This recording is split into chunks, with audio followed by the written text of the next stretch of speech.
Chapter 505. After sending the telegram and tidying up the table, White Shark Hamilton completely relaxed. He had the mood and ability to think about the details of the matter. The first question that popped into his mind was, "Where are the guards outside?" He propped himself up with both hands and abruptly stood up. He walked to the door with heavy footsteps and pulled it open. He saw a few of his subordinates standing there in a crooked manner, cracking jokes related to women. Hamilton was furious at first, but he quickly calmed down. His facial muscles twitched slightly as he pounded on the open door. "Don't!" The guards jumped in fright and instinctively turned their heads to look at the door. "Boss! Boss!" When they saw who made the noise, they hurriedly stood up and began to speak. White Shark silently took a deep breath and said, "Did you see anyone enter my room just now?" "Yes, Lardero." He said there was a situation downstairs. The guards were abnormally confused by this question. "Boss, you let him in." Just as he said that, they suddenly thought of another explanation. They asked one after another, "Boss, was there a theft inside?" Hamilton's expression sank as he shook his head. "Don't let your mind wander." Creak! He retracted his body and closed the door, leaving the guards looking at each other, suspecting that their boss was drunk. Inside the room, the tall and fat Hamilton frowned as he paced back and forth.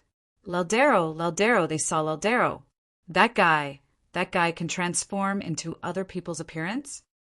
As a collaborator who helped pirates dispose of stolen goods and gather intelligence, White Shark Hamilton was no stranger to all kinds of rumors at sea. The first thing he thought of was the former pirate Admiral Zillings, who was said to be able to transform into anyone. However, he soon thought of more things. It might not necessarily be this kind of magical ability. If it's really close to the description in the rumors, illusions, suggestions, and mental manipulation can all be done. Hiss, something doesn't feel right.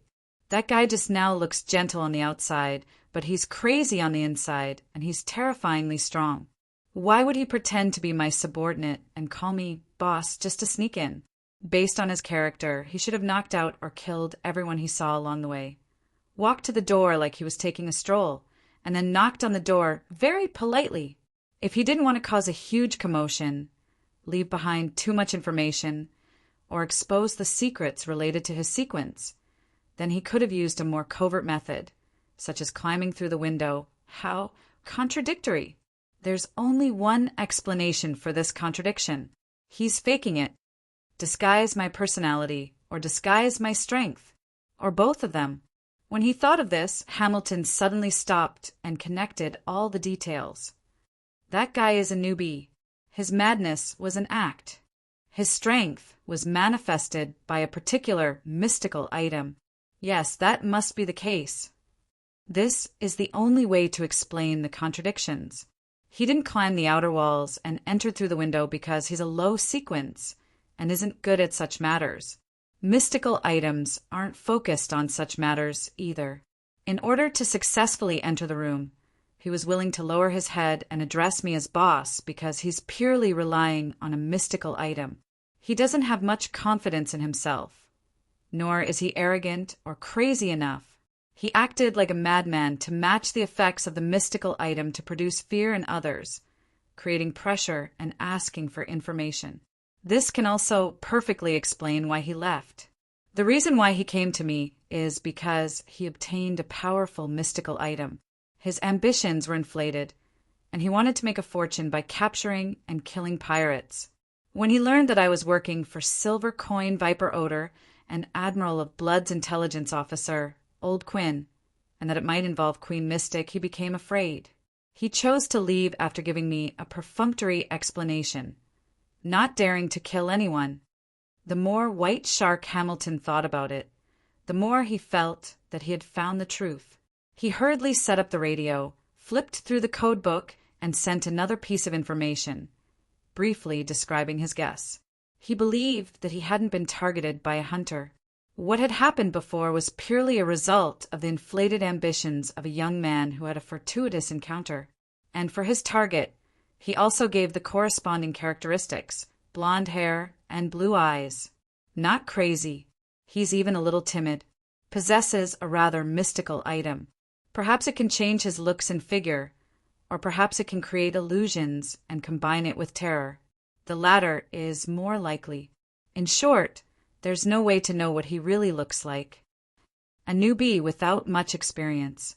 He's good at using items to disguise a powerful aura. He has a certain level of understanding of me. He doesn't seem like a foreigner who's coming to Demir Harbor for the first time. Tap, tap, tap. Hamilton stopped his fingers and leaned back in satisfaction, causing the chair to creak. The corners of his mouth curled up bit by bit, as though he could already see the outcome of that bastard. A guy with a very low sequence who possesses a powerful mystical item won't have a good ending at sea. Many greedy sharks will swarm towards him. When the time comes, I won't have to worry about my problems being exposed. The harbor was rather quiet under the night sky. After leaving Flying Fish and Wine, Klein circled into the distance. He first sped up before slowing down, gradually entering a stroll. After confirming that no one was following him, he passed through a dark area and changed his face back to Gairman Sparrow's. He tucked the hem of his shirt into his trousers. Combing his sideburns, Klein took out his gold-rimmed glasses and placed them on the bridge of his nose. There was a hint of coldness in his refined appearance. He began to rely on the stars to determine his direction and returned to where the white agate was docked. As he walked, he chuckled softly. As the cold wind blew against his face, he leisurely thought, I hope that great white shark isn't that stupid and can see the flaws I left behind. The persona he had created for tonight's visitor was that of a rookie adventurer who didn't have much experience and would make mistakes. As for this person, he knew Demir Harbor and White Shark very well. He had a coveted, mystical item on him, and he was dizzy from the immense power. He appeared to be a little crazy. Klein's original idea was that pirates roamed the seas, making it difficult for even the Navy to find them. If he could obtain more accurate information from White Shark, he could obviously visit him directly. If that didn't work, he could use this identity as bait to attract pirates who knew their stuff to a predetermined location and complete the preliminary hunt. After discovering that White Shark could contact Admiral of Blood's intelligence officer, Old Quinn, Klein's plan was perfected. It was to obtain the password and frequency band, monitor the corresponding situation, grasp the target's movements, and interfere with divination. Then, at the most appropriate moment, he would use the combination of a powerful mystical item and a weak adventurer as bait to catch a few big fish. The problem now is that I don't have a listening device. It's basically impossible to buy one at sea. As the world, I can ask Justice or Miss Magicians to help me purchase a set in Bakeland and use a sacrificial method to deliver it. This is the advantage of the tarot. With this in mind, Klein felt wistful. Seeing that the white agate was in sight, he quickened his pace slightly and discovered that Donna's family, Cleves, and the others were returning from another street. Cleves greeted him with a nod, and when they officially met, he said in a low voice, "Don't worry." When they officially met, he said in a low voice, "I heard that someone caused trouble at Flying Fish and Wine. You're very well informed. You're quite familiar with Demir Harbor." The corners of Klein's mouth curled up as he calmly replied, "All I did was teach two cheats a lesson." Cleves's brows twitched slightly, suddenly feeling that his judgment of Gairman Sparrow was somewhat wrong. After observing and interacting with him previously, he believed that although this young adventurer was a little sharp, reserved, and cold, he was still someone who smiled, was polite, and knew when to advance and retreat. But now he was a little uncertain. He only felt that in the depths of this young adventurer's heart, there might be a flame of madness hidden. At this moment, Donna's father interrupted and asked, "Mr. Cleves, who is this?" "A colleague, Gairman Sparrow," Cleves introduced simply. Klein smiled politely and extended his right palm. "It's an honor to meet you. If you need to hire servants in the future and can't find Cleves and company, you can consider me. No problem. I hope you're as strong and professional as them." Donna's father shook Klein's hand warmly and introduced himself. "Ertie Branch. Just as Klein released his hand and retreated, his spiritual perception was triggered. He felt that there was a slight abnormality in the gift box carried by the Branch family servants. He quietly activated his spirit vision and discovered that the gift box contained strips of cured meat. However, the surface of the cured meat was very red, very white, and very black, as though it was something from the spirit world. It has the aura of the spirit world, but it's basically harmless. This cured meat is very special. Klein was surprised. Noticing his gaze, Donna's father laughed. This is a specialty of Demir Harbor. In the middle of the island, there's an extinct volcano, and there are a few cracks in the surrounding caves. Natural hot winds blow through, and the cured meat can be dried there, giving it a wonderful and unique flavor. It can be used as a gift for friends. Mr. Sparrow, if you wish to buy some, it's still not too late. Unique flavor? Taste of the spirit world? Klein roughly understood what was going on. According to the theory of mysticism, the spirit world and the world completely overlapped, but did not interfere with each other. One had to rely on extraordinary power to break the separation, but this situation was not absolute. There were places in the world where the spirit world was too strong and could vaguely affect reality. In such an area, the dead could easily turn into water ghosts, zombies, and so on. There was also a high chance of supernatural incidents occurring in the residences. There should be a similar situation in the underground cave of Demir Harbor, but it wasn't serious and didn't cause any abnormalities. It only gave the cured meat a unique flavor. There's no problem if you don't eat a lot of it at once. Klein replied with a smile, I'm not interested in bacon. It was only at this moment that he confirmed that the cured meat the bartender had given him was a normal breed and not a special one. At that moment, the boy, Denton, pointed at the moon in the sky. So red? Yeah. Donna nodded in agreement. So red? Klein looked up and felt that the crimson moon tonight was no different from usual. Because children's spirits are relatively pure, after eating this kind of cured meat and being tainted with the aura of the spirit world, they possess a temporary level of spirit vision. Would the children on this island be in a similar situation? Ha ha! This might be the source of the folklore of Demir Harbor. Klein examined it and found the answer. The group strolled back to the side of the ship, followed the gangway, and went up to the deck. Klein bade them farewell and headed for the second-class cabin. Suddenly his heart stirred, and he activated his spirit vision again. He saw the huge skeleton messenger appear in front of him and throw a letter down.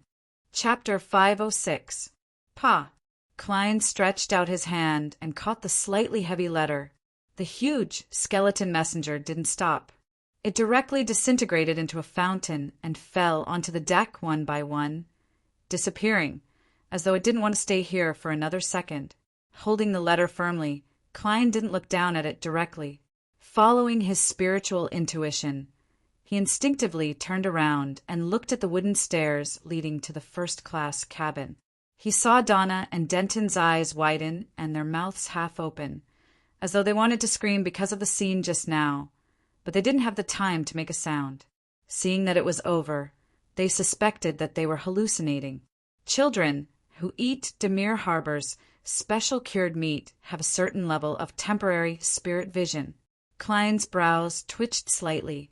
Just like when he hunted the murloc, he raised his left hand and raised his index finger to his mouth, silencing the two underage children. Donna, who was already rather tall, immediately raised her hand and covered her mouth. She nodded in fear and excitement, indicating that she understood. She looked down and saw that her brother was still in a daze. She hurriedly pulled his arm and put his palm to his mouth. Cleves and Cecil sensed that something was wrong with them. They stopped in their tracks and looked at Klein, but they didn't discover anything. Facing their gazes, Klein nodded calmly and continued walking to his room. A gold coin had appeared in his hand at some point in time. It fluttered down and swam left and right, as though it had a life of its own. Ding! The gold coin bounced up and down, and the numbers pointed down, indicating a negative. This meant that the episode just now wouldn't bring any harm to Klein. Seriously, this messenger doesn't know any manners at all. He's not like before, when he would pat me on the shoulder and push me down to give me a heads up, or directly turn the surroundings into a spirit world to prevent ordinary people from seeing him. Klein lampooned as he took out his key and opened the door. He sat on the edge of the low bed, lit the remaining half of the candle, and opened Mr. Aztec's reply. When he pulled out the item inside, the first thing that caught his eye was the Dark Emperor card. Looking at that irritating face, Klein instinctively heaved a sigh of relief and let go of his worries. He wasn't afraid that Mr. Aztec wouldn't return it to him. He still had that bit of trust in him. After all, the potion formula and the corresponding ritual could be copied. Only the characteristics of polymerization with high-grade ingredients couldn't be replicated. And this was clearly not the pathway that Aztec was in, nor was it the kind that could be replaced. The big shot had no need for it. Klein was worried that the messenger would be robbed and lose the card of blasphemy that was of great help to his spirit-body state. This wasn't impossible. There were countless strange creatures in the spirit world. So it wasn't too inconceivable that there would be a few fellows who loved to rob messengers and were good at locating locations. Along with the Dark Emperor card was the copper whistle from a member of the charismatic order. Putting the two items away for the time being, Klein unfolded the textured letter and read Aztec's reply. That card that depicts the Dark Emperor reminds me of some scenes. There's a Blood Emperor who's as tall as a mountain and wears a bright red cloak. His eyes are abnormally crazy, almost irrational, on the verge of losing control. There's a real Dark Emperor who has been resurrected. He sits on a huge throne and looks down at everything on the land. I look up at him. I lost consciousness after being glanced at by the Blood Emperor. I should have participated in the War of the Four Emperors to a certain extent, but I still need to recall the exact details. Perhaps it was the trauma I suffered that made me lose my memories again and again, causing me to constantly die and wake up. As for the legend of Death's treasure in the Berserk Sea, I don't have much of a stir. Perhaps when I take a ship to the southern continent and pass by that sea, I'll have a certain feeling and be naturally attracted to it. The experience of the Copper Whistle's owner is very similar to the Undying Ritual, but there are obvious differences. I sensed an evil aura and signs of danger. I believe that the owner of the Copper Whistle is in a strange and terrifying state. It's best you don't blow that copper whistle and drive the messenger. This will bring great danger. Wait until I completely recover my memories and figure out what that experience represents before making an attempt.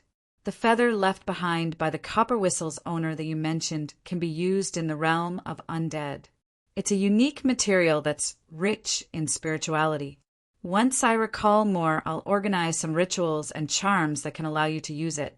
Speaking of this matter, I recall that you asked about the method to prevent mental corruption in a Beyonder characteristic. This will probably take some time. At least for now, I'm still blank in this aspect.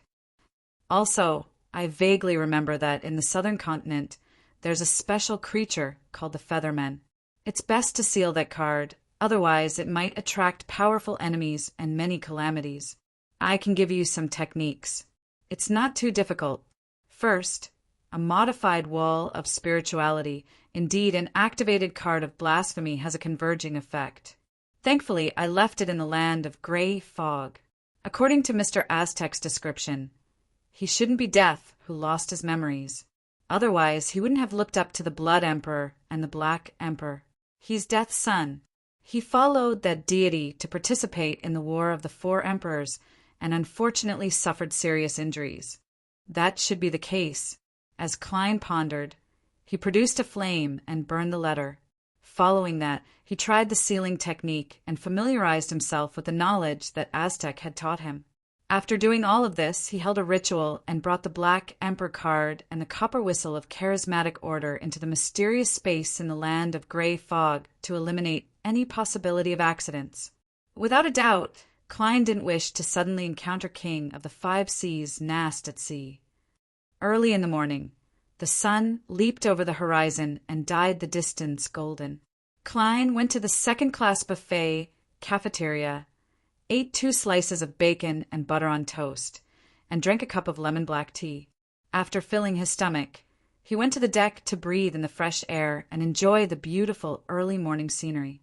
At this time he saw Captain Erland return drunk, the straight sword he wore swaying.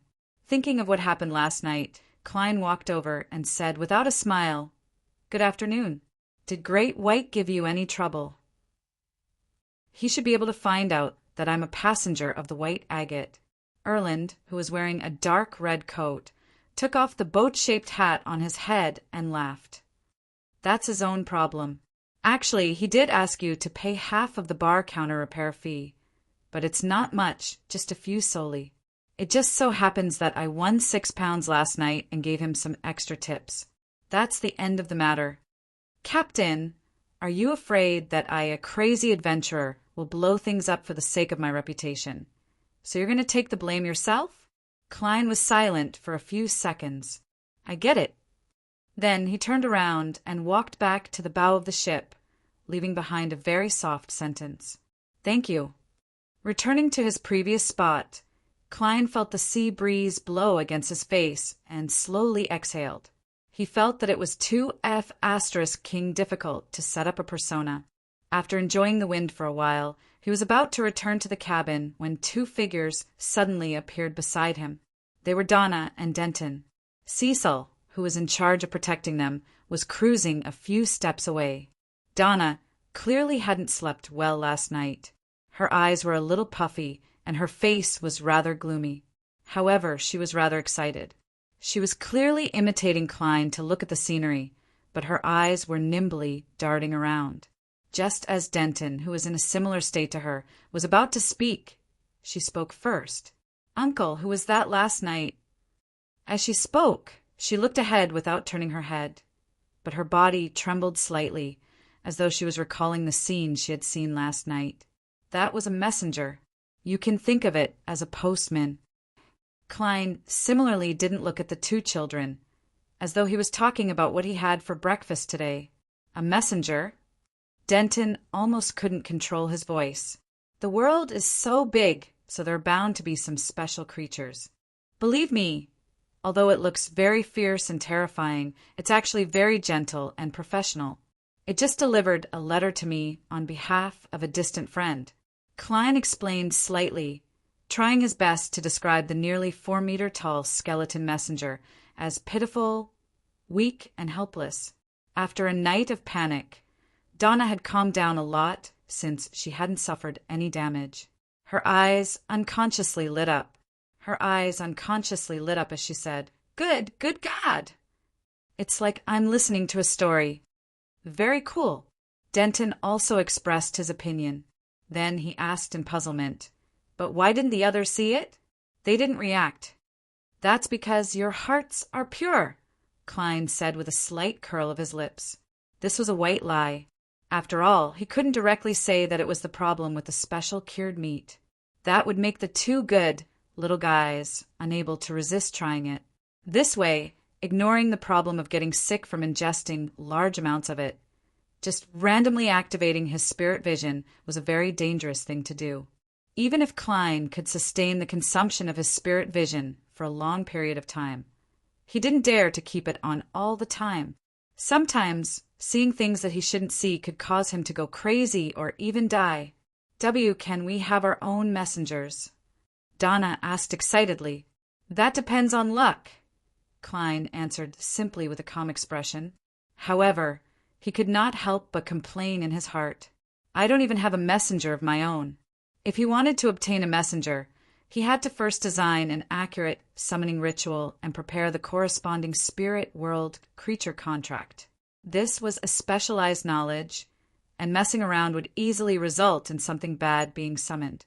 Therefore, Klein didn't dare to recklessly attempt it before he was confident. Yes.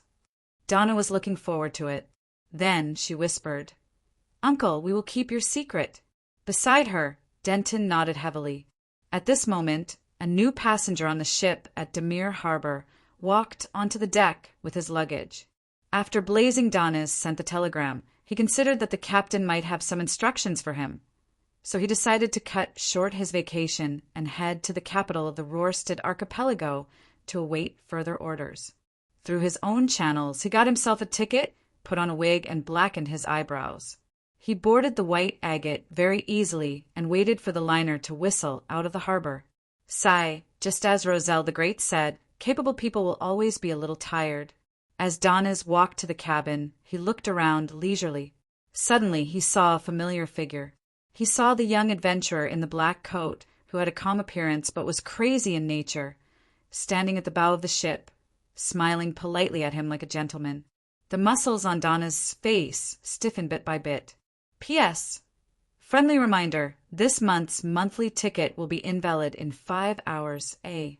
Chapter 507. I still haven't updated. But other than the break after the main chapter, I've maintained a stable pace of updates. I should commend myself. Well, let's talk about mysteries itself. The third book, Traveler, has been written for about 10 days. The plot has been progressing rather slowly. This is actually the effect I want. Little Ku has left the monster house and entered the ocean where there aren't as many big shots. It can't be as exciting and dangerous all the time. There's no need to be so depressed, and the pace will definitely be more relaxed. With Traveler as the title, I hope to bring everyone to experience the local customs of different places in the world of mysteries, interesting folklore, supernatural creatures, and more sequences. This will make the world fuller and more realistic. Of course, there will definitely be conflicts in the plot. There will be no lack of danger and excitement, but it will not be as concentrated. It will be reasonably distributed in Little Ku's search for mermaids, his journey as faceless, his cooperation and conflict with the 7 generals and 4 kings, and the excavation of legendary treasures. These will also be embedded in such experiences like pearls. In short, the name of German Sparrow will spread across the sea. A plain and relaxing plot is actually the most difficult to write. I have to consider the rhythm, and I have to ensure that it's interesting, not boring, and not tiring. Recently, my writing speed has slowed down a lot. In addition, I train 3 times a week. I really don't have the ability to update in a short period of time. Finally, it's a new month.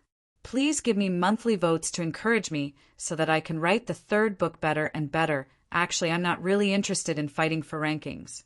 A small part of it is because I'm lazy, but most of it is because I'm worried about everyone's money. No one's money comes from the wind. Read, gather some monthly votes, and vote. All right, there's no need to waste more money. I'll only consider tipping when I have spare energy. I don't want to burden the readers who like and support me. Isn't it better for everyone to read quietly and happily? If one day I get first place in a ranking, I hope that it's because we have many, many fellow readers and a deep foundation. Everyone can eat hot pot and sing songs and easily get first place. Yes, we still have to have dreams, right? And for such dreams, I have to write better and better. I have to never be satisfied, and I have to keep challenging. All right, I'll ask for monthly votes again. Everyone, do what you can. The main thing is that the recommendation effect is better, and there will be more subscriptions. That's just a small amount of money. Chapter 508. Realizing that a pirate worth 3,000 pounds had boarded the ship in disguise, Klein immediately became a little wary. He smiled at Donna and Denton, who were beside him. He smiled at Donna and Denton and said, "I have a friend." He calmly strode towards Vice Admiral Iceberg's 4th bosun, his gaze locked onto him. Blazing Danitz, whose smile had already stiffened, suddenly had a thought when he saw the young adventurer, who had crazy blood flowing through his veins, slowly approach him. Run, run, run with all my might. Even if I have to use my beyonder powers and expose my true identity, I have to escape immediately. In his eyes, the reserved and cold adventurer was a genuine monster in human skin. Just as Donnas was about to take action, he suddenly calmed down because he recalled what had happened last night. The other party didn't attack him and allowed him to leave. That is to say, he doesn't have any enmity to hunt me down. I can resolve the current crisis through communication. Directly escaping will instead intensify the conflict. Thoughts raced through blazing Donna's mind. Relying on his rich experience, he forcefully controlled his legs and waited in a seemingly normal manner. Klein walked up to him step by step and revealed a smile. "Good morning, we meet again." That warm and polite smile made Danitz shiver inexplicably as he twitched the corners of his mouth. And said, "Good morning." Klein maintained his persona, his expression turning cold bit by bit. "Why are you boarding the ship?"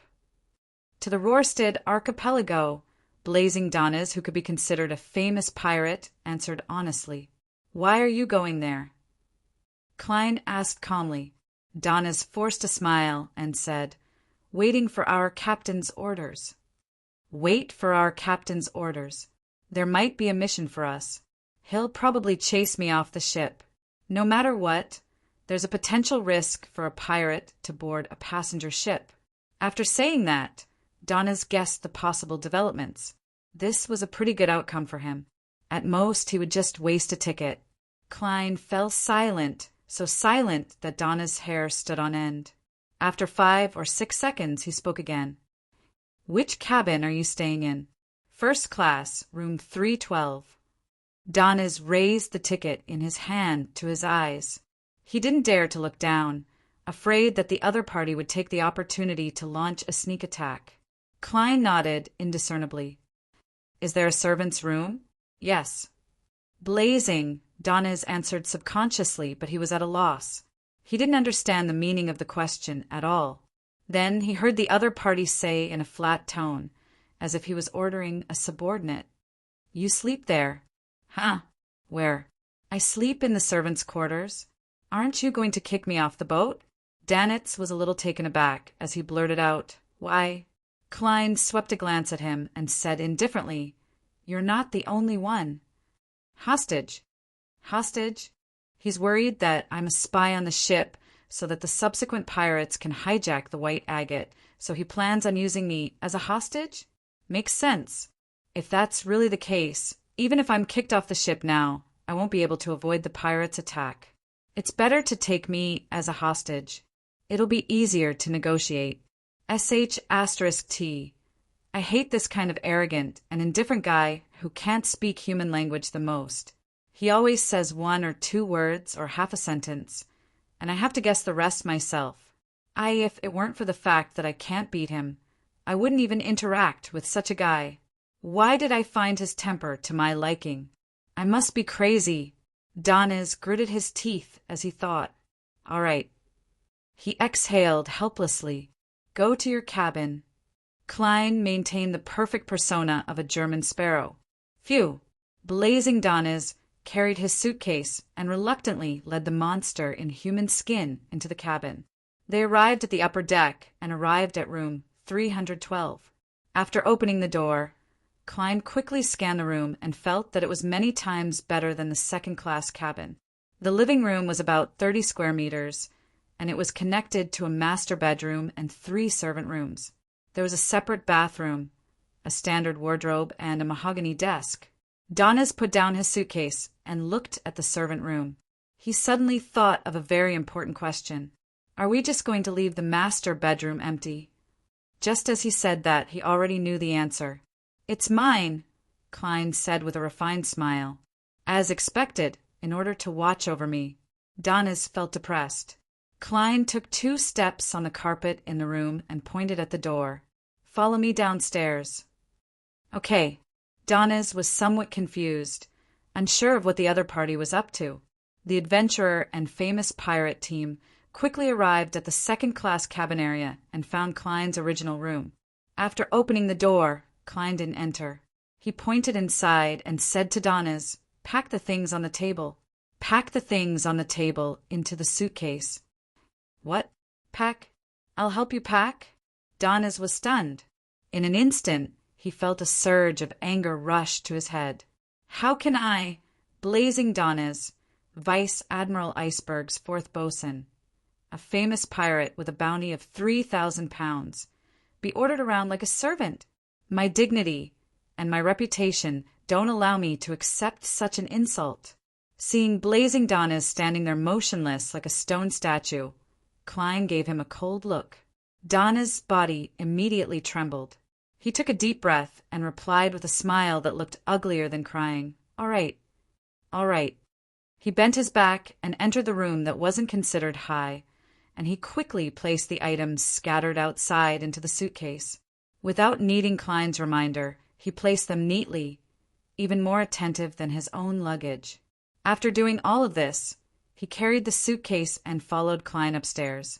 Along the way, he had the urge to sneak up on Klein's back, but he ultimately held back. After returning to room 312, Donnas gritted his teeth and swallowed a mouthful of saliva. "How should I address you?"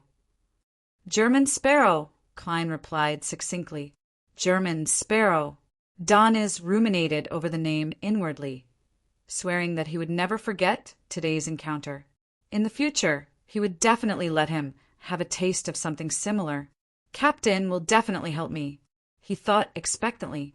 For the sake of his persona, Klein didn't choose a reclining chair. Instead, he randomly found a hardwood chair and sat down. He leaned against the back of the chair and arched his body slightly. His hands were naturally clasped together as he said to blazing Donnas, "Tell me about the famous pirates, you know." "There are many," Donnas replied with some difficulty. He stood in his spot, not daring to move like a servant. Klein slowly curled the corners of his mouth, according to the bounty. With that said, he pointed to the chair opposite him. "Sit."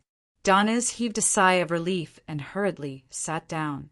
He suddenly felt that the other party wasn't bad. At the very least, he was willing to give him a seat. Whoosh! The white agate left the harbor and sailed into the vast sea, sailing at 13 knots until noon. Blazing Donnas, whose mouth was parched from talking, received permission to stop. He took the ticket and led Klein to the first-class dining hall. The dining hall was elegantly decorated.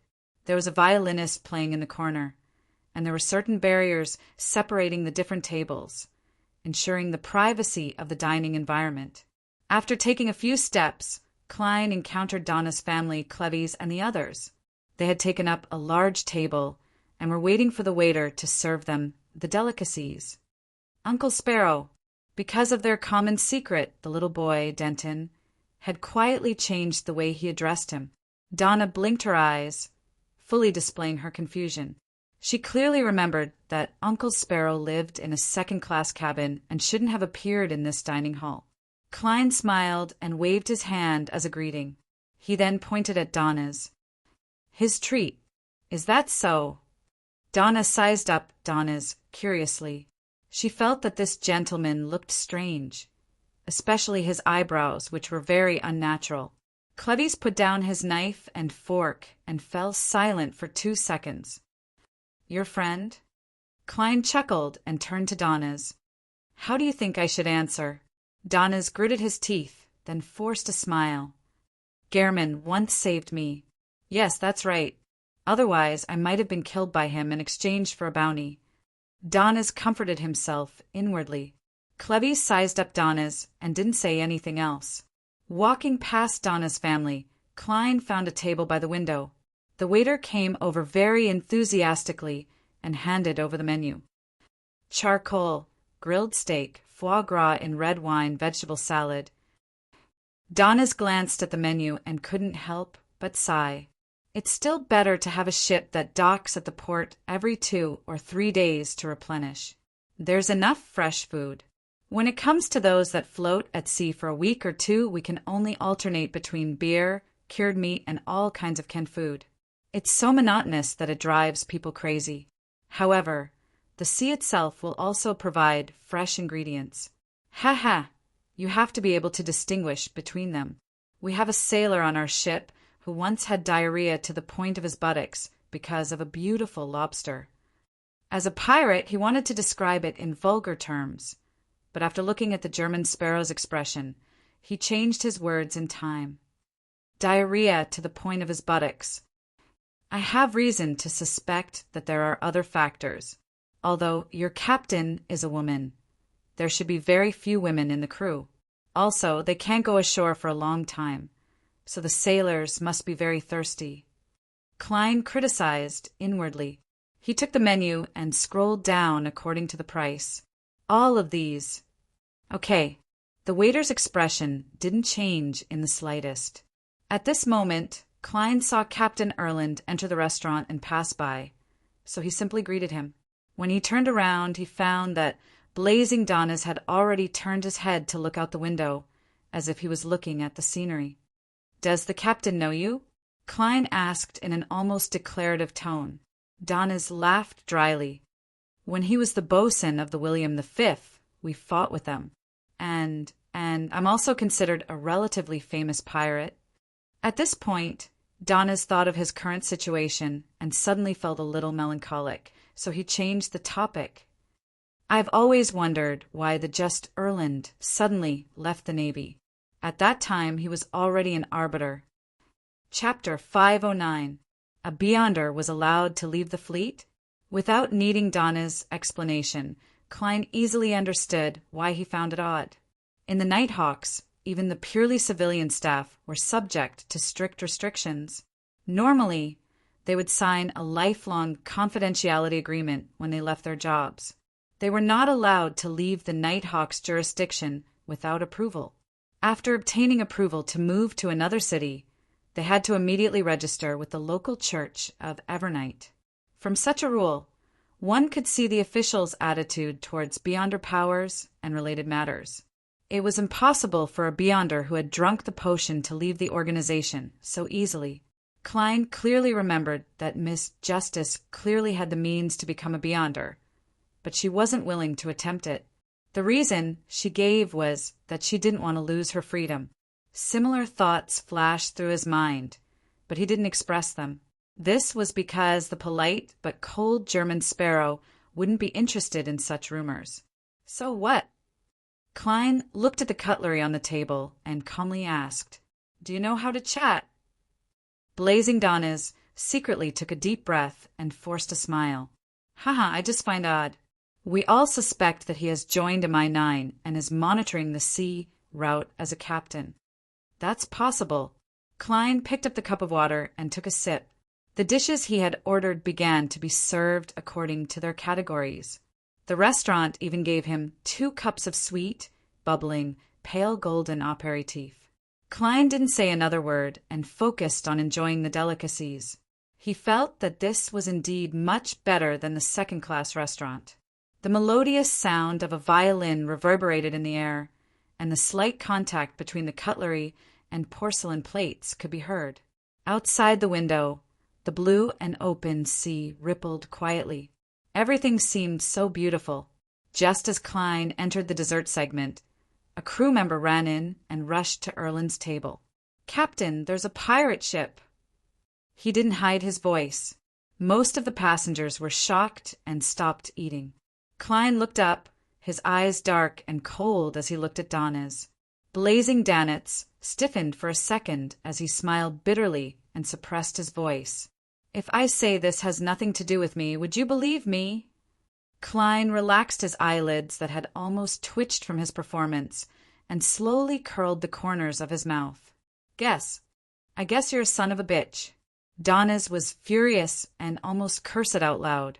He maintained his smile. "Your wisdom is enough to judge everything." At this moment, Erland had already quickly asked about the situation. He stood up and said to the flustered first-class passengers, "Captain, there's only one pirate ship. We have enough power to deal with it. Ladies and gentlemen, please return to your rooms in an orderly manner and await the arrival of good news. Believe me, the damage caused by the chaos far outweighs the pirate attack. I do not wish for there to be rumors in the future that although the White Agate successfully repelled the pirates, 5 or 6 or 7 passengers fell and injured themselves." Under his arrangements, Donna and the others left the dining hall and returned to their cabins, including Klein and Blazing Donis. "I thought you would temporarily take over the White Agate and strive to prevent any damage to the ship. In room 312, Donnas closed the door and asked with the mindset of watching a drama. To be able to immediately throw out an olive branch after discovering a suitable candidate and talk about his principles and treatment was enough to show that he was an extroverted bosun who was willing to talk. Klein glanced at him, walked to the window, and looked out. He saw a large ship with a red skull flag sailing towards them. It had a chimney and sails. "Do you know them?" Klein stood behind the thick glass window with his hands in his pockets. Donnas came diagonally behind him and looked out for 2 seconds. The Red Skull Pirates, a small to medium-sized faction. The captain is C. Wolfe Johnson with a bounty of £900.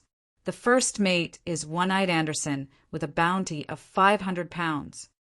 In the world of pirates, bounties were an important reference for status and identity. Considering that he didn't have good underwater mobility at the moment, and allowing pirates to board the ship could easily cause casualties to innocent people, Klein was silent for a few seconds. "Do they know you?" "Of course." Donnas instantly straightened his back. "They are qualified to participate in the gathering of pirates. I once kicked their butts, as expected of a famous pirate with a bounty of £3,000. Klein asked again with an unchanged expression. "Do they have binoculars? This is a necessary item. Even if we control the ship, there will be sailors standing on the lookout deck. Use binoculars to observe the surroundings to prevent a surprise attack." Donnas replied with hidden disdain. He could tell that this dangerous fellow was a new adventurer, and it was likely his first time at sea. He used to be a famous bounty hunter, a member of a secret organization. Donnas subconsciously guessed German Sparrow's past. At this time, will the captain and first mate use binoculars to observe this side? Klein wanted to use £900 and £500 to refer to them, but he felt that it was a little impolite. "Definitely. They must always grasp the situation of the target they are plundering," replied Donnas, slightly confused. He didn't understand Gehrman, Sparrow's goal in asking these questions. According to his thoughts, if he had the powerful strength of the other party, he would definitely allow the Red Skull Pirates to approach, find an opportunity to board their ship, and kill everyone. Klein turned his head and looked at Donnas, revealing a gentle and warm smile. "That's good. What do you want to do? Don't smile like that." Donnas suddenly panicked and summoned the courage to resist. "Take off your wig," Klein instructed calmly. "Huh." Donnas was puzzled and slowly took off the wig on his head. Klein took out a special bottle of extract from a secret pocket in his clothes and handed it over. "Wipe your eyebrows and face clean." This was the mystic-type makeup remover he had prepared for the clown disguise before he advanced to faceless. He had used it when he besieged the Wraith from Rose School.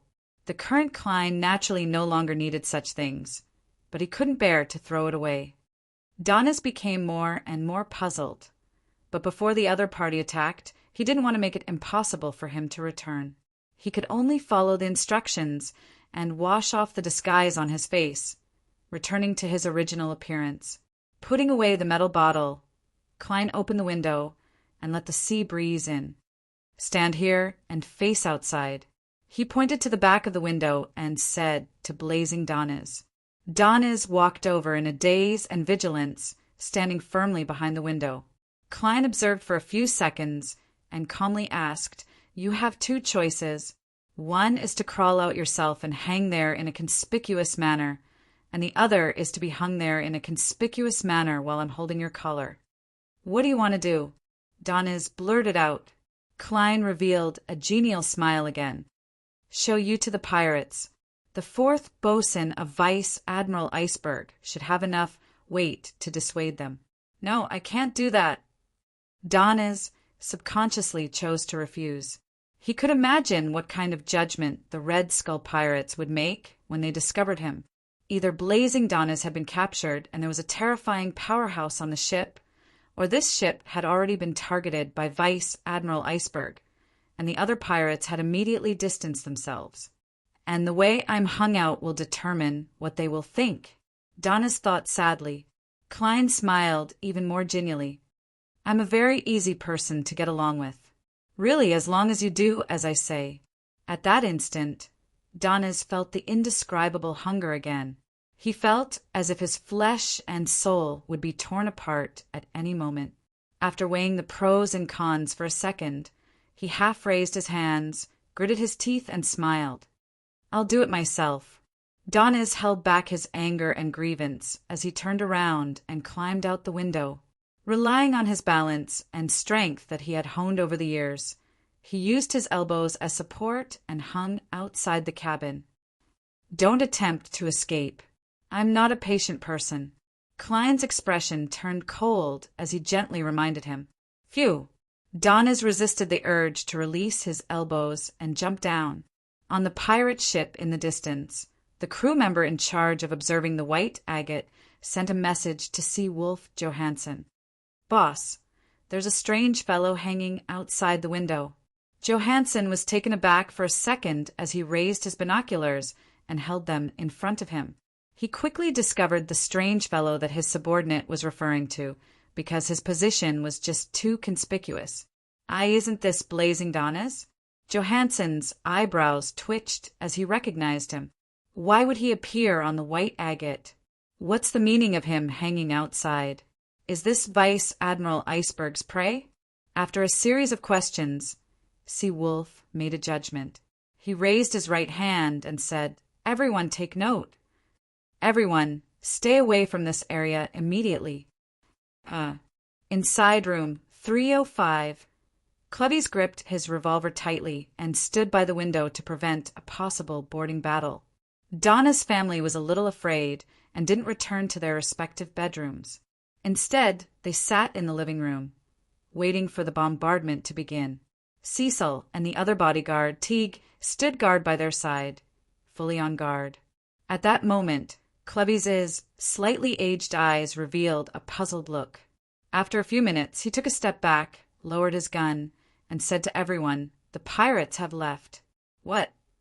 This development surprised and puzzled Ertie Branch and the others. They had no idea what the pirates were thinking. Room 312. Blazing Donis crawled back and snorted uncontrollably. "You're using our captain's reputation to your advantage. She hates this kind of thing. Just wait to be taught a lesson by Vice Admiral Iceberg." Donis thought angrily. Klein listened quietly and asked thoughtfully, "What's the matter?" "I remember her bounty in Rouen was 26,000 pounds. This lunatic." Donis couldn't find the words to respond. Chapter 510. Captain, the Red Skull has escaped. A sailor rushed into the captain's cabin. Escaped? Erland raised his monocular and looked at the calm sea in puzzlement, just in time to see the Red Skull disappear into the horizon. He frowned, completely at a loss as to why such a development had occurred. From his point of view, the armed forces of the White Agate definitely wouldn't be able to directly scare off the Red Skull pirates. Both sides would definitely circle around dozens of times and fire multiple volleys. Only then would the other party feel that they couldn't take down this tough nut and not dare to engage in a prolonged battle. Thus, they would rationally retreat. Could it be that the Red Skull was just passing by and had no intention of plundering? However, if they weren't plundering, why would they enter this sea route? This is the place where naval fleets and the Church's ships are most likely to block. Even the 4 kings and 7 admirals will try to keep a low profile when passing through the nearby waters. Erland was filled with doubts and felt that things weren't that simple. Caution prevents disaster. I can't be careless. Erland put away his yellowish-brown monocular and paced back and forth. He half raised his hand and said to the navigator, "Stop at Bancy Harbor tonight. Report the encounter with the pirates to the Navy and the Church." According to the normal plan, the White Agate's next stop would be Tiana Harbor. It would take about 3 more days to reach it at a speed of 13 knots. After leaving Tiana Harbor, it would reach its final destination, the capital of the Rorstad Archipelago, the city of Generosity, Byam. There was an even faster way to sail from Pritz Harbor to Byam, and that was to make only one stop at Bancy Harbor, which was 100 20 nautical miles from Demir Harbor. Has the Red Skull really left? Donna's father, Ertie Branch, walked to the window and looked into the distance. Cleves nodded calmly.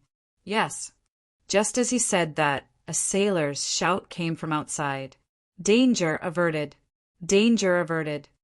Upon hearing the official confirmation, Donna and Denton finally relaxed. They had the courage to approach the window and observe the situation outside. Are the Red Skull pirates very powerful? Donna widened her eyes as she searched for a ship that had already left. Very powerful. Cleves gave his answer. How powerful? Denton immediately asked. On the other side, the bodyguard, Digger, tidied his hair and chuckled. Even if we don't count the ship's cannons and several hundred pirates, just Captain Johansson and First Mate Anderson are extremely powerful. Anderson's nickname is Cyclops, and his bounty in the kingdom is 500 pounds. With everyone in this room together and the help of a few sailors, we might be able to defeat him in battle. As for Johansson, his nickname is Seawolf. He can easily take care of such an opponent. If they board the ship, Seawolf will be unstoppable. His bounty is 900 pounds, close to 1,000 pounds. Is that a lot? Donna was shocked by how powerful Seawolf and Cyclops were, but she was also surprised by their bounty. As far as she could remember, her father's annual income was 1,500 pounds. It's a lot. This is the bounty that can be directly exchanged for them or their heads. The items on their bodies and the things they plunder will also belong to you. The kingdom will buy them at market price, and you will also have the chance to obtain bounties from other countries, Cecil explained from the side.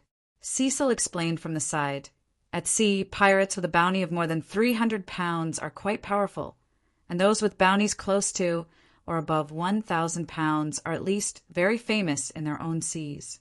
I'm talking about big seas like the Sonia Sea and the Fog Sea. So the 4 kings and 7 generals are famous in the 5 seas? Donna asked innocently. Cleves replied seriously. Yes. Then the Red Skull pirates are very famous in the entire Sonia Sea. Donna asked logically. Yes. Digger nodded. But why are they running? Donna blinked. It might not necessarily be because they're running. Cecil himself didn't quite understand the reason. Cleves looked out the window again, his forehead slightly creased. Maybe there's another reason. Maybe they didn't want to plunder at all this time, and it was just a simple encounter. Another reason? As Donna's thoughts ran wild, she suddenly had a guess. Had Uncle Sparrow's gentle messenger as tall as a house scared them off? It was really scary. Donna's mind was like boiling water, bubbling and bubbling. She turned her head excitedly and looked down. She found that her brother Denton's eyes were also shining. Both of them pursed their lips at the same time and immediately understood that the other party was thinking about the same thing as them. Let's go out for some fresh air. It's on this floor. Donna found an excuse and pulled her brother out of room 305. Outside, Denton suppressed his voice and said, Are we going to find Uncle Sparrow? Correct. Donna smiled energetically. I saw him enter 312 earlier, in room 312, without mentioning Vice Admiral Iceberg. Blazing Donnas looked back at the Red Skull, which had turned its bow around. They must have been frightened by the declaration of the Navy's cannons and the news of the destruction of the pirate groups. They actually took the risk to enter this channel to plunder, hoping to earn enough money to leave the sea. So what if they have cannons? The Navy and the Church have many powerful things, and they've always existed. They haven't caused a situation where they can't continue being pirates. If we can't beat them head-on, we can always escape, right? They can't possibly be escorting those merchant ships all the time, right? I know that ironclad warships are getting bigger and bigger, and the steam turbines installed will also get more and more powerful. Their speed will one day exceed 18 knots or 20 knots. Once we're chased by them, we can only wait to be caught up. But the sea is so vast, and even if thousands of ships are thrown into it, they won't be able to fill a corner. There are still many, many unexplored seas by humans. Although it's dangerous to hide in those places after doing something, there are also opportunities. This fellow is indeed the talkative type. Don't you think a crazy adventurer wouldn't care about such things? Klein retracted his gaze and scanned the room. His gaze finally fell on his leather suitcase, and then he raised his chin at it. Wash the dirty clothes inside. Danes, who was about to give a long speech, froze. He wished he could set the entire ship on fire. He felt that his anger was like a gush of steam, pushing against the floodgates of reason. Danes opened his mouth, took a breath, opened his mouth again, and took another breath. His flushed face eased, and he asked without a smile, "Is it everything?" "Just the dirty ones. Just brush the coat. Just the dirty ones. Just brush the coat." Klein was almost amused by the other party's act of suppressing his anger. He thought that this was the treatment Danes deserved after robbing an innocent person. Inside the suitcase were the clothes he had washed last night. Because he was a little lazy, he had only scrubbed his underwear for the time being. "Calm down, don't lose control. Calm down, don't lose control."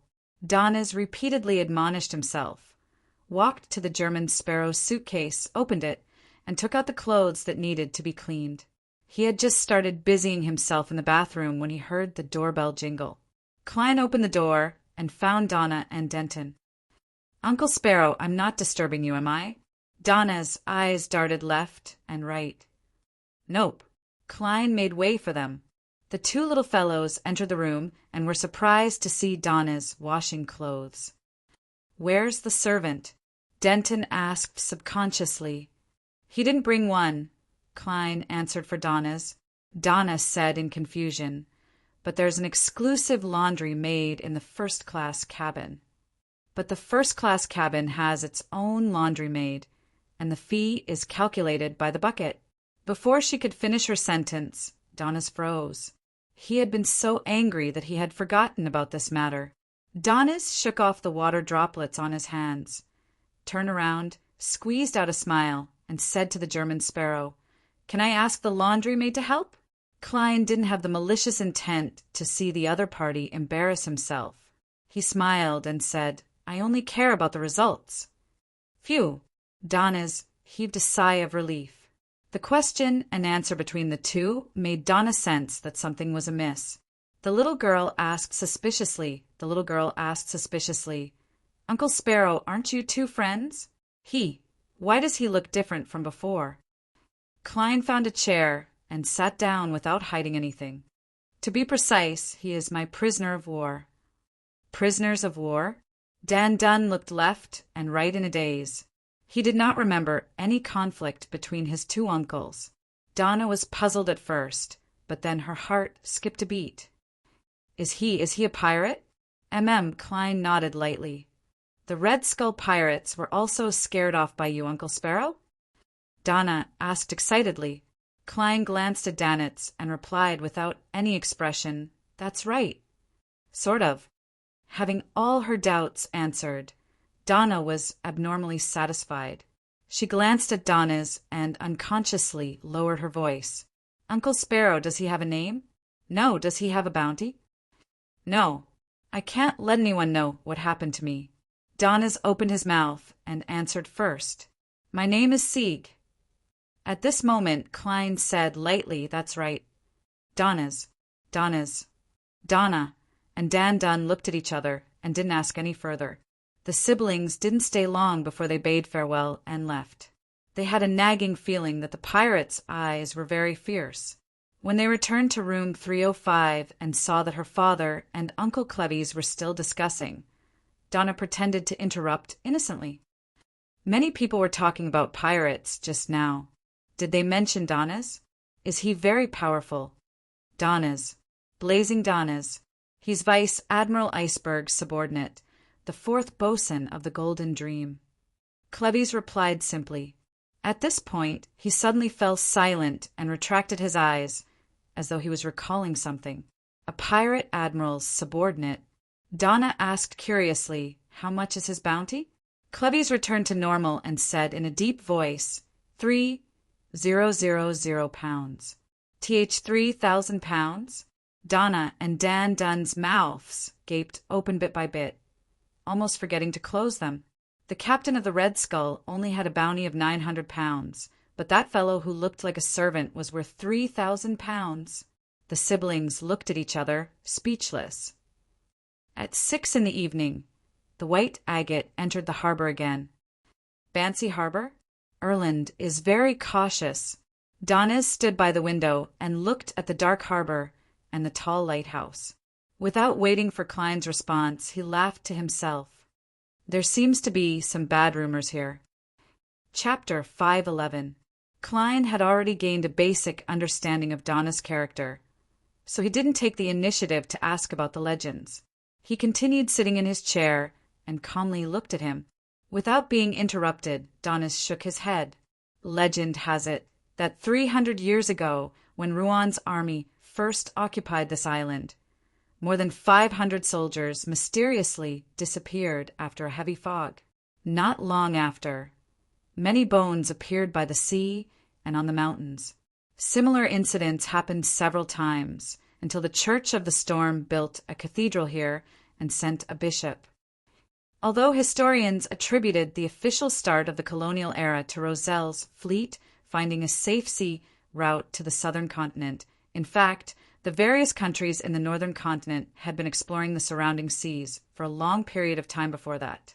They had colonized a few islands, but these actions weren't on a large enough scale, mysteriously disappearing in the fog, bones appearing by the sea and on the mountains.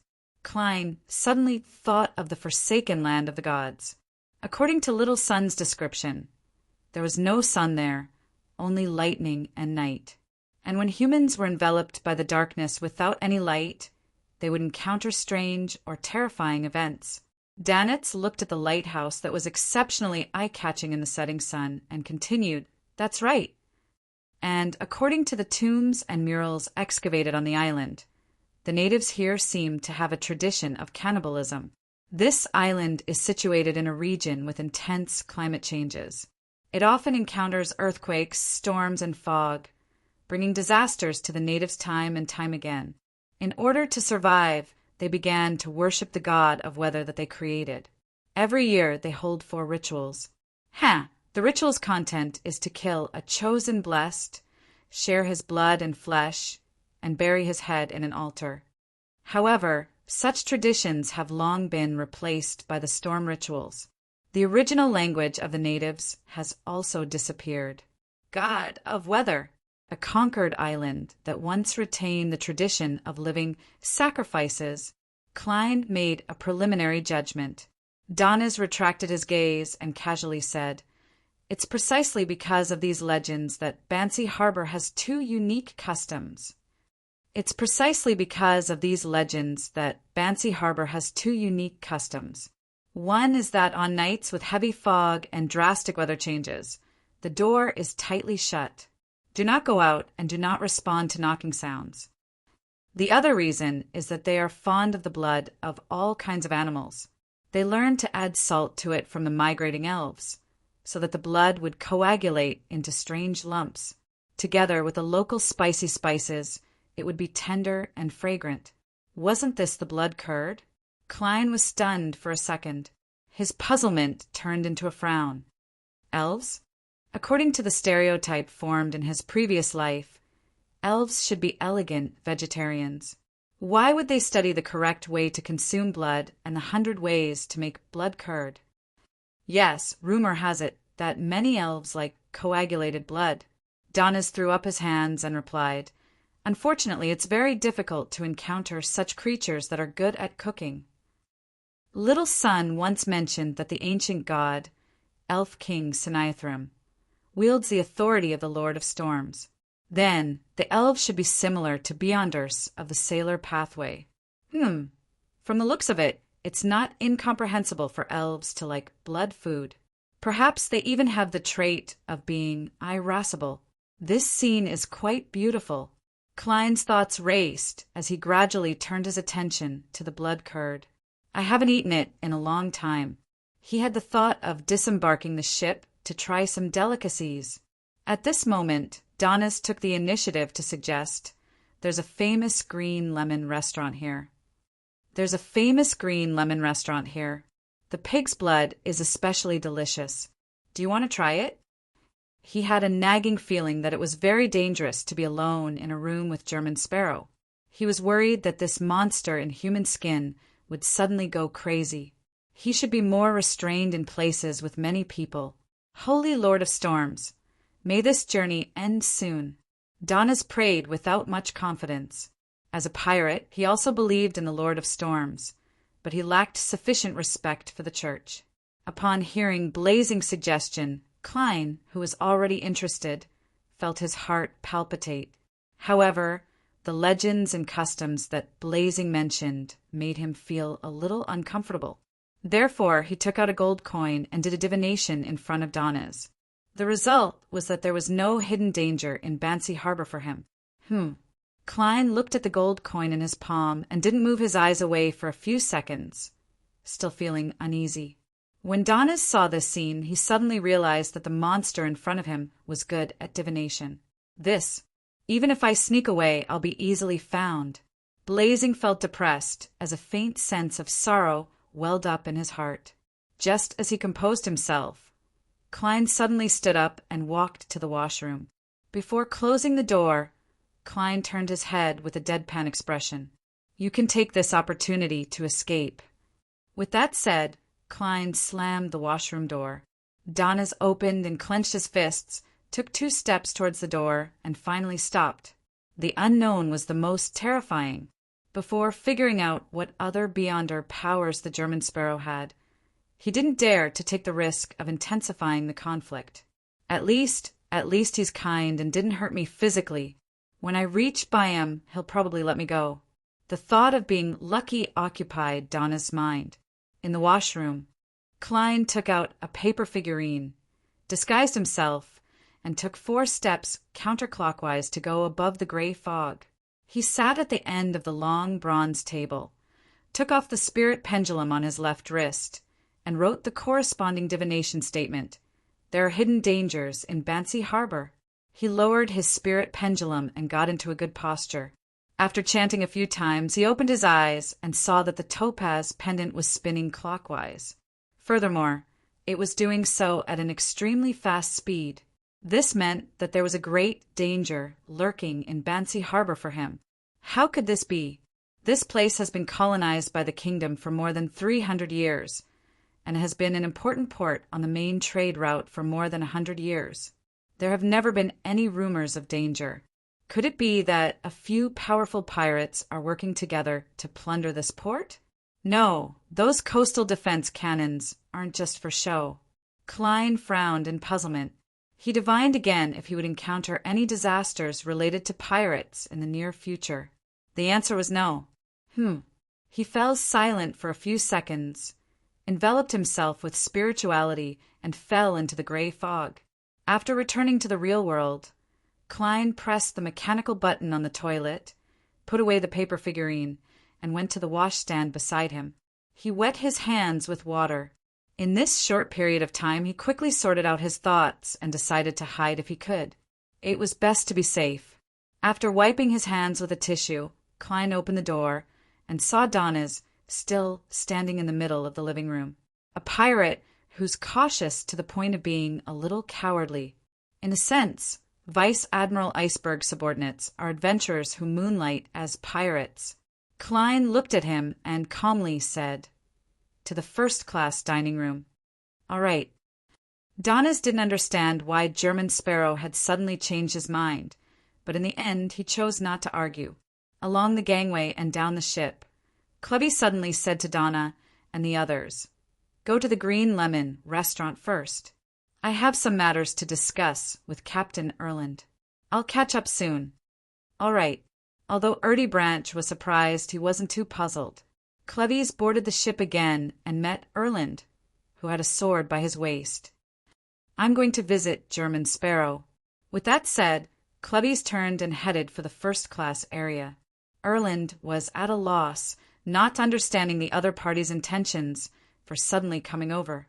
There's no need to inform me that I'm visiting German Sparrow. Erland was stunned for 2 seconds as he vaguely grasped Clevy's true intentions. He's telling me that if something happens to him, it must be because he's visiting German Sparrow. But if he's fine, it means that his suspicions are wrong and there's no need to disturb German Sparrow anymore. Erland stopped and said to the first mate beside him, "Wait 15 minutes. Wait a quarter of an hour. Knock, knock, dong, dong, dong. Knock, knock." Klein and Doniz, who were about to leave, heard a rhythmic knock on the door. Doniz, who received a look, quickly walked over and opened the door. It was Clevy's outside. He stared at Doniz, who had disguised himself again, and turned to Klein. Blazing Doniz? During lunch, he felt that the German Sparrow's friend was a little strange and familiar, but he didn't associate him with the photo on a certain bounty poster. When Donna deliberately mentioned Doniz, he suddenly had an inspiration and realized that the two were very similar. As expected, Klein was about to nod in reply when Doniz beat him to it with a smile.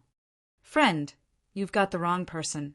Although I look very much like the famous pirate worth 3,000 pounds, I'm not him. There have always been people who misunderstand me, and it has brought me great trouble." Klein raised his hand and covered his mouth. He almost laughed out loud and ruined his image. He restrained his expression and calmly replied, "Yes. Sigh. My reputation." Doniz craned his neck and looked up at the ceiling. "What do you want to do?" Clevy's inhaled silently and asked directly. Klein moved his chin slightly and pointed at Doniz. "Watch him. Guard." Clevy's couldn't understand German Sparrow's words. "Sir, you have to learn to associate and deduce for yourself. You can't ask me to explain in detail. That doesn't fit my character." Faced with Clevy's puzzled eyes, Klein said casually he came on board at Demir. "I recognized him and decided to guard him as a precaution." After looking at Klein for a few seconds, Clevy's nodded. "No problem, right? Do you need help?" "No need," Klein replied calmly. Clevy's glanced at the depressed Doniz and took a step back. "Then I'll take my leave." Just as he was about to leave, he was suddenly stopped by German Sparrow. "Return to the ship as soon as possible. There are hidden dangers in Bancy Harbor." In the Green Lemon restaurant, Donna had just laid out her napkin when she saw Uncle Clevy's rushing downstairs through the window. At this moment, the weather at the harbor suddenly changed. Strong winds blew, causing the trees to sway. As expected of the Weather Museum, Bancy Harbor, Donna examined the scenery outside with great interest. She saw a man in a black cloak carrying a lantern as he trudged forward in the wind. As if sensing that he was being watched, the man turned his body, raised his head, and looked at the second floor of the restaurant. Donna then saw the man's appearance clearly. She saw that the head of the man in the black cloak was empty, leaving only a bare neck that was gushing with bright red blood. The man buried his body again, pulled his cloak, and continued forward. Chapter 512. Donna's body jerked back, her pupils constricting violently. Her mouth was half open, and the scream was already at the tip of her lips. If she hadn't seen the messenger before, she definitely wouldn't have been able to control herself. She would have staggered to her feet in horror, not caring if the tables and chairs would topple over. Fortunately, she was no longer the little girl who didn't know anything about the sea when she first boarded the White Agate. Her voice only sharpened slightly as she pointed outside the window and stammered, There's a zombie! A headless zombie." She used the most common zombie in folklore to describe the terrifying thing she had just seen. Cecil stood up and took 2 steps to Donna's side. He looked out the window in confusion at the strong wind and carefully examined it for a few seconds. "There's nothing," she said truthfully. Donna shrank back, mustered her courage, and carefully leaned forward. She moved closer, only to see the trees outside swaying, debris flying everywhere, and not a single pedestrian in sight. There really was a zombie just now. He was wearing a black cloak. He had no head and his neck was bleeding. Donna said as she gestured, wanting the adults present to believe her. Her father, Ertie Branch, stood up with his hands on the table, walked to the window and stared for a while. Donna, you're not allowed to read that Van's horror stories again tonight. But, Donna wanted to defend herself, aggrieved. At that moment, Clevis came up to the second floor and approached. What happened? Donna said she saw a zombie outside, a headless zombie. Another bodyguard, Teague explained with a chuckle. Clevis was silent for 2 seconds before nodding at Donna. It's fine. It'll pass. It's very windy outside, and it's even more dangerous. We'll leave when it calms down. In Donna's eyes, Uncle Clevis's words indicated that he believed in her and had chosen the safest solution. But in the eyes of Ertie, Teague, and the others, this was a clumsy ploy to comfort a child. Seeing that Donna was still a little nervous and that his real employer wasn't satisfied, Clevis pulled out a chair and sat down. There's a strange custom in Bancy Harbor. On nights when the weather changes drastically, don't leave the house and don't respond to any knocking. If you open the door, you'll be taken away by that zombie. Denton, who had seen the skeleton messenger with his sister, asked in enlightenment. You can understand it that way. Clevis picked up the glass of water and took a sip. So that's how it is. Donna settled down, believing that as long as she didn't leave the restaurant, she wouldn't encounter that terrifying zombie. It was only at this moment that she realized that the surrounding diners had already turned their gazes over because of the commotion here. Donna, who was being stared at, felt uncomfortable all over. She instinctively wanted to lower her head and hide from everything. I didn't do anything wrong. I really saw it. Donna stiffened her neck stubbornly and looked around. She saw the gentlemen in swallow-tailed suits and the beautiful ladies in dresses retract their gazes. She saw them lower their heads, pick up the soup ladles, and scoop the dark red blood clots in the porcelain bowls with several spices into their mouths. Their lips were stained with blood, and their faces looked rather pale under the light of the crystal chandelier. The stark contrast between the two made Donna feel an inexplicable sense of panic. She quickly turned her head and waited for dinner. She secretly prayed to the goddess that the strong wind would stop soon. Bancy Harbor Telegraph Office. Erland and the first mate had just finished taking pictures of the information for the Navy when they heard the howling wind outside, and the nearby doors and windows were rattling. Seriously, the weather here is always so unstable. Erland put on his boat-shaped hat and sighed with a smile. His first mate, Harris, laughed heartily. Why else would it have the title Weather Museum? You'd better not go out. Legend has it that you'll lose your head because of this. A staff member at the telegraph office, a lady with curly brown hair, slowly reminded them. I know, but I've tried a few times and nothing happened. Harris didn't mind at all as he pulled the door open and left. Erland stopped him and thought for a moment. It's fine to go to the cathedral next door, right? Your telegraph office should be closing soon, right? No problem. The lady with curly brown hair was still as slow as ever. Erland nodded and opened the telegraph office's door. Against the strong wind that could sweep up a child, he walked with difficulty towards the storm cathedral dozens of meters away. The first mate, Harris, pressed down on his hat and followed beside the captain, as though he wanted to express the thought of rushing straight back to the white agate. But the moment he opened his mouth, the strong wind poured into his mouth, and all his voice was stuffed back. After stammering for a while, he wisely shut his mouth and stopped making an obviously unrealistic suggestion. There was still 15 minutes before 7, so it could only be considered evening. The door to the storm cathedral was still open, facing the believers. The strong wind became much gentler when it came here. At the very least, Erland and Harris didn't need to worry that their hats would abandon them at any moment. After entering the cathedral and walking down the dark and strict aisle, the two of them stepped into the prayer hall. They saw a man in a dark blue priest robe sitting in the front row, quietly looking at the huge storm's sacred emblem on the altar that was formed from the symbols of wind, waves, and lightning. Erland smiled as he approached and patted the familiar figure on the shoulder. Jess, where's your bishop? After being patted, the priest's head clearly shook. Then it fell forward and fell to the ground with a thud, rolling continuously. Blood gushed out from the priest's neck like a fountain, drenching Erland's face. A cold and wet feeling entered his heart, and the bright red color blinded Erland's eyes.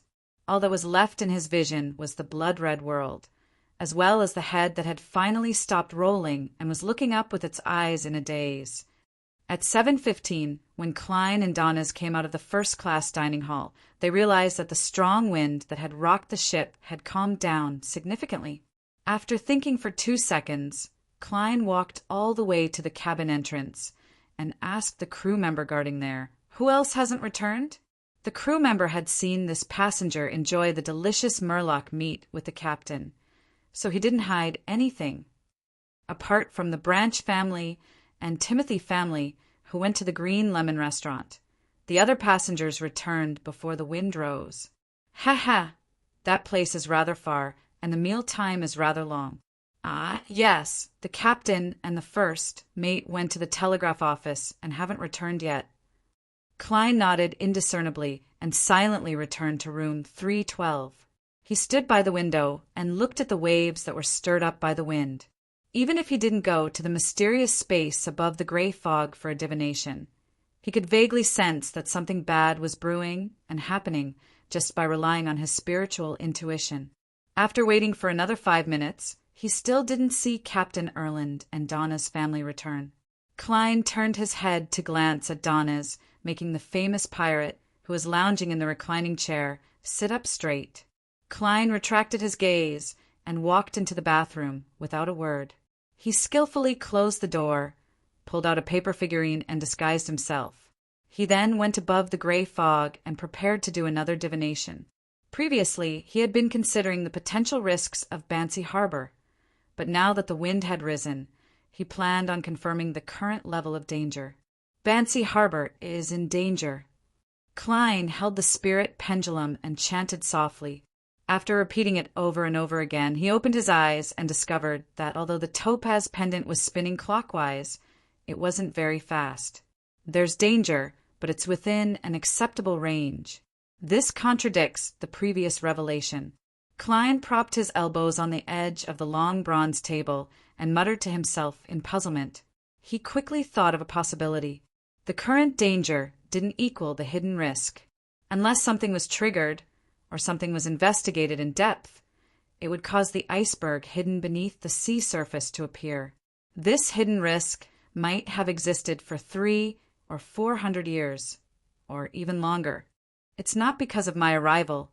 The current danger might not even have anything to do with the hidden risk. Unfortunately, I lack the necessary information, so I can't make a divination based on this conjecture. After finishing his interpretation, Klein quickly returned to the real world, left the bathroom, and found a chair to sit down on. He was silent, hesitant, and didn't move for a long time. This made Blazing Donnas feel inexplicably uneasy. Ever since German Sparrow mentioned that there was a hidden danger in Bancy Harbor, this famous pirate had been a little worried. The danger that can make this monster change his mind and not go to the Green Lemon restaurant must be very terrifying. Why is my vacation so miserable? I'm practically plagued by bad luck. Donnas couldn't sit still due to the nearly frozen atmosphere. All he could do was stand up and pace back and forth. At this moment, he saw the monster, German Sparrow, suddenly stand up. As he buttoned up his double-breasted frock coat, he walked to the coat rack by the door. Taking off his half-top hat, Klein looked at Blazing and said expressionlessly, "You're free." Ah, Donnas found it surreal. Ah, Danitz found it surreal. He blurted out in surprise, "You're going to save that captain and those ordinary people." "Why, you said that it's dangerous outside." Klein put on his half-top hat and picked up his black hardwood cane. Klein wore his half-top hat and picked up his black hardwood cane. As he twisted the doorknob, he calmly replied, "That's right. They helped me keep the secret. They kept my secret. He treated me to mermaid meat. He helped me pay for Great White's losses. Donna's couldn't react for a moment. How much was the compensation? A few solely. Klein opened the door and walked out. Lunatic. This guy was a complete lunatic. Whether it was to others or to himself, he was a madman. Donna's mouth was half open, unable to form a word. Fortunately, I am a normal person. I will stay in a safe place. Donna's retracted his gaze and thought in a half-mocking, half-joyful manner. Just as he finished his thought, the wind came again. The glass windows creaked and the candles in the room swayed. Looking at this dark and surging scene, Donna suddenly thought of a question. The ship was docked at the port, which was also considered a part of Bancy Harbor. It was not safe, and there were risks involved. Rather than staying here alone, I might as well follow that monster. At the very least, he's very powerful. Donna's body moved faster than his brain. He ran out of room 312 and finally caught up to Klein before he left the cabin. Klein turned his head and glanced at him. Although he didn't say a word, the question was very obvious. Donna's hurriedly laughed. I'll be mocked by all the pirates on the Sonia Sea if I choose to retreat from such a small danger. Excuse. Klein didn't expose him. He borrowed a lantern from the crewman at the door. With the dim lantern in hand and a hardwood cane in hand, he walked along the side of the ship and entered the dark harbor. As Donna's lamented, he followed closely beside him. Chapter 5:13. Unlike mainland cities like Bakeland, Tingen, and Pritz Harbor, colonial islands like Bancy lacked gas. There were few street lamps on both sides of the street, and the candles were caged in glass covers, waiting to be lit. Unfortunately, the wind had risen early today, and no one had gone out in the evening. The candles didn't emit their light at the scheduled time, and the road was pitch black. It was only illuminated by the faint crimson moon in the clouds. Compared to before, the wind was a lot calmer. At the very least, Klein didn't need to be distracted by his hat.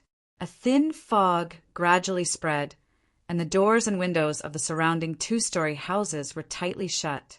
It was pitch black, as if no one had lived there for a long time. With a dim lantern in one hand and a sturdy cane in the other, Klein walked quickly down the extremely quiet street, heading in the direction of the Green Lemon restaurant that Blazing Donnas had pointed out. Whoosh!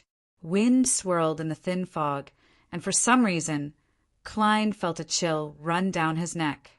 He raised his right hand, which was holding the cane, and straightened the collar of his double-breasted frock coat, completely covering his neck.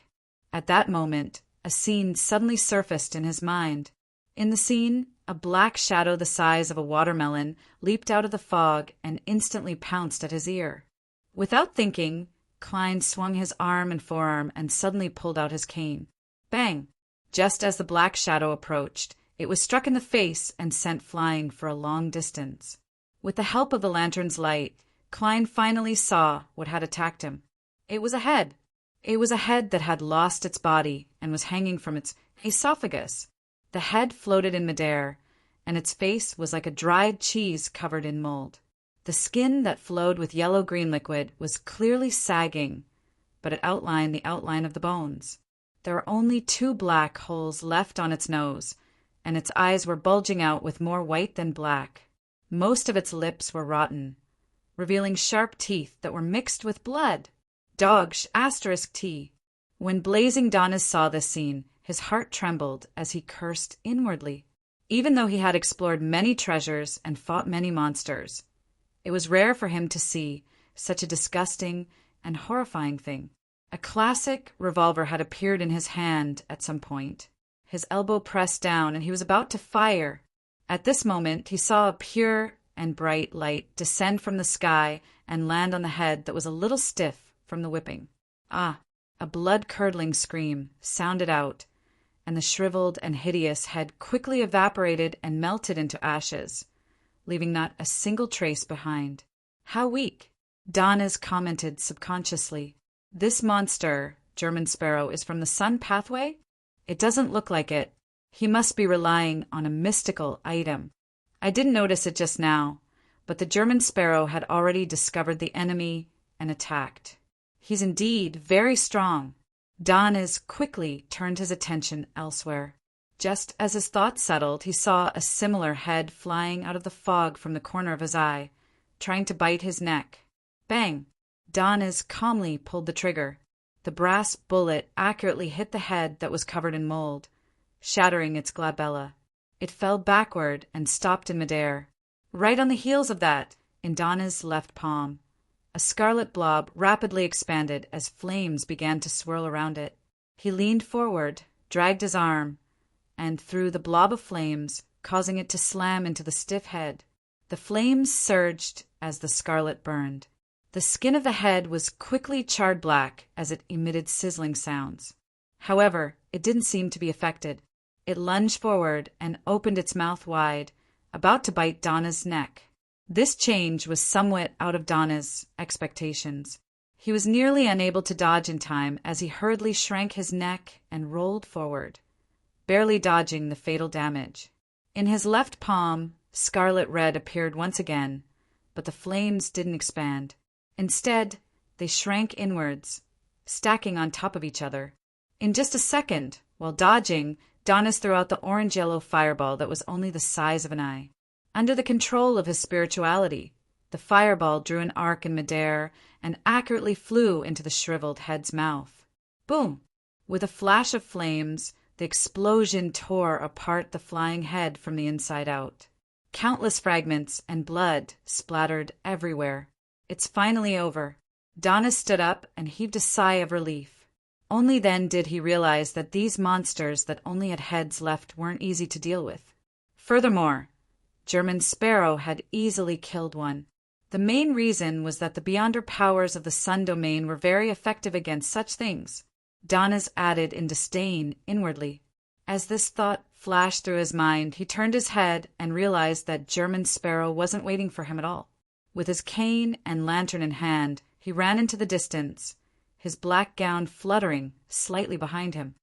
Dog*T. Wait for me. Wait for me. Dana's pupils constricted as he chased after him with large strides. He didn't dare to stay alone in the thin fog and dim environment. Inside the Green Lemon restaurant, Dana looked at the white porcelain bowl in front of her and the dark red blood clots in it. She recalled the strange and horrifying feeling the customers had when they were eating, as well as the pool of blood that had emerged from the neck of the headless, cloaked man. Her throat squirmed, and she nearly vomited. Dana decided to give up on this delicacy, even though the strong fragrance had already entered her nose. She casually ate some salad and mashed potatoes and waited for the wind to stop.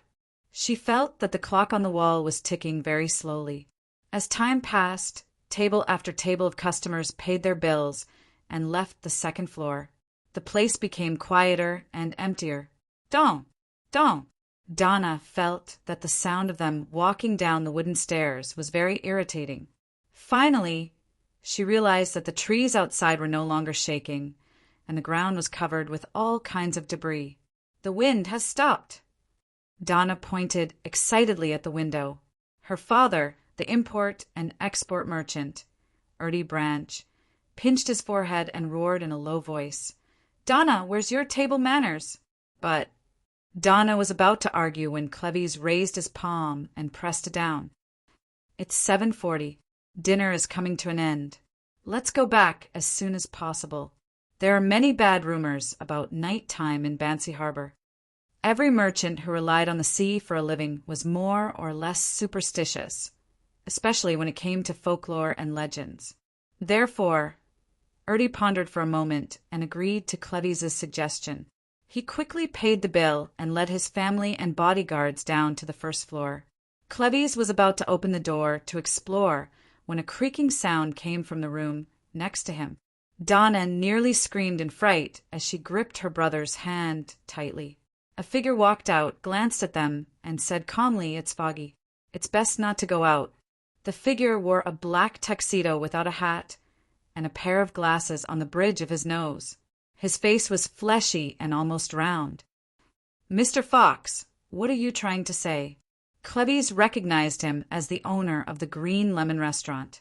Fox said expressionlessly, In Bancy, it's best not to go out at night when the fog and the weather changes drastically. Don't answer the knock on the door, or else something bad might happen. Someone has already left ahead. The more Donna listened, the more afraid she became as she emphasized loudly. Fox pointed at the rooms on the first floor. They chose to stay the night. Creak, clang. As soon as Fox finished speaking, doors opened one by one.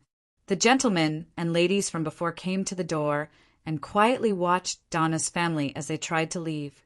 Maybe we should respect the customs here, Ertie Branch said after some deliberation. Staying here for one night won't prevent us from boarding the ship. According to Clevy's original experience, he should have listened to Fox's suggestion and stayed at Green Lemon Restaurant. But he thought of German Sparrow's warning. It was a warning from a powerful adventurer who could guard blazing Donnas. There's a hidden danger in Bancy Harbor. I didn't specify whether it's indoors or outdoors. Clevy's quickly made a decision and said to Ertie, Mr. Branch, please believe in my professionalism. Yeah, I've seen a lot of folk customs, but none of them have any practical use. Another bodyguard digger echoed. Before he could finish his sentence, there was a sudden knocking sound from the restaurant's door, and a series of screams could be heard in the distance. Look, there's a knocking sound. Don't respond, Fox said unhurriedly. Ertie's heart trembled, and he was about to choose to stay the night. Donna looked at the gentlemen and ladies standing at their respective doors and felt that their gazes were indescribably strange. No, we have to go back, the little girl emphasized, almost screaming. Clevy's also felt the indescribable pressure and coldness that seeped out from within his bones, and he emphasized his opinion once again. If there's a problem, staying here will be more dangerous. There are cannons on the ship, and there are sailors with guns and knives. This reason convinced Ertie, and he gestured for Clevy's to open the door. Clevy's waited for the knocking sound to subside, then held his gun in one hand and pulled back with the other to open the door. Outside, the wind was low and the darkness was deep. Fog filled the air, as if there were many monsters hidden inside. Donna pulled her brother Denton, hid behind Cecil, and left the restaurant step by step. Clang! The restaurant's door suddenly closed, making it impossible for them to return. At this moment, they were like ships in a storm, and they were the only ones left in the world. Clevy's walked in front with the lantern in hand. Suddenly, he saw something fly over, hit the ground, and roll a few times. Donna and the others subconsciously looked over and immediately let out cries of horror. It was a shriveled, moldy head. Then they saw light. Light descended from the sky, and the disgusting head melted away. This, Ertie and the others swallowed their saliva with difficulty, their bodies trembling. At that moment, they saw a dim yellow light approaching from the depths of the fog. It was a figure carrying a lantern. He wore a neat half-top hat and a double-breasted frock coat that was the same color as the night. His face was well-defined, and there was an obvious sharpness amidst his coldness. "Uncle Sparrow," Donna and Denton blurted out. They felt that their hearts had become calm and steady. Klein threw the lantern to Danitz beside him and walked over with his cane in hand. He calmly said to Clevy's and the others, "We're here. Go to the telegraph office first." Where's the Timothy family? Chapter 514. Timothy. They're still in the restaurant, Ertie Branch subconsciously replied. Then he pointed to the spot where the moldy head had been purified and asked anxiously, "What was that just now?" Klein, who maintained his German Sparrow persona, didn't answer. He glanced at Donna's, walked past Donna's family, and walked to the tightly shut door of the Green Lemon Restaurant. Blazing Donna's held the lantern, feeling much more relaxed because he had finally completed a goal. He straightened his back, looked at Ertie and the others, and chuckled. "You don't need to care about what it is. Just remember that it's a monster that will hurt you." If it weren't for the fact that German Sparrow was just a few meters away, he would have even wanted to declare, "Only I, Lord Blazing Donnas, can protect you." Clevy's, Cecil, and Teague looked at each other and took the initiative to step forward to comfort their employer. We'll ask when we return to the White Agate. Frankly speaking, the 3 bodyguards had all been adventurers for a period of time, but their understanding of monsters was still stuck at the level of folklore and drunken words of their peers. At this moment, they couldn't help but feel like they were dreaming. But to them, since they had seen creatures like murlocs, other things weren't too hard to accept. At most, they were a little uglier and a little more unique than murlocs. With this in mind, their hearts calmed down a lot, and the guns in their hands seemed to have regained their strength. However, the pure light that descended from the sky still exceeded the scope of their understanding. They felt that their views of the world, life, and values, which had been formed for a long time, had been shaken. They could only put it aside for the time being and suppress all their emotions. Klein stopped at the entrance of the Green Lemon restaurant, raised his right hand, and knocked with his fingers. Thump, thump, thump. After he knocked 3 times rhythmically, no one answered. It was silent. If it weren't for the candlelight shining through the windows and cracks in the door, Klein would have thought that this was an empty house that had been abandoned for a long time. Thump, thump, thump. He knocked 3 more times. Inside the restaurant there was still silence. Everyone seemed to be abiding by the custom of not responding to the knocking in foggy weather. Klein retracted his right hand and patted the hem of his double-breasted suit. Suddenly he leaned back, lifted his knee, and kicked out with his right foot. With a clang, the door to the dining room opened, and all the nails that held the copper lock in place popped out. The boss, Fox, who was wearing a tuxedo and had a fleshy face that was almost round, was still standing in his original position. The ladies and gentlemen who had chosen to stay the night opened their doors one after another and stood quietly at the dividing line, looking over in silence. "What do you want to do?" Fox wasn't angry. His tone was the same as before, but a revolver had already appeared in his hand. With his spirit vision activated, Klein turned his head and surveyed the area. He didn't find any traces of evil on the humans present. His gaze fell on the restaurant owner. His gaze turned solemn as he looked into his eyes. What about the Timothy family? Fox met the other party's dark brown eyes, which were suppressing their emotions as though they were brewing a storm, for 2 seconds before turning his head unnaturally. "There's another table, foreigners, upstairs." "Let them come down," Klein ordered coldly. Fox was silent for a few seconds until the man drew his gun and aimed it at his head. He took a deep breath and sent a waiter to the 2nd floor, taking the Timothy family down the stairs. What happened? Timothy was a man less than 30 years old. He was on vacation with his new wife. Klein lowered the muzzle and calmly said, "Something has happened in Bancy Harbor. Do you want to return to the ship with me, or stay here for the night?" Accident. As Timothy ruminated on this word, he saw Ertie Branch nodding at him heavily outside. He knew that the other party was a very rich import and export businessman, and he had 3 bodyguards with him. He believed that if something really happened, it would be safer to stay with the other party, so the answer was self-evident. As for the unique customs of Bancy Harbor, that was just a custom. He held his new wife's hand and walked to the door, smiling politely. "Everything we have is on board with you, of course." "Thank you." He and his new wife thanked him at the same time, walked past Klein, and met up with the Branch family outside. Klein retracted his revolver and politely bowed to his boss, Fox. "Sorry for disturbing you." With that said, he turned around and walked towards Clevy's and the others in the light that leaked out of the restaurant.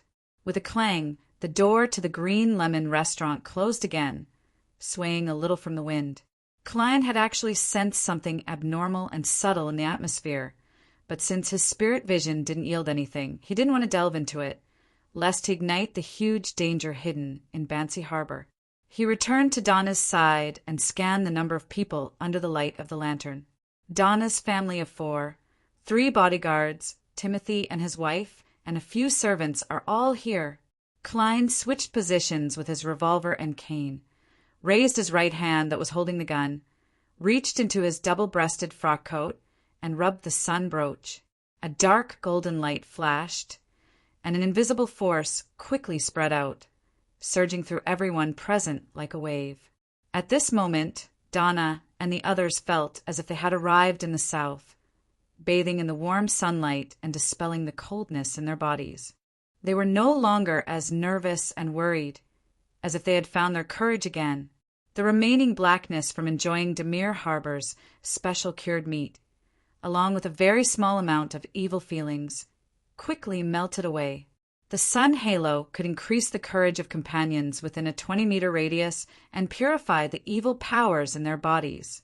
With the help of this spell-like ability from the brooch, under Klein's spirituality and mental control, he could make the power of the sun bypass targets he didn't want to help. "Head to the telegraph office first," Klein repeated. With his cane in his left hand and his gun in his right, he identified the direction and walked forward. Doniz followed his instructions and walked diagonally to the side. Cleves, Cecil, and Teague very professionally took over the other two directions. If a team of more than 15 people were to encounter an attack, it would be very easy to lose sight of the others. Furthermore, only Blazing can truly be considered a helper. What should I do? Klein recalled the characteristics of the monsters he had encountered before. He suddenly stuffed the revolver back into his armpit holster and switched the cane to his right palm. He reached into his pocket with his left hand, removed the wall of spirituality on the iron cigar case, and took out Aztec's copper whistle. He held it in his palm and occasionally tossed it up. He believed that the undead monsters that only had one head left would definitely forget about the others. All that was left in their eyes was this ancient brass whistle. This way, I don't have to worry about not being able to rescue them in time. This is the role of an MT. Klein sighed and quickened his pace slightly. At this moment, 3 shriveled heads covered in mold flew out of the thin fog ahead. They charged at Klein from different directions, like sharp arrows, completely ignoring the existence of the other delicious flesh and blood. 3. Donna's pupils constricted. He was a little worried that the German sparrow would be flustered, but he was also looking forward to the other party's true strength. 3. Klein calmly shook his left palm and threw Aztec's copper whistle into the air. The flying heads that were dragging their esophagus immediately drew an arc and rushed towards their main target. Klein took a step back and expressionlessly raised his hand to pinch the brooch of the sun suddenly. A cluster of dense golden flames appeared out of thin air where the copper whistle was. A holy aura emanated majestically. Flames of light. The 3 skinny heads let out shrill screams at the same time as they turned into powder amidst the golden flames. Klein took 2 steps forward and reached out to catch Aztec's copper whistle. It can be done like this? Another mystical item? Donna's was stunned for 2 seconds, feeling that the matter had been resolved too easily. At this time, Timothy and his wife also saw clearly what the thing that had just attacked them looked like. One of them was so scared that his face turned pale, and the other asked in panic, "What is it?" What is that?" Donna immediately turned around and nodded seriously. "We'll ask when we return to the white agate." With that said, she raised her finger and placed it to her lips, mimicking Uncle Sparrow's silence. Thinking of the holy aura displayed by the young man in front of him, Timothy swallowed his saliva with difficulty. He pulled his wife's hand and vigilantly fell silent. When the servants saw this, they could only obey. The group continued on the street, illuminated only by the faint moonlight. The lights in the houses on both sides of the street had been extinguished, and behind the oriel windows was an indiscernible darkness. Donna had a nagging feeling that there were pairs of eyes following them, but due to certain reasons, no one revealed themselves. They must be afraid of Uncle Sparrow. She held her brother's hand tightly as they walked in the protective circle of their parents. Suddenly, a figure appeared at the side of the street. He was wearing a black cloak, and his body was leaning forward, revealing a neck that was still bleeding. There was nothing above his neck, and only the lining of the cloak reflected the moonlight. Gasp! The headless figure let out a beast-like growl from its throat as it charged at Klein. causing the street to tremble slightly from its footsteps. It happened to run into Donna's as it passed by. The famous pirate cursed inwardly, waved his arm, and threw out an orange fireball that had been compressed repeatedly. Boom!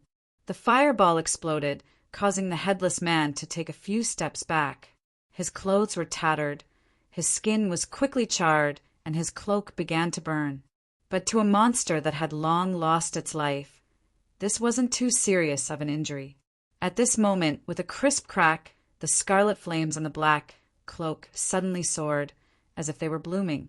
Klein, who was wearing a coat, leaped out of the flames. Using the inertia of his fall and his own strength, he stabbed the cane in his hands directly at the headless man's neck. Splat! The cane sank into the headless man's body and extended out from its crotch. Bang! The muscles on Klein's back bulged as he forcefully stabbed the headless monster to the ground. Taking advantage of this opportunity, he stood behind the other party and continued, gripping the cane tightly as he infused his spirituality into the sun brooch. He had already used his spirit vision to determine that holy light summoning, cleave of purification, and flames of light were unable to finish off this blackish-green monster in a short period of time. He could only use another method. 5 seconds, for seconds, 3 seconds. The headless man struggled with all his might, but like a snake, he was pinned to the ground by the cane while half kneeling. 2 seconds, 1 second. Klein spoke in a deep voice as he said a word in ancient Hermes. That's right. Sun. Specks of light appeared and turned into water droplets that sprinkled down, drenching the headless man's body. Sizzle. Blackish-green gas emitted as Klein let go of the cane and took 2 steps to the side. In the sparse rain, the headless man twitched continuously before finally calming down and melting into a pool of blood. No Beyonder characteristics. This means that he's not a real enemy. At most, he's a servant created. Klein retracted his cane and turned to walk back to the team. So cool. Denton let out a belated exclamation. Donna's eyes were also sparkling. He's still borrowing the power of a mystical item. However, that flash that relied on flames shows his true strength. He's really not easy to deal with. Blazing Donnas retracted his gaze, feeling that his decision to not run away blindly was too wise. 7 or 8 minutes later, the team that had cleared 2 more waves of monsters arrived at the telegraph office in Bancy Harbor. Cleves took the initiative to step forward and knock on the door. "Who is it?" A calm female voice came from inside. "We're looking for the captain of the White Agate, Mr. Erland," Cleves replied through the door. In the quiet night, the female voice said unhurriedly he and his first mate went to the church next door. He and his first mate went to the church next door. The way the people here speak is a little strange. Or is it only like this on such nights? Klein tossed a gold coin to confirm that the other party wasn't lying. Just as they were about to leave, the female voice in the telegraph office hesitated for a moment. "Can you guys help me keep an eye out for someone? He's my colleague. He went out before the wind blew tonight and never came back." Chapter 5:15. Pavo Cotter. Cleves didn't directly respond to the woman behind the telegraph office's door. He turned to glance at German Sparrow and waited for him to make a decision. In the eyes of this former adventurer, it was a rather difficult task for a group of more than 10 people to safely return to the White Agate. They couldn't and shouldn't be distracted to help find someone at such a time. However, he also knew very well that the current pillars of support were German Sparrow and Blazing Donnas. Only they had the authority to agree or not. Klein fell silent for 2 seconds before speaking in a voice that wasn't too loud or too soft. What does he look like? He believed that grasping more information would help him escape this strange, fog-filled city, so he casually asked. As for whether he would help keep an eye out, it all depended on what happened next. While asking, Klein warned himself not to delve too deeply into the matter, or else it would easily trigger the danger lurking in Bancy Harbor. Between understanding the situation and avoiding risks, he had to be like walking on a balance beam. No more, no less, no more, no more, no more, no less. This might be easy or difficult, because no one knew what would happen once they took a step. He could only make judgments based on experience and intuition, and he could fall into a trap at any moment. This made Klein extremely tense, and his thoughts raced faster than ever. Amidst the thick darkness and thin fog, the telegraph office's door remained tightly shut. The woman inside paused for a moment before saying, and said, "He's a very handsome man. He has 2 eyes, 2 ears, a nose, and a mouth." Why is this answer so terrifying? Is there something wrong with this woman? According to the customs of Bancy Harbor, she shouldn't have responded at all. Blazing Donnas had the urge to kick open the door and rush into the telegraph office to check the situation inside. At this moment, he saw German Sparrow raise his hand to press down on his hat, turn around, and walk to the side. Storm Cathedral! Klein briefly mentioned his destination. He didn't care what problem the woman in the telegraph office had, just like he didn't want to find out what secrets the owner of the Green Lemon restaurant and the guests were hiding. The wind grew weaker and the fog remained thin. The candlelight in the church shone faintly from the narrow window high above, like a lighthouse in a storm. After Klein used the sun halo again, Donna and the others regained some courage. They were like drowning people desperately grasping at the last straw as they quietly and hurriedly walked down the deserted street. Soon they arrived outside the Storm Cathedral, but the 2 doors were tightly shut without any gaps. Glancing at the storm emblem on the door, Klein raised his hand and knocked 3 times. "Don! Don! Don!" A slightly vigilant male voice came from behind the door. "Who?" "German Sparrow," Klein answered directly. He could tell that the one asking the question was Captain Erland. "Why did you come here?" Erland asked again, without opening the door. Klein held his cane and said calmly, "You helped me pay the compensation to Great White." Erland was taken aback at first and found it a little funny. Then he confirmed that it was really German Sparrow outside. At the very least, no matter how good a monster at disguise was, it shouldn't know about a matter that was limited to the 2 of them. He was still a little hesitant until Cleves, Ertie Branch, Donna, and the others spoke up one after another. Only then did he relax and get the first mate, Harris, to remove the lock and open the door. A heavy, creaking sound echoed into the distance. Klein saw Erland, who was wearing a boat-shaped hat, holding a straight sword in one hand and a musket in the other. "There's a problem here, too?" he asked keenly, considering the previous situation. Erland turned to the side to let Donna and the others enter before pointing to the prayer hall. "The priest I know just died inside. His head was separated from his body, and I don't know where Bishop Miller went. It's the same for the other priests. Also, the servants in the cathedral are all gone. A priest is dead, and a bishop is missing? The entire cathedral lost a living person? This is a bit of a problem." Klein held the cold Aztec copper whistle as his heart sank. Of course, he knew very well that the priest and bishop weren't the main force of the Church of the Storm's management of the Beyonder incidents in Bancy Harbor. Under the cathedral, there was definitely a mandated Punisher team made up of 6 to 8 Beyonders, as well as an indefinite number of sealed artifacts. Even a high-sequence Beyonder might not be able to finish off this force in a short period of time without causing a stir. As long as they're still alive and can still use sealed artifacts, the problem won't worsen. So, what is the mandated Punisher team doing at this time? Based on his experience as a former Nighthawk, Klein made a guess based on normal procedures. During this process, he followed Erland to the prayer hall and examined the dead priest's body. Jess's death was tragic, as if he had been beheaded while he was still alive. Unlike the monsters outside, his esophagus and head were separated. In Klein's spirit vision, the priest no longer had any remnant spirit. Even if he wanted to channel his spirit, it would be very difficult to succeed. Is it because of the killing method itself? Or is it because of the corresponding treatment? Is it different from the monsters outside because they acted in a hurry? Klein combined the situation at the scene and completed his previous guess. He believed that there were two possibilities. One was that a living sealed artifact or mid-sequence beyonder had lost control underground and escaped into the cathedral.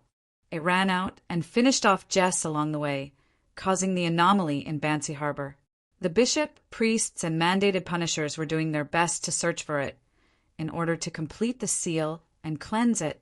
The servants had been led to a certain area underground and were protected by the mandated punishers who stayed behind. However, this couldn't explain the strange behavior of the residents of Banshee Harbor. The second possibility was that a primitive sacrifice to the god of weather had been revived among the people of Banshee Harbor. The flying head and the headless monster matched the description of the sacrifice, sharing flesh and blood, burying the head into the altar. And for some unknown reason, this group of people had raided the cathedral and killed the priest, Jess. The rest of the residents more or less understood the situation, but they chose to remain silent. They might have already attacked underground and were engaged in an intense battle with the mandated punishers, priests, and bishops with the help of the sealed artifact, transforming all the servants into monsters. They might have also been pushed out and are being pursued by the Beyonders of the Church of the Storm, fleeing all the way. The servants have entered underground to receive protection and prevent any accidents. From the fact that Jess's corpse hasn't been used, there's a high chance that it's the latter development. If I go underground to confirm the situation, I'll definitely be attacked. After all, it's an unfamiliar Beyonder. Besides, the strength left behind might not be enough. Klein looked at the priest lying on the ground and discovered that his Beyonder characteristic had condensed at his neck like a blue gem. He withdrew his gaze and didn't pick it up.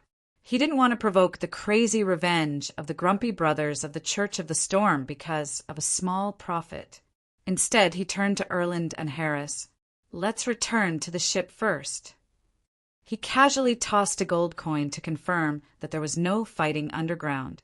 Regardless of whether or not there were mandated punishers guarding the cathedral, it was no longer suitable for him to stay for long. After all, Klein wasn't certain that his guess was correct, so he could only make the safest choice. All right. Erland didn't want to stay here either.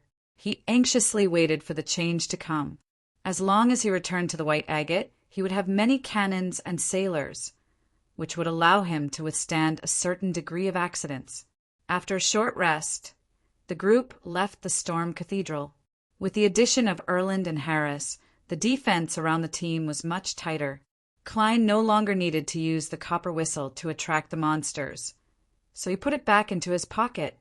After taking a few steps, Erland cautiously suggested, "Should we send a telegram to the Church of the Storm headquarters to report the situation at Banshee Harbor? This way, even if there were any major changes, as long as they persevered, they would eventually be saved."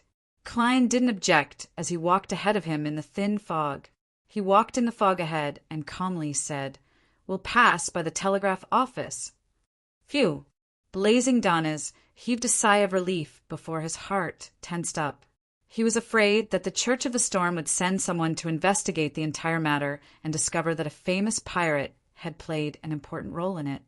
And when that happened, he might very well still be trapped on the White Agate. Although I save someone, the mandated punishers aren't friendly to those who don't belong to them, especially when I'm a pirate. Donnes was placed in a difficult position. He decided to survive the imminent danger first. After walking for a while, they saw the telegraph office in sight. However, a dim yellow light suddenly appeared on the side street, approaching from the depths of the fog. It was a middle-aged man holding a lantern. He wore a dark blue bishop's robe embroidered with the symbol of the storm. His head was lowered and his face was pale. His breathing was rapid, and his footsteps were a little unsteady. Erland focused his gaze and blurted out, "What's going on?" "Bishop Millet?" The middle-aged man looked up and raised the lantern. "You are Erland." At this moment, Klein took a step back, highlighting Erland's position and preventing the bishop of the Church of the Storm from paying attention to him. Donnes shrank his neck. using Ertie's fat body to shield himself. "Yes, Mr. Bishop. I saw just I. What happened?" Erland wasn't a novice, so he didn't directly approach him. Bishop Millet coughed twice and said, "Ancient customs are being revived. A group of cultists with filthy blood flowing in their veins have begun using living people as sacrifices and sharing their flesh and blood. Jess found out about their problem and was killed by them first. The matter can no longer be concealed. They used sacrifices to change the weather in an attempt to attack the cathedral, but they were defeated by the mandated punishers. They fled up the mountain to the cave where the altar is. I was injured in the battle and couldn't hold on any longer, so I could only slowly return." Just as he finished speaking, a bright light suddenly erupted from the distant fog, as if countless bolts of lightning were striking down. With the help of this light, Klein and the others saw the mountain range by the shore covered in fog and the peak connected to the thunderstorm scene. This confirmed Bishop Millet's story to a certain extent. Erland was about to step forward to help the storm bishop when he saw German Sparrow take out a gold coin and whisper, "He has ill intentions." Ding! The gold coin flew up, turned around, and landed in Klein's palm, head up. This meant that it was true. Bishop Millet stared straight at this scene, and a dark red glow suddenly surged in his light brown eyes. Please remember this book's domain name. 9 Heavens, Divine Emperor Mobile Version. Chapter 516. Whoosh! A gust of wind blew out from Bishop Millet's body, lifting up his dark blue priest robe. Kacha! Kacha! The branches of the nearby trees snapped and flew into the air. Donna's body involuntarily rose up and was thrown a few meters away. She fell to the ground, her entire body in pain. It wasn't just her. Cecil, Denton, Timothy, Harris, and the others were also sent flying by the wind and fell to different spots. Only Cleves, Teague, and Ertie, either because they had been exercising for a long time or because their bodies were abnormally fat and heavy, only staggered to the ground and rolled a few times. Erland, who was facing Bishop Millet, continuously retreated and somersaulted backward to avoid the oncoming wind pressure. Klein and Donnes didn't resist it head-on. Instead, they took advantage of the momentum and floated like kites. They looked like they were about to fall, but they ultimately maintained their balance. As soon as the hurricane stopped, 6 figures appeared in the dispersed fog. They were all wearing black cloaks and had lost their heads. Only their necks were still gurgling with blood, and only the swirling breeze held up their hoods. Hiss! Hiss! The low growls of wild beasts before they were ready to pounce came from their throats. Swoosh! Swoosh! Swoosh! Thin and sharp wind blades shot out, leaving an obvious and deep crevice in the spot where Klein was tumbling. Tap! Tap!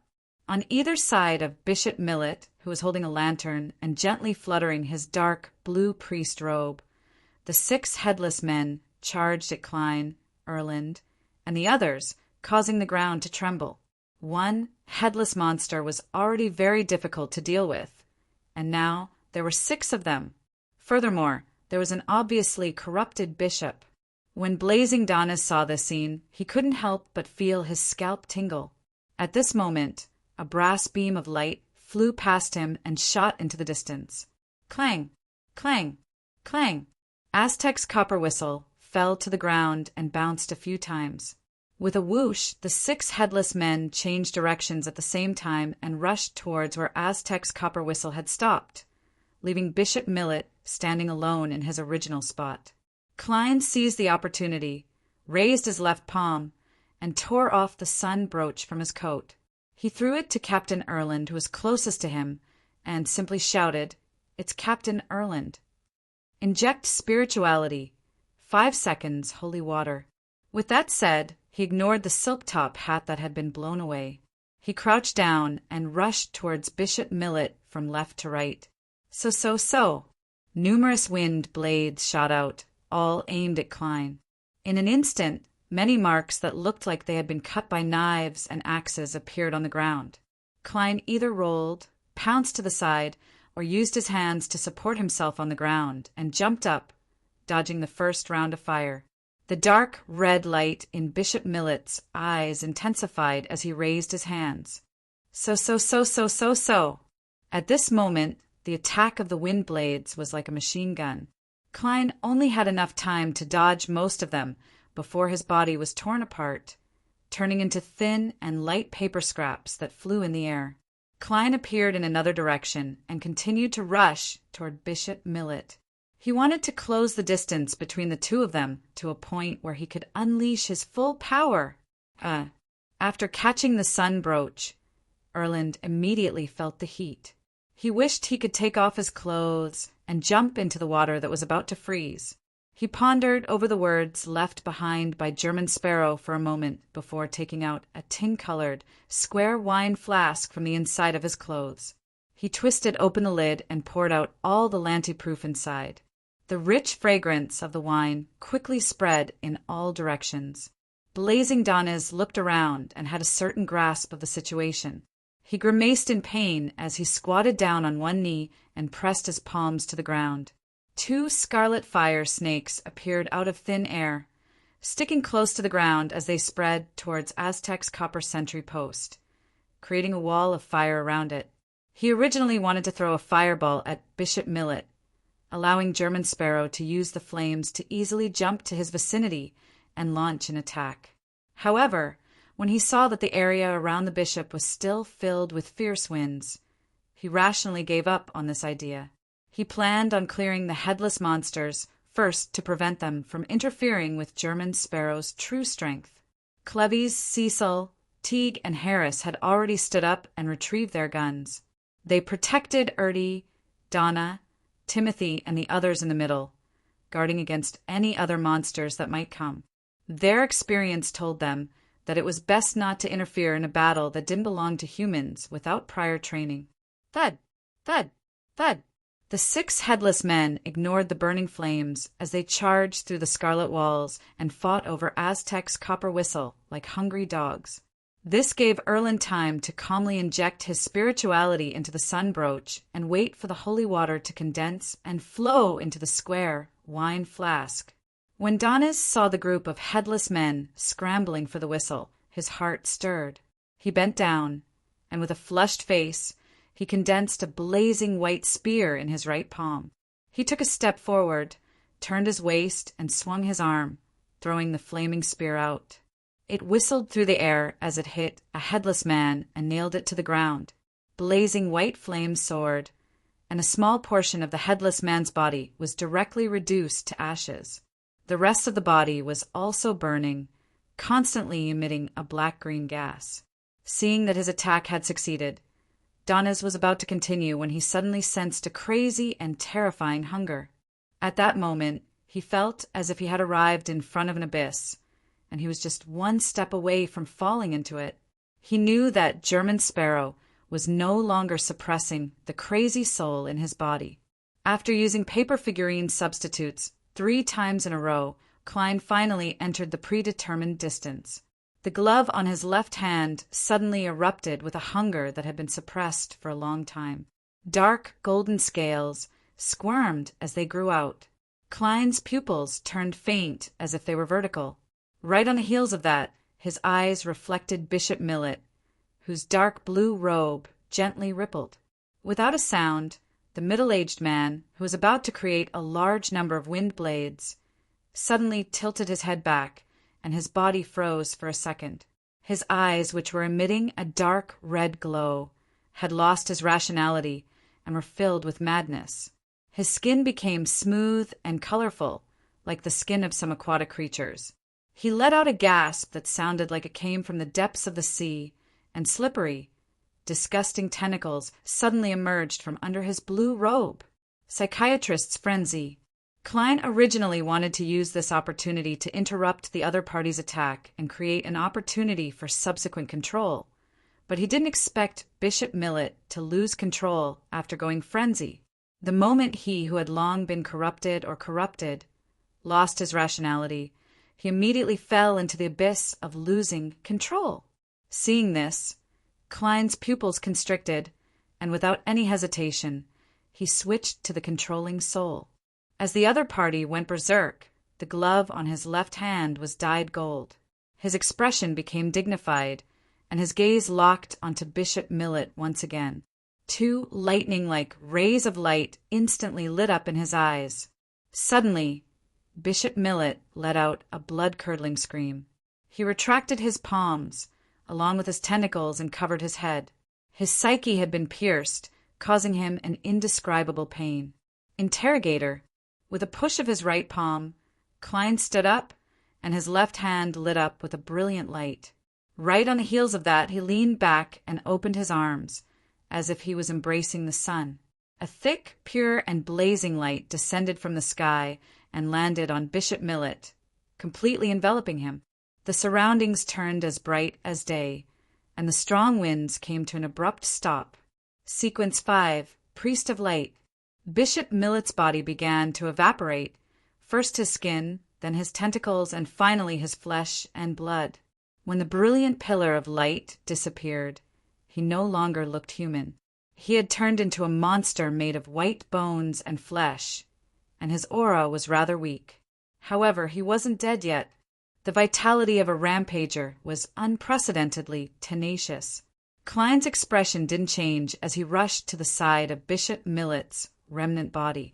He knelt on one knee, leaned forward, and pressed his left palm on the pool of flesh and blood.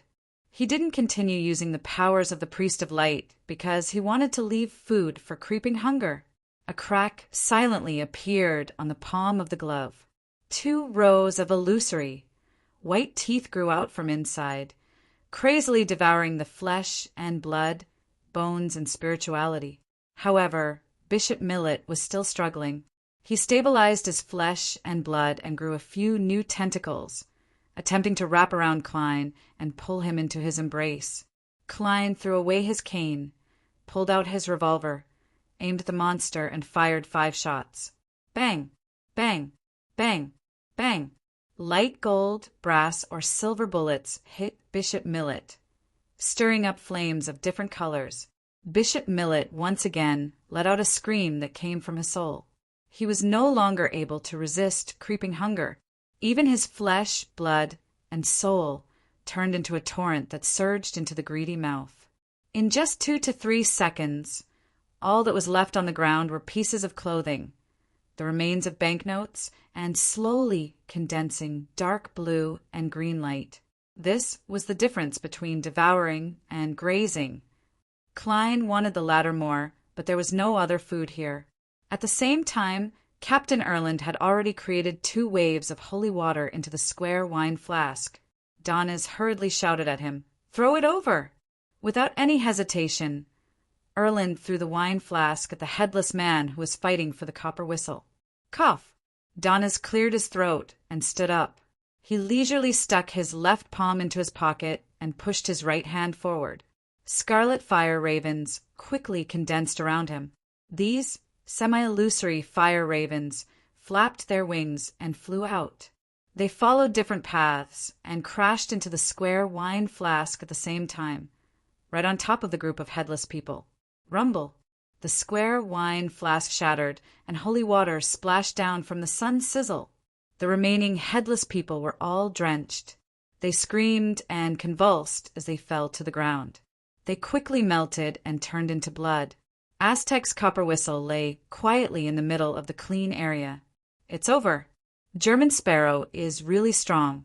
Even if he encounters Captain, he still has the ability to resist. Unfortunately, I didn't see what beyonder powers he used just now. Donis turned his head to look at Klein, who was standing in front of Bishop Millet's remains, and sighed silently.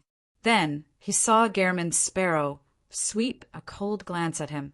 Subconsciously, Donis ran out aggrievedly and picked up Aztec's copper whistle. Donna rubbed her bruised arm and saw Uncle Sparrow, who was dressed in a long black suit, take a few steps back, bend down, and pick up the half-top hat. He silently dusted it off and put it back on. P.S. Recommend a book. Sorry, it's amazing to have a system. This is a book by God of Ugliness. God of Ugliness is recognized as a good person in the male author circle. He's always sharing in silence, hiding his merits and fame. His books are funny, straightforward, and coquettish. Chapter 517. By the time Klein took back his hat, Bishop Millet's Beyonder characteristic had already condensed. It was only the size of a thumb, and it was light blue and translucent. However, from time to time, there would be traces of green inside, surging with a dark, almost black tide. Opening the revolver cylinder, Klein shook it forcefully, and empty gold, silver, or brass cartridges fell to the ground, producing crisp, clanging sounds. Following that, he calmly took out the loader he had prepared earlier and loaded the other Beyonder bullets into his gun. After doing all of this, he put away his revolver, bent down to pick up Bishop Millet's Beyonder characteristic, and nonchalantly stuffed it into his pocket. Taking a few steps diagonally, Klein picked up his cane, turned around, and walked towards Cleves and the others. He casually pulled out a paper figurine and shook his wrist like he was waving a whip. Pa! The paper figurine was quickly ignited and flew out of his hand, turning into specks of scarlet as they fell to the ground and extinguished into dust. So handsome! Denton forgot the pain from the fall and stared intently. Uncle Sparrow looks like he's setting off fireworks. Donna nodded in agreement with her brother's words. After using paper figurine substitutes to interfere with the information and traces of the scene, Klein looked in the direction of his return and said calmly and succinctly, "Let's leave this place."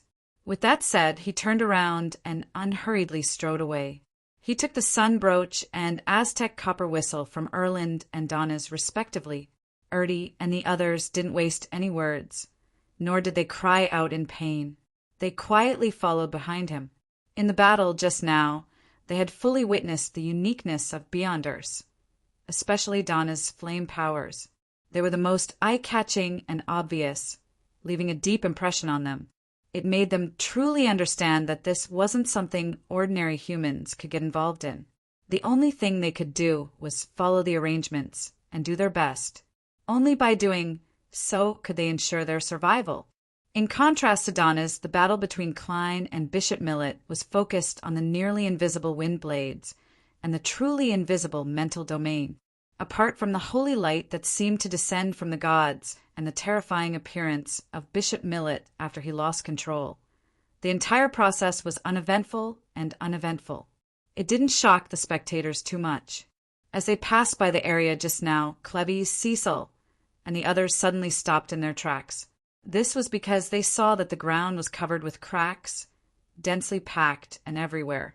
They instantly understood one thing, and that was that the battle between German Sparrow and the fallen bishop was many times more thrilling and terrifying than the performance on the other side. A sense of fear and security emerged at the same time, and they all quickened their pace. 20 to 30 seconds later, Klein stopped on the street outside the telegraph office and said to Captain Elland without any expression, "Captain Elland, do you want to send a telegram?" After saying that, he couldn't help but remind her, "Don't force your way in. All right." In this strange night, Erland was equally cautious. He walked briskly to the door of the telegraph office and knocked 3 times. "Dong, dong, dong." As the slightly dull voice echoed, someone inside asked, "What's going on?" "Who is it?" Klein, who was already vigilant, suddenly frowned, because the person who spoke was a man. Erland was also a little puzzled. "I want to send a telegram." "Who are you?" "I remember that the previous person on duty was a lady." The man inside replied calmly, "I'm Pavo Court, Melanie's colleague. She's here next to me. She's fine." As soon as Pavo Court finished speaking, the female voice from before spoke immediately. "Yes, I'm fine." "You don't have to. Keep an eye out. Pavo Court is back." "Friend, isn't it your custom to not open the door if you don't respond?" How did Pavo Court get in? Klein resisted the urge to question. Erland took a step back and cleared his throat. "I want to send a telegram to the Church of the Storm headquarters." "I'm sorry, we can't open the door," Pavo Court replied emotionlessly. Erland also sensed the strangeness and did not dare to force the issue. He took the initiative to offer an alternative plan. Can you help me send it and pass the draft to me through the crack of the door? The content is about the anomaly in Bancy Harbor, the deaths of Bishop Miller and Pastor Jess. Signed by Erland. All right. Melanie's voice faded away, as if she had returned to the telegraph machine. After waiting for a while, there was the sound of ticking. Not long after, a draft telegram stretched out from the crack under the door. Erland bent down to pick it up, resisting the urge to peek through the crack. He glanced at the draft telegram and his nose suddenly twitched. He smelled a faint smell of blood on the paper.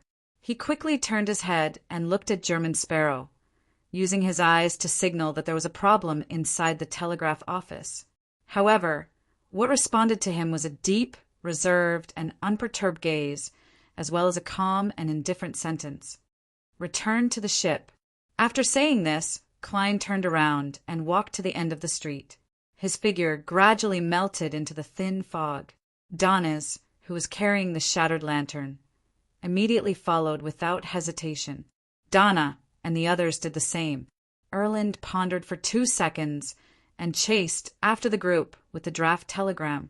There was no sound coming from the telegraph office. It was abnormally quiet. Perhaps it was because the fallen Bishop Miller had been eliminated. But on the way back, Klein and the others didn't encounter the headless man in the black cloak. The head covered in mold only appeared twice before it was easily dealt with. After walking for an unknown period of time, they finally saw the dock and the white agate, which was illuminated by the candlelight. This allowed Erdy and the others to regain their strength.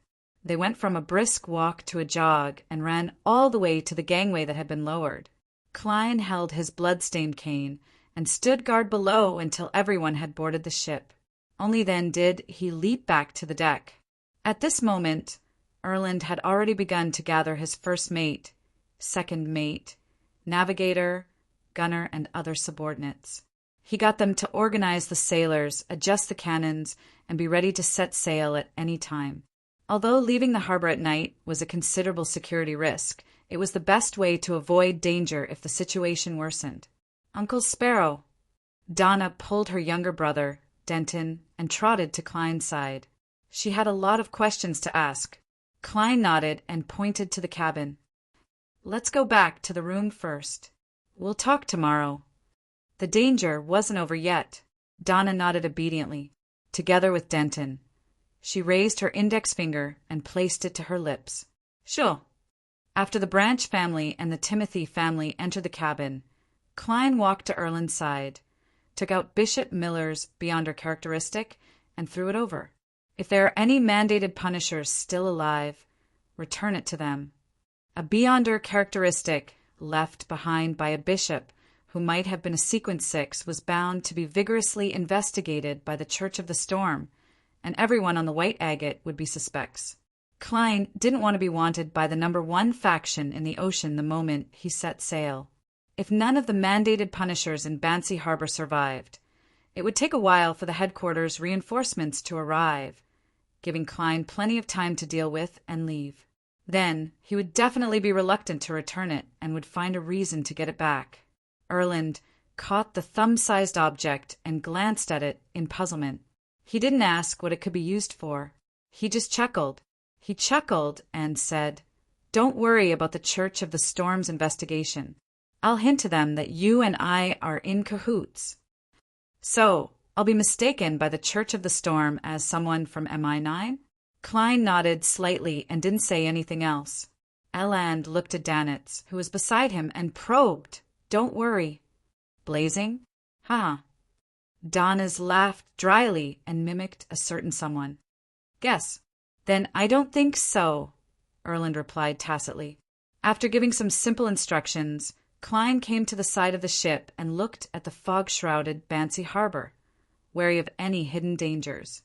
As time passed, the peak of the mountain range by the shore lit up with the light of a thunderstorm once again. Bolts of silver white and violent lightning flashed over there and gradually calmed down. The fog in Bancy Harbor began to dissipate, and the crimson moon's light became clearer. It's over? Upon seeing this scene, Klein didn't dare to completely relax. After another half an hour, 3 men who claimed to be mandated punishers came to the dock and asked to meet Captain Erland.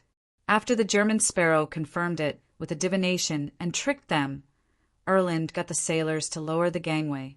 The 3 mandated punishers gestured for the surrounding crew members to leave before reporting the situation to the captain in hushed voices.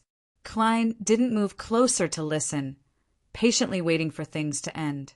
A few minutes later, Erland returned the characteristic left behind by Bishop Millet to the mandated punishers and watched them leave the white agate to deal with the aftermath elsewhere. Phew! Erland exhaled and came to Klein and Donna's side. He said with relief and fear, it settled. There are no more problems. Has it really been solved? Klein suddenly thought of Pavo Court and Melanie behind the door of the telegraph office.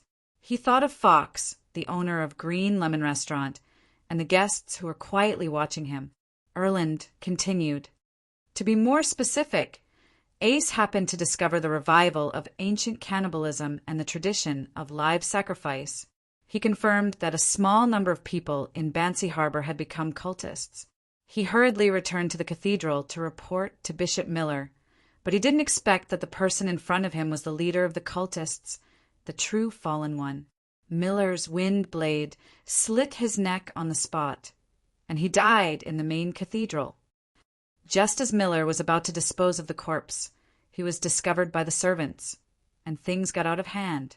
Some of the servants were transformed into monsters, and under the guidance of the priests, they hid underground. Seeing that there was no way to hide it, Miller left the cathedral, gathered the cultists, and headed to the altar at the top of the mountain. The weather changed as a result, and after the mandated punishers took out the 3 sealed artifacts, they rushed over, and an intense battle erupted. During this process, Miller escaped with injuries, and the rest of the cultists defended the altar until they were finally breached. The church's headquarters has already replied, and they will soon send someone to investigate the reason for Bishop Millet's fall. I told them that it was because Bishop Millet was seriously injured that we were able to join forces to kill him. By the way, the mandated punishers also told me to get the Branch and Timothy families to sign confidentiality agreements. After explaining the gist of the matter, Erland heaved a long sigh of relief and busied himself with dealing with the remaining matters. Klein didn't dare to completely relax as he continued guarding the deck until the clouds in the sky burned. The sun slowly rose, illuminating the entire harbor. He saw the residents go out one after another, bathed in the golden sunlight, chatting and laughing as they headed to their respective jobs. Bancy Harbor had the scent of humans again. It's really over. Klein turned around in confusion, ready to take a nap after the ship left. As for Donnes, although he had already yawned, he did not dare to move when he saw that the German Sparrow did not move. On the way into the cabin, Klein met Erland, who had also not slept the whole night. Good morning. We're about to leave the port. Don't worry about anything, Erland greeted with a smile. As he spoke, the steam whistle of the white agate emitted a woo sound. Upon hearing this voice, Klein secretly exhaled. He decided to throw all his doubts to the back of his mind and stop thinking about Bancy Harbor. He nodded in response. Erland stretched his neck and sighed. Last night, I had a strange feeling that the ancient Binzi and the modern Bancy Harbor overlapped. Klein originally planned on walking past him, but he suddenly grasped a word and asked with a solemn expression, "What's the matter?" With a solemn expression, he asked, "Binzi?" "Ha! That's the ancient name of Bancy Harbor. 300 to 400 years ago, this place was called Binzi Town.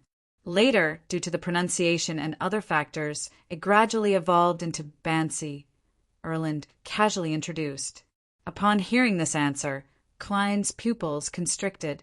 He remembered very clearly that the evil spirit in the underground ruins of Bakeland had said that if he wanted to find one of the founders of Rose Redemption, the former king of Angels Medici and his bloodline descendants, he could try his luck in Binzi Town.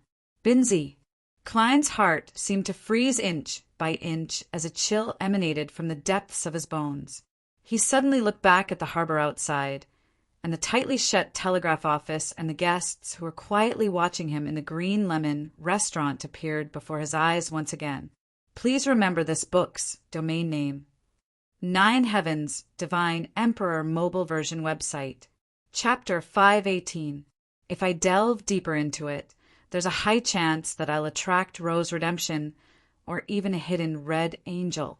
There were few times just now when I was dancing on the edge of a cliff.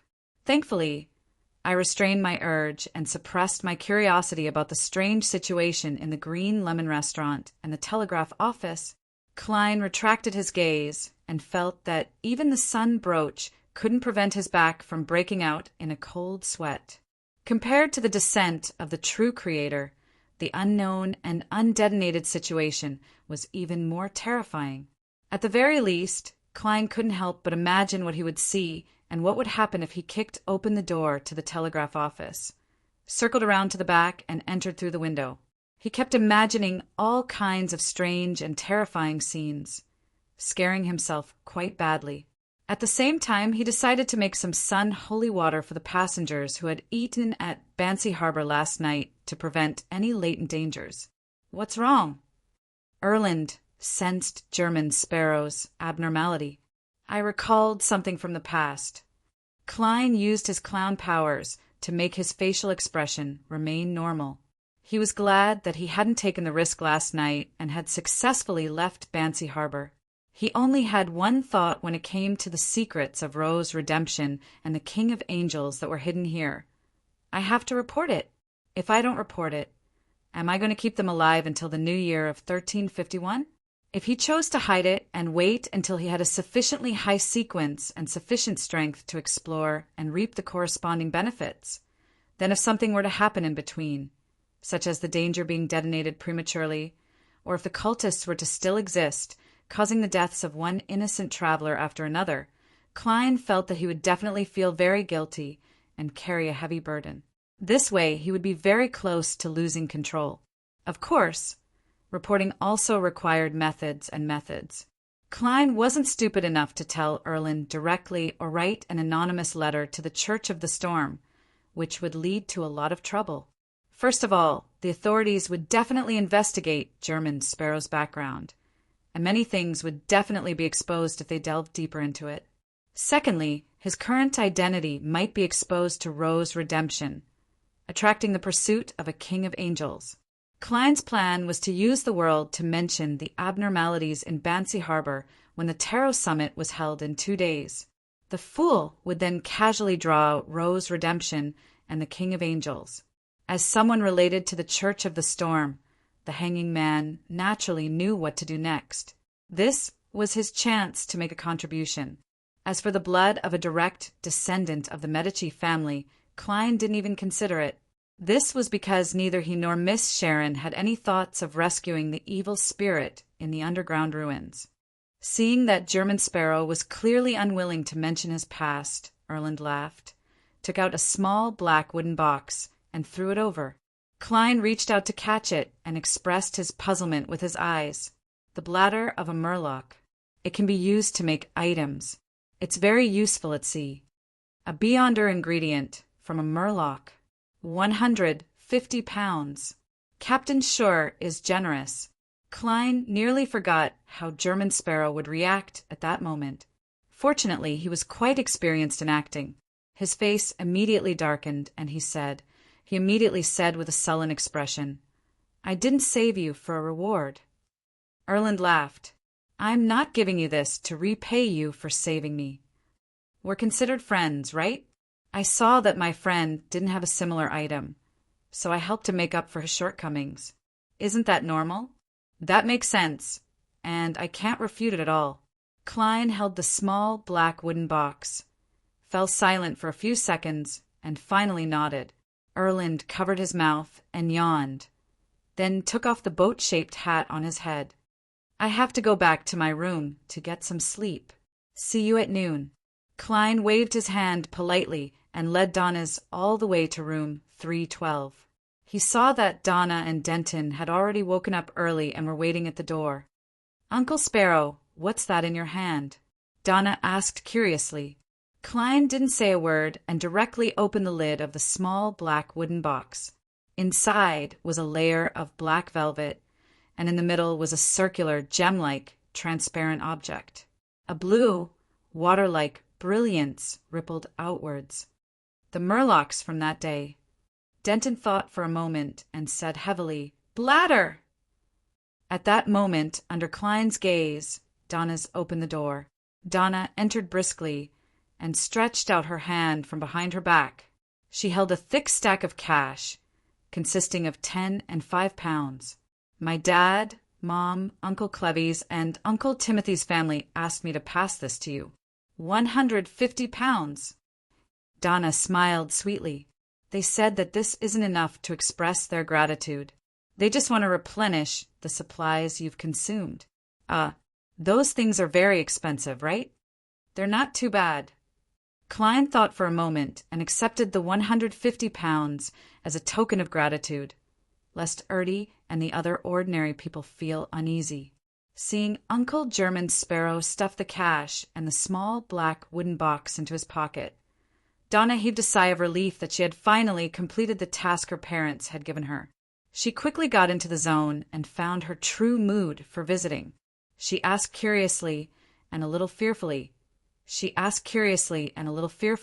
"Uncle Sparrow, what kind of monsters were those last night? Are all ghost stories true? Are you born with the ability to jump out of flames and make light descend? Is this magic or witchcraft?" Stop, you have too many questions." Klein, who couldn't stand the heat, took off the sun brooch and threw it onto the desk in the living room. He then casually replied, "This is called a beyonder power, obtained through some rituals and potions. Many ghost stories have a prototype. The monster last night was created through an evil ritual. Ask him about anything else." Klein turned his head and glanced at Donna's. "How magical!" Denton and Donna sighed at the same time. Then Donna's eyes lit up. "Uncle Sparrow, you're just like the Superman described by Roselle the Great. Can we also become people like you through rituals and potions?" Denton nodded heavily, echoing his sister's words. Both of them felt a strong sense of anticipation. At that moment, Donna noticed that there was a hint of sadness in Uncle German Sparrow's eyes. Soon after, she saw the corners of this mysterious uncle's mouth curl upwards, revealing a somewhat strange smile. Klein said in a deep voice, "This isn't something to be envied or looked forward to." "This is not something to be envied or looked forward to. As long as you choose this path, you will always be accompanied by danger and madness. You can win against them 100 times, 1,000 times, but as long as you lose once, you will end up like that fallen bishop." As he spoke, he leaned on his cane, took off his gown, and rolled up the sleeves of his shirt. One of his arms had become shriveled and wrinkled, as though he was an old man over 100 years old. The other arm was transparent and colorless, allowing one to see the blood vessels, muscles, and aponeurosis beneath the skin. At the same time, dense, light-colored granulation sprouts grew on his face, causing Donna and Denton to retreat in horror and slam into the door. Klein, whose face was covered in tiny granulation sprouts, maintained the curl of his lips. "Did you see it clearly? This is madness." "No." Donna and Denton almost lost their minds as they stumbled out of the door and ran out. After taking a few steps forward, they couldn't maintain their balance and fell to the ground. "How terrifying! How terrifying!" Denton kept sobbing softly. At that moment, they heard the sound of the door to room 312 closing. Donna gradually calmed down. She couldn't help but imagine what Uncle German Sparrow looked like. Granules of flesh had occupied every inch of skin on his face, and his arms were either wrinkled or transparent. He didn't look much better than the monsters from last night. For some reason, she recalled his eyes and the words, "This is madness." Her vision suddenly blurred as tears fell uncontrollably. Donna, what's wrong?" Denton was so frightened by her reaction that he forgot that he was also afraid. Donna sobbed. "I don't know. I just suddenly feel so sad. Inside room 312. When Donis saw that Klein had returned to normal, he couldn't help but click his tongue. Actually, there's no need to scare children like this. It'll give them nightmares. Just tell them that taking the potion is dangerous. As soon as he finished speaking, he saw a hardwood cane covered in bloodstains and stains fly over, accompanied by an emotionless sentence. Wash it clean. Donis reached out to catch it, and his smile froze on his face. Bakeland, Empress Borough, inside the Earl of Hull's luxurious villa. Audrey stood behind the white, gold-inlaid railing on the second floor and watched the servants bustle about on the first floor. According to the customs of the Kingdom of Rouen, the nobles with fiefs would leave Bakeland 1 week after the New Year's ball and return to their fiefs to enjoy a pleasant life in the countryside or in the castle. They would only return to the capital in June and begin their daily social life. Of course, a powerful aristocrat and banker like Earl of Hull would have to travel back and forth frequently to deal with business. And moving wasn't an easy task. Many things had to be organized in advance and brought back to the manor or castle by some servants. Only when everything was ready would the owners embark on their journey. After this tarot gathering ends, I should be on the steam train back to East Chester County. I hope that Mr. Vampire can really obtain the fruit of the Tree of Elders and the blood of the Mirror Dragon so that I can become a psychiatrist before I leave Bakeland. Audrey thought as her thoughts wandered. At that moment, Countess Caitlin walked over and asked with a smile, "What are you thinking about?" You're already an adult. When you return to Bakeland in June, you can find something to do. Do you have any plans?" Audrey didn't even think as she answered directly, "Mom, I want to go to the church's charity organization. I want to really get to know this world," she added silently in her heart. "Not a bad idea," the Countess agreed. After giving a few instructions, she went down to the second floor to check on the affairs of the house. Audrey calmed herself down and tilted her head. She smiled faintly at the golden retriever, who was squatting at the side. "Susie, are you looking forward to it? You can run to your heart's content in the green fields and chase through the lush woods." She was making fun of Susie. Susie was not a qualified hound, so she became a gift. Susie instinctively wanted to stick out her tongue, but she gentlemanly stopped herself. It replied without concealing its emotions, "Of course I like to run, but I hate those barbarians." Was this referring to the foxhounds raised by Dad and the others? Audrey pursed her lips to prevent her smile from flowing. She looked up at the wall clock and saw that it was almost time for the tarot party. Please remember the domain name of this book. Jiutian Shan Huang, mobile version. Chapter 519. Above the boundless gray fog, the magnificent palace stood silently. Just as Emlyn White, who had come here once again, regained his vision, he saw Miss Justice look towards the end of the long, mottled table and greet him briskly. She greeted him briskly. "Good afternoon, Mr. Fool." Audrey greeted them one by one, starting from the Fool to the World. This order wasn't based on the seating arrangement, but according to the rules of the tarot cards. The Fool was the beginning that contained all possibilities, while the World was the ending of a perfect sublimation. This was a little obsessive-compulsive disorder of Miss Audrey, a mysticism enthusiast. It appeared when the number of members in the tarot increased and became more and more orderly. What a well-born, carefree girl. Emlyn pretended to make a profound judgment as he politely responded to her greeting. During this process, he glanced at Sun from the corner of his eye, and he couldn't help but recall his experience of learning the detailed history of the Sanguine at Baron Waymandy's house over the past few days. There are indeed many details I don't know. There's indeed a difference between a professional researcher and an amateur enthusiast. However, from this week onwards, I, Emlyn White, will be a professional researcher. Baron Waymandy hasn't mentioned anything related to the City of Silver, so I can't ask directly. As a sanguine messiah burdened with secrets, I have to be careful in such matters. Half the day in class, half the day at the cathedral, and at night accompanying a doll. Such a life doesn't seem too bad.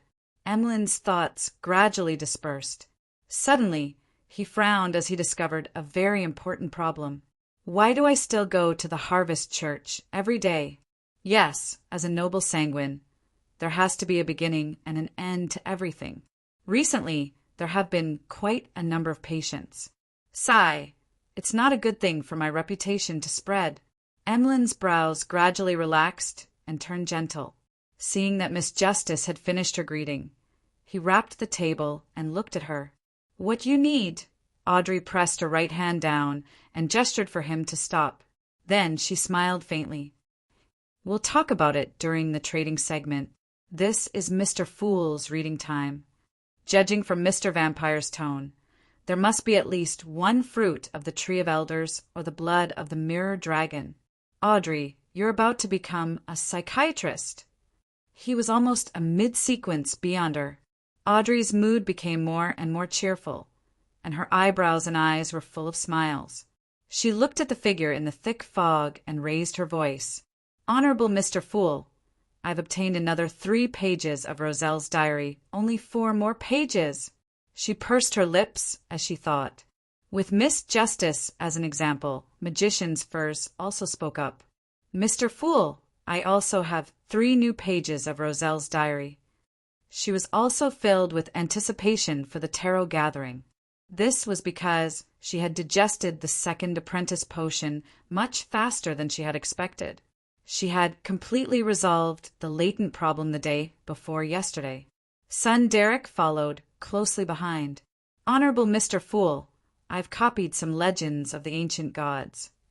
Following that, he said to the hanging man, the list of monsters in the surrounding area has also been compiled. The list of monsters in the surrounding area has also been organized. What an honest child. He doesn't need anyone to remind him. Klein, who had gained a lot, sighed with emotion.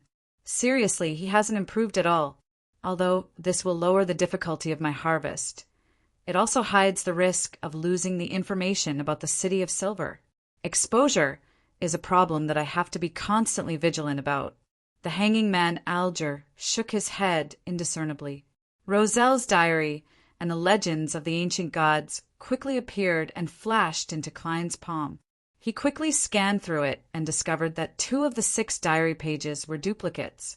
For example, one of the pages contributed by Miss Justice matched the one submitted by the hanging man last year. This is something that can't be avoided unless I can make them learn simplified Chinese. Klein sighed and used his mind to move the 2 diary pages to the end. The remaining 4 pages didn't contain much valuable information.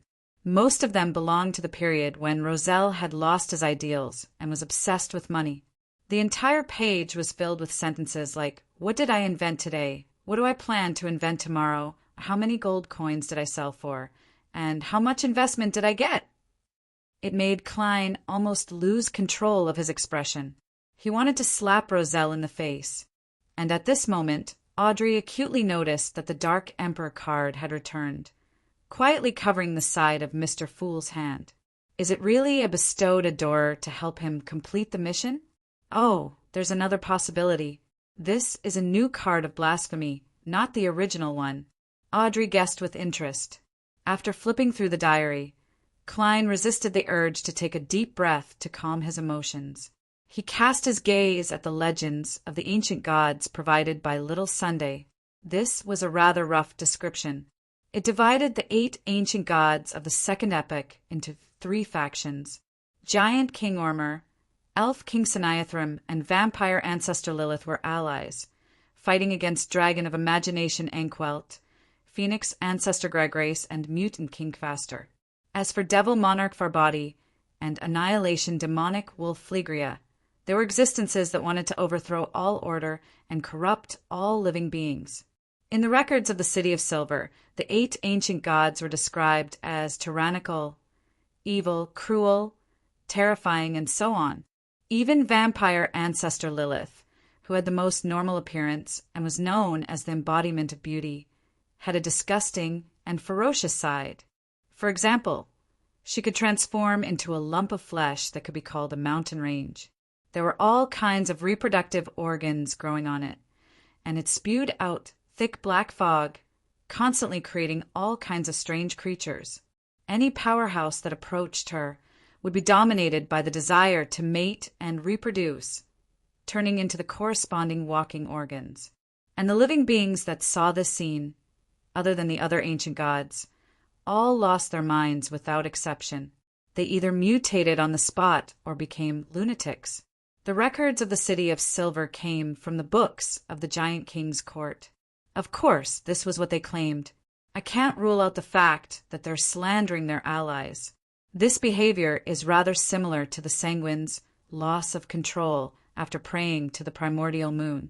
This is one of the characteristics of the moon pathway. With this in mind, Klein nearly raised his head and glanced at Emlyn White. In the legends of the City of Silver, vampire ancestor Lilith did indeed wield the crimson moon.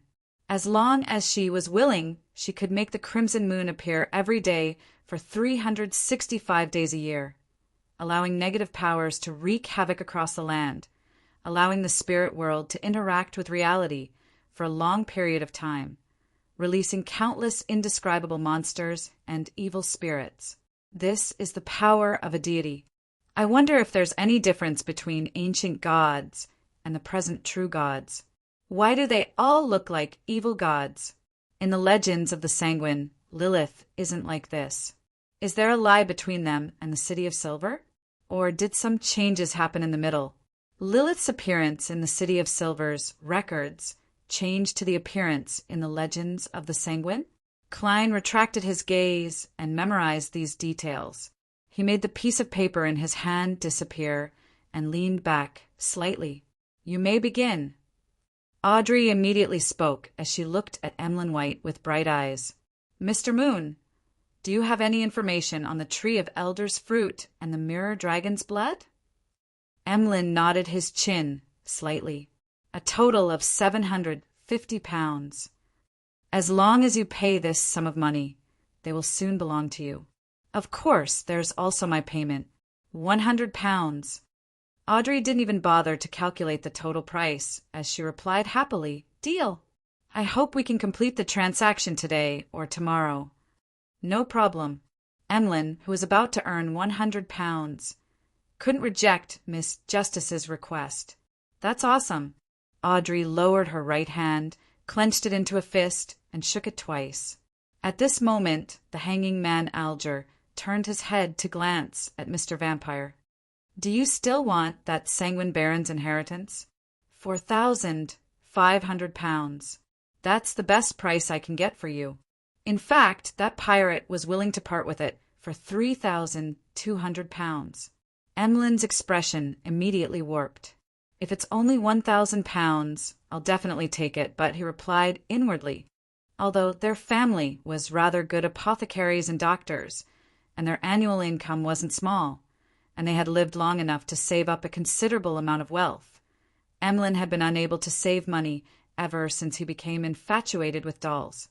Occasionally, he would even take the initiative to order them. Even with the 100 pounds he had yet to receive, his personal savings didn't even amount to 500 pounds. Of this, Detective Sherlock Moriarty contributed 150 pounds. "I'll consider it again." Emlyn spoke with great difficulty, suddenly feeling that he needed to find a way to quickly save money. "This fellow, Emlyn, is making the sound of poverty." Upon seeing this scene, Klein teased inwardly. As a friend of Mr. Vampire in real life, he had heard him mention that over the years he had spent more than 7,000 pounds on dolls. This made Klein sigh at the price of dolls and Emlyn's extravagance. "No problem." The hanging man didn't rush him. He turned to look at Audrey. "Honorable lady, the artisan has completed the work and has obtained a rather magical item.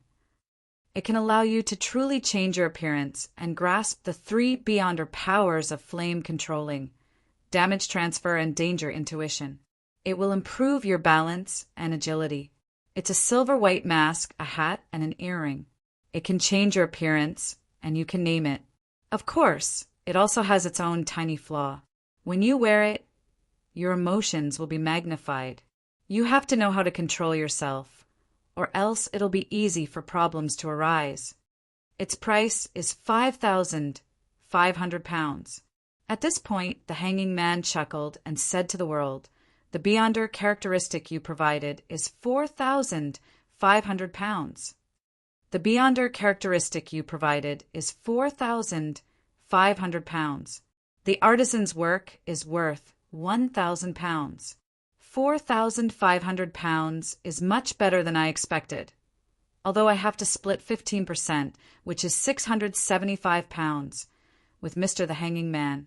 Klein immediately controlled the world and nodded in agreement. "No problem. Emotions will be magnified. According to teacher Escalante, when I advance to a psychiatrist, I'll have the ability to affect the emotions and mental states of others. I should be able to do the same to myself." "Yes, that flaw isn't a problem." Audrey nodded lightly. "I'll pay within 2 days of receiving the mystical item." In order not to expose the secret of tarot, she had to wait until she received the item before getting her father, Earl of Hull, to reimburse her. Sure. The hanging man wasn't worried about Miss Justice's credibility at all. How rich! Emlyn and Magician's furs were simultaneously agitated. Phew! Klein heaved a sigh of relief. This meant that he would soon receive his £3,000. "Thank you, Miss Justice." He silently drew the crimson moon in his heart. P.S. Something happened during the day, so I didn't have the time to fix this chapter. Please remember this book's original domain name. 9 Heavens Divine Emperor Mobile Version Website. Chapter 520. Frankly speaking, although Alger, the hanging man, had already expected that Miss Justice wouldn't bargain, and that the mystical item was indeed worth around £5,500, he still felt a strong sense of discomfort toward such an action. He felt a sense of disillusionment, as though he had worked hard to clear the chain and made a killing, only to end up with less pocket money than someone else. The world will receive £675, and the artisan's production fee is only £600. I'll earn a net profit of £400. In this transaction, I've earned a total of £1,075. Unfortunately, the world isn't a simple figure. He has many beyonder characteristics and potion formulas, and he's involved in many matters. He can obtain rather important information, so it's not worth getting into a conflict with him over a few £100s. Otherwise, I could have pushed the price of his beyonder characteristic below £4,000. The hanging man thought regretfully, just as the fool was rejoicing over the £3,825 that were about to enter his account. Sun looked at the lady opposite him and said sincerely, "Miss Magicians, your spirit eater stomach pouch is ready." "Very good." Furs heaved a sigh of relief. "I'll pay Mr. the Hanging Man £300 in cash." The hanging man Alger's mind jolted when he heard that. He hurriedly applied to Mr. Fool at the end of the long bronze table to conjure the potion formula. A few seconds later, he wrote the formula for High Priest Sun on the yellowish-brown goatskin in front of him. Sequence 7. High Priest of Sunday main ingredients. 1 red crown of a dawn rooster. 1 fruit of a radiance spirit-packed tree. Supplementary ingredients. 100 milliliters of a dawn rooster's blood. 10 drops of sun essential oil, 8 grams of fingered citron powder, 5 grams of solidified lava. Although Klein didn't deliberately pry into the potion formula, the content that only he could conjure was still reflected in his mind. As long as he was willing to use dream divination to recall it, he would immediately obtain the corresponding knowledge. He could not help but sigh silently. Indeed, a platform is the most profitable. Sun took the goatskin in anticipation and scanned it, half relaxed and half excited. Following that, he conjured a list of monsters around the City of Silver, allowing the hanging man to choose the beyonder ingredients that would make up for the difference. The hanging man Alger took his time to read the list and accurately grasped the situation around the City of Silver. Then he picked 3 ingredients that he knew the buyer and price. After obtaining it, I should be able to sell it within 2 days. I'll be able to earn about £1,000, including the £300 from Miss Magicians and the £1,075 from before. I'll finally have enough money for the dragon-eyed sea eagle eyeballs.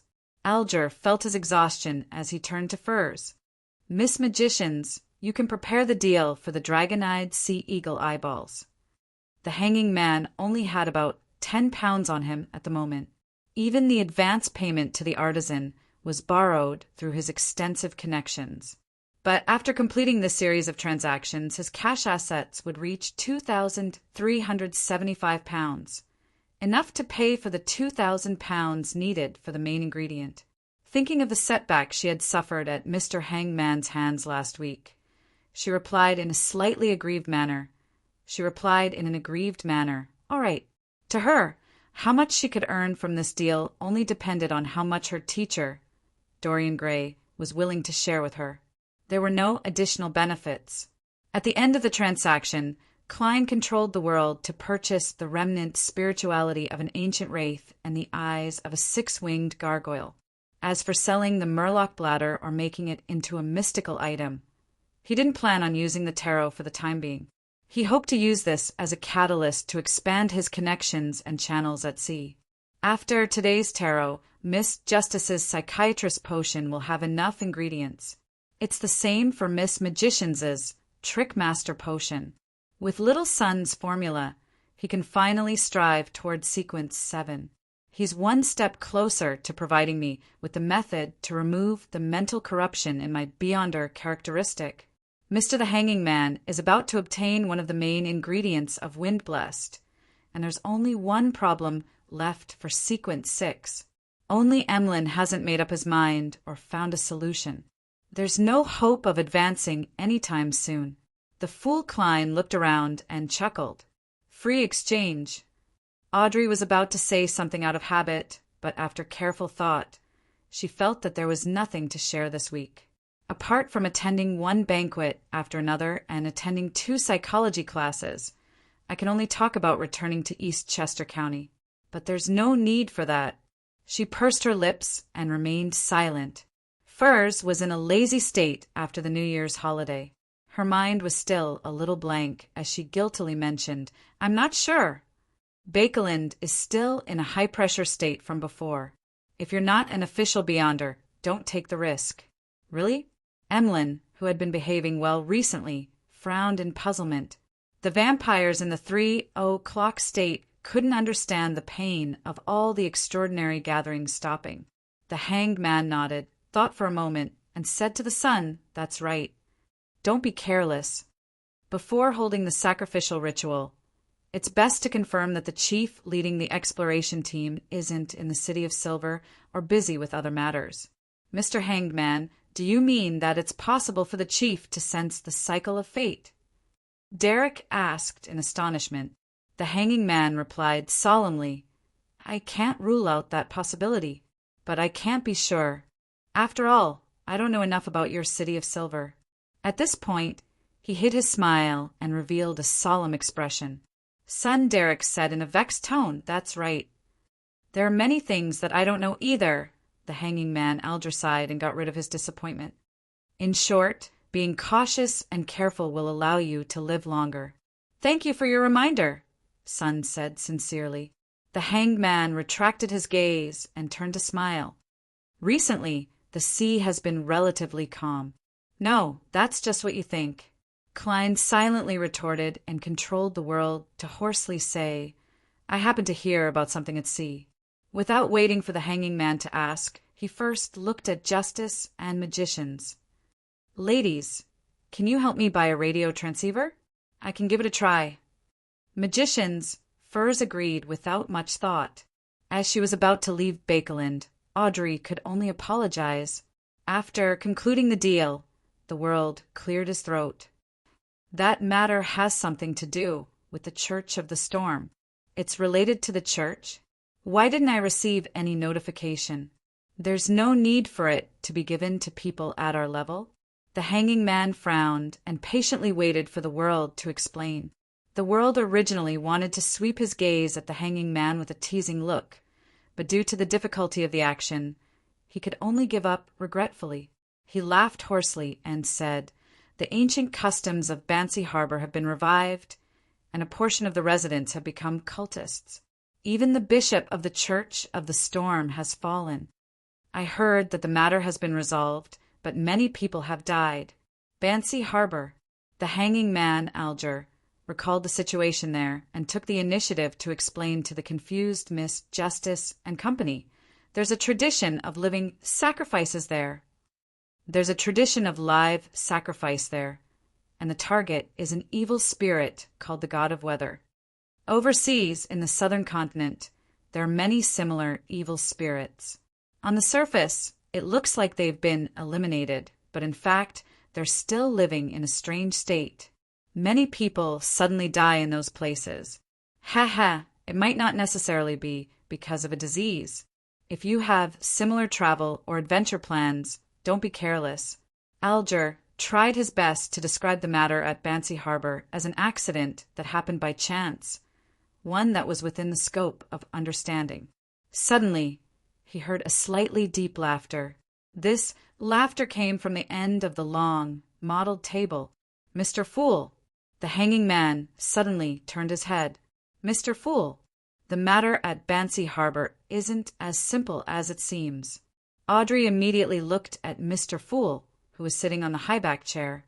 Seeing the puzzled, curious, or excited gazes cast over, Klein smiled leisurely and said with a reminiscent tone, "This reminds me of an angel king. King of angels. The matter at Bansi Harbor actually involved a king of angels." Audrey widened her eyes as she felt a strong sense of anticipation for Mr. Fool's subsequent words. "A king of angels." Magician's first secretly gasped, her expression somewhat bitter. "Why are we in tarot discussing the descent of the true creator, the revival of the primordial demoness, and the reappearance of a king of angels? I'm only a sequence 9. She wanted to look up at the sky and let out a long sigh. Emlyn was inexplicably excited. He had found another reason why the ancestor wanted him to pray to Mr. Fool. Indeed, this is a savior gathering prepared for the apocalypse. We are all chosen ones, and we will gradually face evil existences like the King of Angels, the primordial demoness, and the true creator. Emlyn suddenly had the urge to immediately agree to the deal proposed by the hanging man, but the fact that he didn't have any money shattered his fantasies. Which King of Angels could it be? Sun rarely participated in the conversation between Miss Justice and the others. King of Angels. What secret is Bansi Harbor hiding? The hanging man. Alger waited for the answer with rapt attention. Seeing that Mr. Fool didn't have the intention to continue, Audrey couldn't help but take the initiative to ask, "What's the matter?" "Honorable Mr. Fool, which King of Angels is it?" Klein leaned back in his chair and chuckled. "The one who founded Rose Redemption, Medici. His bloodline descendant lives in Bansi. Rose Redemption, a king of angels related to the true creator?" Audrey didn't expect the matter to become more and more serious as she subconsciously asked in puzzlement, "Bansi? That's the ancient name for Bansi," the hanging man Alger replied in a deep voice as he clenched his fists. He was already unable to imagine the truth behind this matter. He only knew that the unforeseen events in Bansi Harbor might not have truly ended. The danger of man-devouring was still lurking in the shadows. He didn't know much about Rose Redemption. He only knew that this term was related to the temple of the true creator and the angel of fate or Ouroboros. He wasn't able to confirm what it represented. In short, the level of this matter has exceeded my imagination. Alger looked at the end of the long, mottled table as the thought of Mr. Fool knowing the 8 kings of angels flashed across his mind. He knew quite a number of secrets. At this moment, he thought of something. Last week, Miss Justice had asked about the remaining kings of angels, and Mr. Fool's answer was that he would come into contact with them in the future. And in just a week, he had really come into contact with a new king of angels. Mr. Fool had long foreseen this. The hanging man Alger's pupils constricted as he lowered his gaze in horror. Chapter 521. Amidst the shock, another question surfaced in the mind of the hanging man, Alger. Since Mr. Fool had already foreseen it, why did he point out that the incident at Bancy Harbor is related to Roe's redemption and King of Angels Medici? Did he deliberately tell us? Does he wish to spread the news through us? His target is King of Angels Medici? No, it's more likely that it's the true creator. Mr. Fool has repeatedly foiled the true creator's plans in the past, and this time will likely be no exception. The term Roe's redemption appeared in the abandoned temple of the true creator, and it was created by King of Angels Medici and Ouroboros. Clearly, it has a deep connection with the true creator. Bancy Harbor only has us, the Church of the Storm. Mr. Fool's true target is me? The hanging man, Alger, vaguely understood something. Then he acutely noticed another problem. The last time the world mentioned that something major would happen in Bakeland, it was immediately confirmed by Mr. Fool. Later on, it involved the awakening of the primordial demoness and the descent of the true creator. This time, his mention of the anomaly in Bancy Harbor also received a response from Mr. Fool, revealing the secret hidden in ancient Binzi, allowing Roe's redemption and King of Angels Medici to appear in front of the members of the tarot. Isn't this too much of a coincidence? Yes, the information the world previously mentioned was related to Bakeland. This was the first time it involved matters at sea, and Mr. Fool had mentioned last week that his adorer had no choice but to leave Bakeland because of the great smog. The two matched. So, the world is actually Mr. Fool's adorer? No, it should be the representative of all his blessed in the tarot, helping Mr. Fool complete some matters that he couldn't do directly. Of course, the blessed would also use this gathering to trade items and knowledge to achieve the goal of improving themselves. This could be considered Mr. Fool's nurturing of them. On careful thought, this guess is very likely correct. At the very least, the world has never gathered Roselle's diary to exchange for knowledge or intelligence from Mr. Fool. As a blessed, this is his duty. He has already submitted it in private. From this conclusion, some of the world's deliberate questions and contradictory behavior were to conceal his identity as a blessed. This matched his experience and craftiness. Mr. Fool's organization of the tarot gathering, apart from hiding the intention of secretly reviving and unsealing step by step, also has the intention of using us to interfere in certain matters. This can be seen from the composition of the members. Upper-class nobles, beyonders at the level of the church's bishops, survivors of the forsaken land of the gods, students of the house of Abraham, adult vampires. Each of them represents a faction or a circle, a channel. Many thoughts flashed through his mind. Not only was Alger not depressed by his own guesses, but he was also somewhat excited. To him, the unknown of Mr. Fool's motives was the most terrifying thing. Having a preliminary understanding of what he wanted to do, he could effectively avoid risks and use this to improve himself. As long as the Fool wants to use us to do something, he will definitely give us certain benefits. This is what I'm looking forward to. Otherwise, I don't know when I'll see the hope of becoming a demigod. World, you definitely didn't expect that I've already seen through your disguise. Alger's fear eased as he began to think about how to use the information from Bancy Harbor. It was impossible for him to directly report the information as it would arouse suspicion. He had to patiently wait for an opportunity to be appreciated by the upper echelons and be rewarded without being monitored. Audrey could tell that Mr. the Hanging Man had gone through such a psychological process, but she didn't expect him to come up with so many thoughts and guesses in such a short period of time. And from Mr. Fool's words, she was delighted to learn that Roe's redemption was a secret organization established by a portion of Kings of Angels. It had a certain relationship with the true creator. At the same time, she also vaguely sensed something odd about the world. She discovered that this member of the organization, whose emotions were the hardest to read, was always involved in major matters. He was always able to obtain very important information, and he was constantly selling formulas, ingredients, and characteristics. It was as though he could hunt a beyonder every week or two. He left Bakeland and went out to sea? Or is it a rumor he heard in Bakeland? Should I tell this information to the church? Mr. the Hanging Man has a close relationship with the Church of the Storm. If he does it, the effects will be better, and there won't be any problems. Audrey suppressed the thought of prying and asked curiously, "Honorable Mr. Fool, what's the title of King of Angels Medici?" "Honorable Mr. Fool, what's the title of King of Angels Medici? Or should I say, what pathway does he belong to?" Klein leaned back in his chair and chuckled. "Red Priest. Red Priest? Which pathway is that?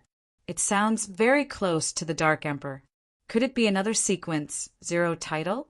"Justice," Audrey thought excitedly and pleasantly. "Red Priest."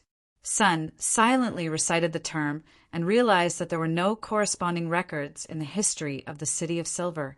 Or maybe it's because I didn't read enough and only received general education, he thought regretfully. Magicians Furs and Emlyn listened as though they were listening to a story. They were also rather interested in such information. The only problem is that I can't brag about it to others or write it in the novel. Furs felt a wave of regret. Mr. the Hanging Man will likely report it to the higher-ups. I hope he doesn't delay it for too long. With his shrewdness, he might have already noticed some of the problems with the world and grasped the relationship between him and the Fool. Thankfully, from a long time ago, I've deliberately set up the world's character to overlap with Sherlock Moriarty's, giving him the identity of a blessed. Mr. the Hanging Man can at most sense this, but he can't imagine that the world is actually a fake person. The Fool Klein stroked his chin and said with a smile, "Continue." Seeing that Mr. Fool didn't mention the previous topic, Emlyn, who had extricated himself from his messianic emotions, began to face the problem of reality. That was the lack of money. Regardless, he had never considered selling those dolls. He only told himself that he had to scrimp in the future. It would take half a year or even a year before he could be rewarded with a new doll. Only then could he buy a new set of clothes for the ones he already had. Apart from that, the only way he could think of to earn money was to sell some medicine with magical effects. But this could easily bring hidden dangers to the race hidden in Bakeland. This is the ancestors' arrangement. Logically speaking, Lord Nibs should provide the corresponding help. But Mr. Fool requested me to keep it a secret. As a savior who carries the burden of advancing in the darkness, I can't take the initiative to reveal it. After thinking for a few seconds, Emlyn tersely acknowledged and cleared his throat. "Everyone, I have a question. Here's the thing. If a powerhouse arranges for you to investigate something, and although you have successfully obtained the information, you are unable to report it to that powerhouse due to certain reasons, how are you to continue obtaining support from that powerhouse?" After saying that, Emlyn suddenly felt that such actions were a little shameful. This sounds like a traitor. No, I'm doing this for the continuation of the entire Sanguine. For this, I have to abandon my reputation and bear the burden of puzzlement. When this matter is over and the truth is revealed, they will be touched by me. Emlyn quickly eased his feelings. At this moment, Audrey, Magician's Furs, Sun, and company cast their gazes at Alger. To them, Mr. the Hanging Man had rich experience in this aspect, and was the best teacher. The Fool Klein thought so too. The Hanging Man Alger swept a glance at the moon and chuckled. "It's very simple, but you have to bear a certain amount of risk." Emlyn subconsciously denied it. "It's not me." The Hanging Man chuckled in response. "Let's say it's you." He continued to describe, "You will slowly show some abnormalities in your daily life, allowing that powerhouse to sense that something is wrong with you. He will have two choices. One is to directly interrogate you, but this will easily cut off the clues. The second is to inadvertently provide you with help, allowing you to conduct a deeper investigation before sending someone to monitor you. I think the second possibility is the most likely. The risk you need to bear is how to not expose the information you wish to hide under surveillance." "That's possible. Actually, it won't be exposed. Every time I'm in the tarot, I'll be resting in the Harvest Church. There's nothing abnormal on the surface, and the sacrificial items and the bestowment ritual are things that can be shown to Lord Nibs and the others. It will allow them to guess that I've established a certain connection with Mr. Fool, but they won't be able to imagine that I've already joined a secret gathering. Very good. I'll take the initiative to ask Baron Wymondy about the City of Silver while studying history. Emlyn's eyes lit up as he came up with an idea. He then recalled something and turned to the hanging man. Didn't you ask last week how to make everyone on a ship fall asleep at the same time? It's effective and doesn't have a pungent smell. Even on the deck, directly smelling it will cause you to fall unconscious. Of course, it's best you choose a night without any wind. Also, the target can have a premonition of danger, and their physiques can't be too muscular. Beyonders, who are famous for their bodies among Sequence 9, are the limits. It can create a deep sleep that lasts more than 3 hours. After that, the effects will constantly decrease. 100 pounds a can. Give me an additional 30 pounds. The hanging man thought about the situation of the sailors on the ghost ship and didn't bargain. All right. He wanted to establish a certain image in front of the moon in preparation for the huge deal that would follow. He had once considered using a slumber charm, but that required him to chant the activation incantation. It would make the sailors sense that something was amiss and later suspect something. As the exchange came to an end, Klein tapped the surface of the long mottled table and smiled leisurely. I can already foresee that everyone will have a new look next week. That's all for this gathering. Thank you for your blessings. Audrey was the first to stand up and bid farewell with gratitude. With Mr. Fool's words, she felt a little more confident about consuming the psychiatrist potion. As the magicians and company repeated the same words, figures disappeared from the palace, and the world above the gray fog returned to its eternal silence. Please remember this book's domain name. 9 Heavens Divine Emperor Mobile Version. Chapter 522. Bakeland, Sherwood Borough. When the crimson glow in front of her faded, Furs saw the familiar desk and the open notebook where she recorded her inspirations. To her, such an experience was nothing new, but it still made her feel awe from the bottom of her heart. This was a power that didn't belong to humans. Even a demigod couldn't do it. I'll get the Spirit Eater's stomach pouch in 2 days. My apprentice potion has also been digested. Finally, I'm going to become a trickmaster. I wonder what kind of beyonder powers I'll obtain. By relying on myself to complete the advancement, teacher will definitely value me more. In the future, other than the potion formula, he'll definitely provide me with more or less beyonder ingredients. I'm looking forward to it. I don't even know what the corresponding sequence 6 and 5 are called. All I know is that sequence 7 is astrologer. Once I become a trick master, I'll immediately write to teacher. Furs felt that she was one step closer to escaping the curse of the full moon. At that moment, she heard a series of hurried footsteps approaching from afar. Finally, it turned into a clanging sound as the door opened. Zio is out again. She sure is busy. Furs sighed silently. If it wasn't for the 400 pounds she owes Viscount Glaint, we would be on vacation at Desi Bay. After a long period of hard work, thanks to the increase in her strength, certain missions that she couldn't complete in the past had become simple. In addition, she would occasionally receive small missions that paid well from the Golden Masked Man. Zio had already raised her savings from 110 pounds to 320 pounds. She was only 80 pounds away from paying off her debt. Actually, I can help her pay the 80 pounds first. Unfortunately, although she's not tall, she has a strong pride. Furs reined in her thoughts and began considering the matter that Mr. World had entrusted her with. As a doctor and an author, she didn't know much about radios or even machinery. She usually didn't pay attention to the relevant content in the newspapers, so she had no idea where to buy the radio transceiver that Mr. World wanted. A department store? I don't think so. All right, Avil writes science fiction. He should know quite a bit in this area.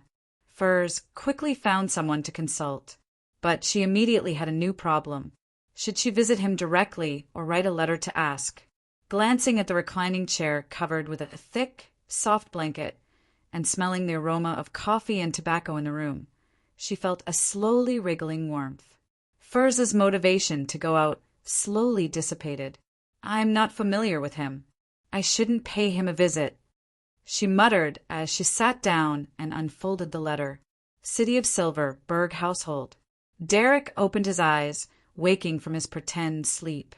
According to his original plan, he should have held the sacrificial ritual now and sent out the Spirit Eater's stomach pouch.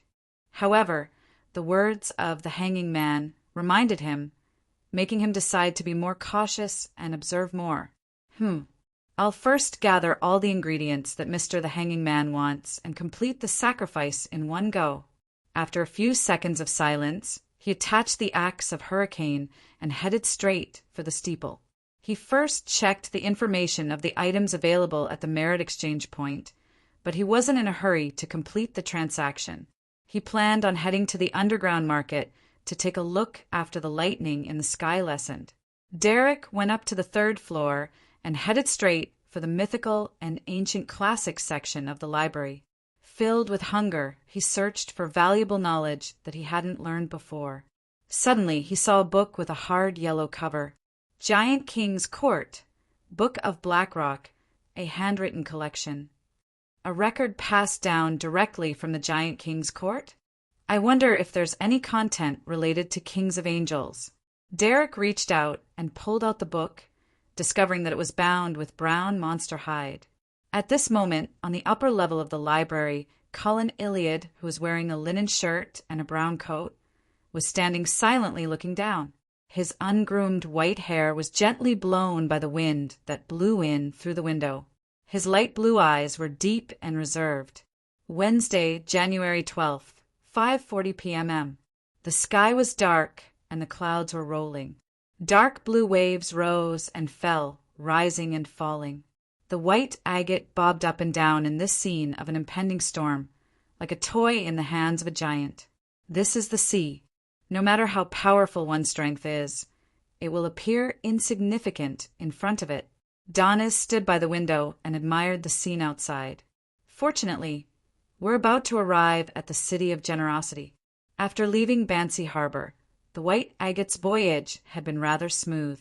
With the help of the wind, its speed had stabilized at 15 knots. Therefore, it only arrived at Tiana Harbor a little later than scheduled, completing the entire journey half a day earlier than usual. This also meant that the White Agate, which was scheduled to arrive at the City of Generosity on the morning of the 13th, would arrive at the harbor on the evening of the 12th. Upon hearing Donna's wistful words, Klein only glanced up at him before retracting his gaze and continuing his thoughts. The more he played the role of German Sparrow, the more he had to force himself to act in accordance with his persona, and the more deeply he realized what kind of person he was. When faced with different situations, the choices he really wanted to make were different from those of German Sparrow. For example, he would normally respond to Donis and chat with him about the weather at sea and the disasters brought about by the terrifying storms. However, German Sparrow wouldn't do that. He would definitely treat him coldly and restrain himself in silence. The more such contrasts there are, the more I understand myself. Klein sighed from the bottom of his heart. This was an experience he didn't have when he acted as a private detective, Sherlock Moriarty.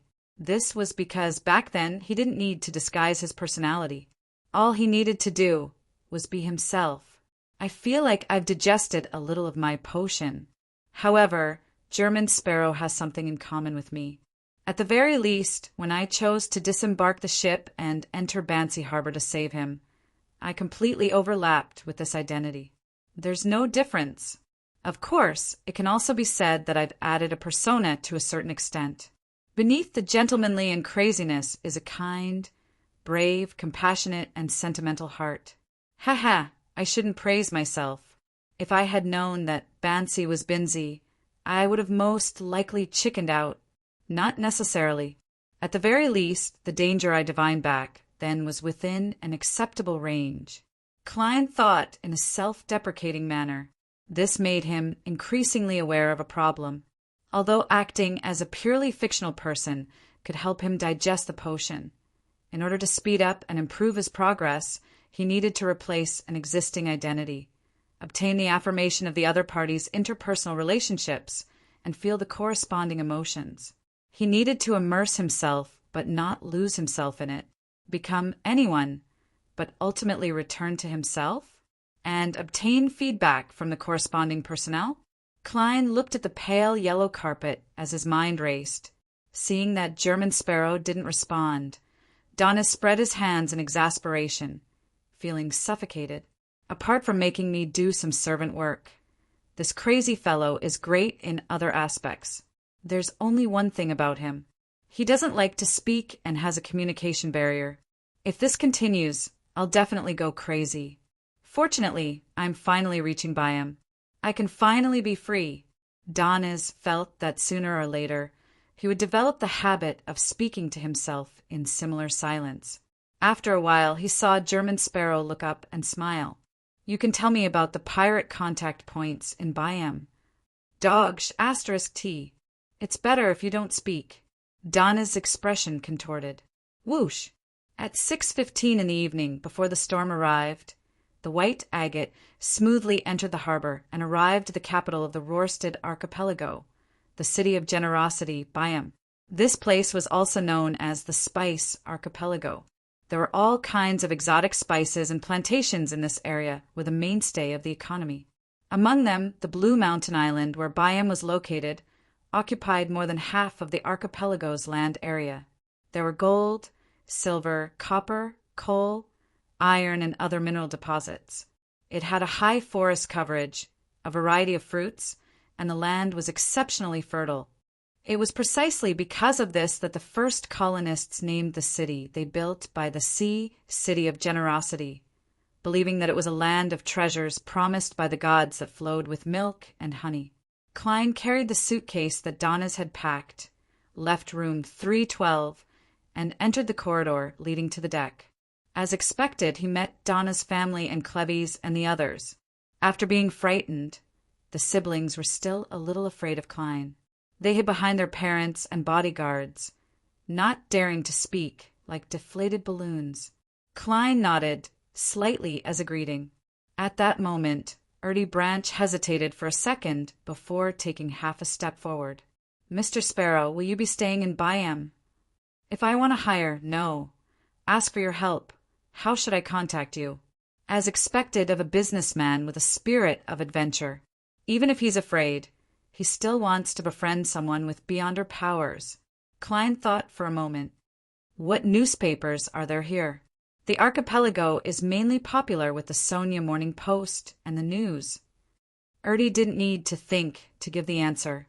Place an advertisement in the Sonia Morning Post for 3 consecutive days to buy Demir's special cured meat. Leave your address and I'll look for you. If I don't show up after 3 days, it means that I've gone out to sea again. Klein cautiously gave him a one-way contact method. All right. Ertie exhaled and smiled. Clevy's and the others expressed their gratitude once again and left the cabin in an orderly manner. Seeing that the gangway was in sight, Donna suddenly slowed down and shrank back to Klein's side. She looked up and bit her lip. She looked up, bit her lip, and said, Uncle Sparrow, since that kind of power is bound to bring danger and madness, why did you choose it? She had thought about this question for a long time before she finally mustered the courage to ask. Klein was stunned for a moment before he instinctively smiled. For a dream. Then he lowered his voice and spat out 2 words. And to protect. Protect.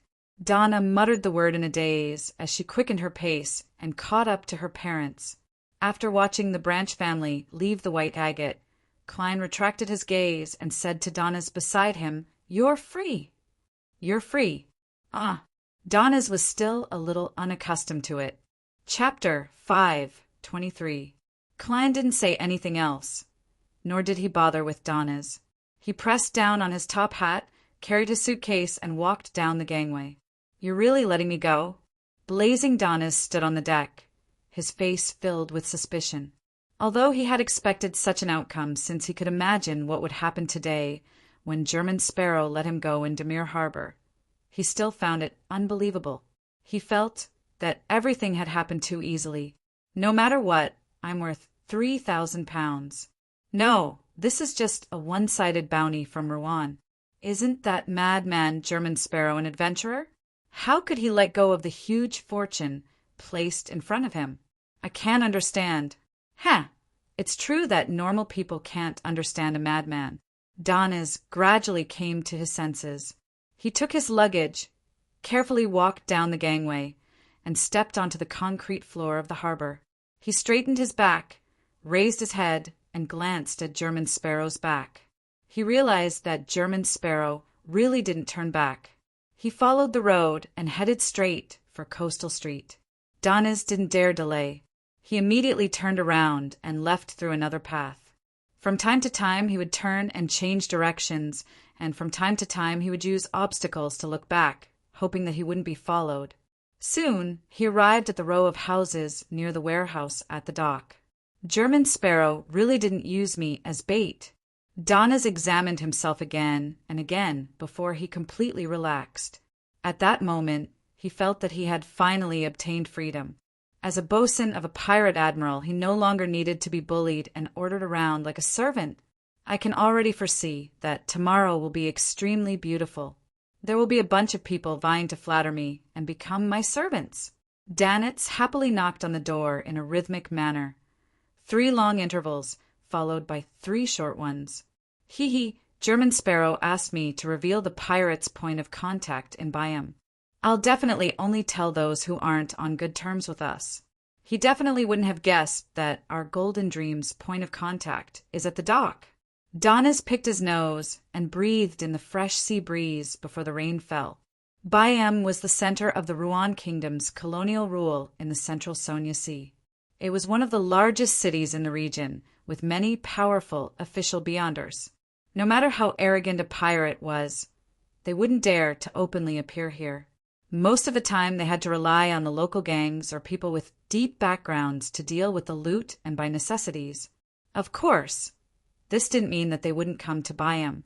The Red Theater here was the most famous brothel on the sea. Countless pirates came because of its reputation.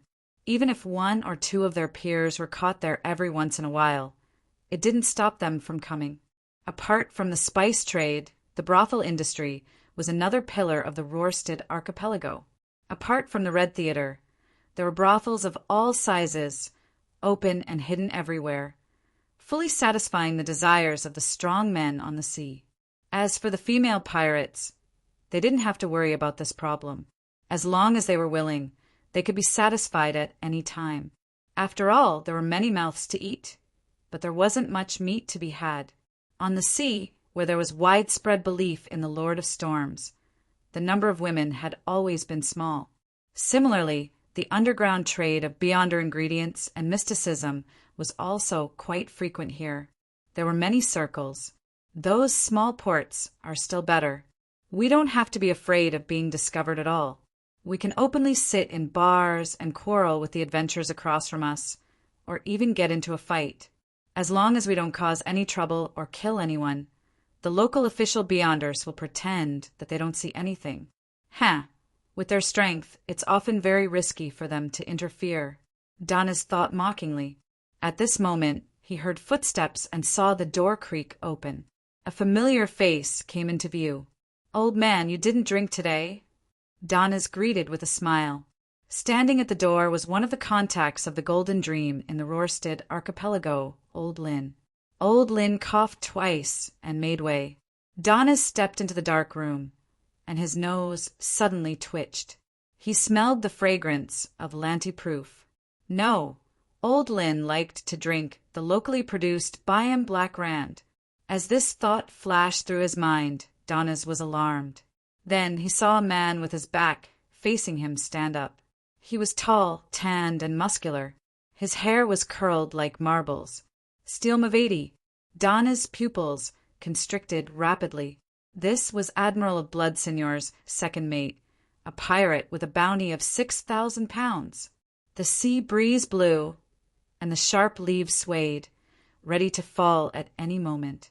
Klein walked along Coastal Street at a moderate pace. The passers-by around him were in a hurry. Their footsteps hurried. His spiritual intuition told him that the storm would take some time to fall. He had enough time to find a hotel to stay in. Whoosh!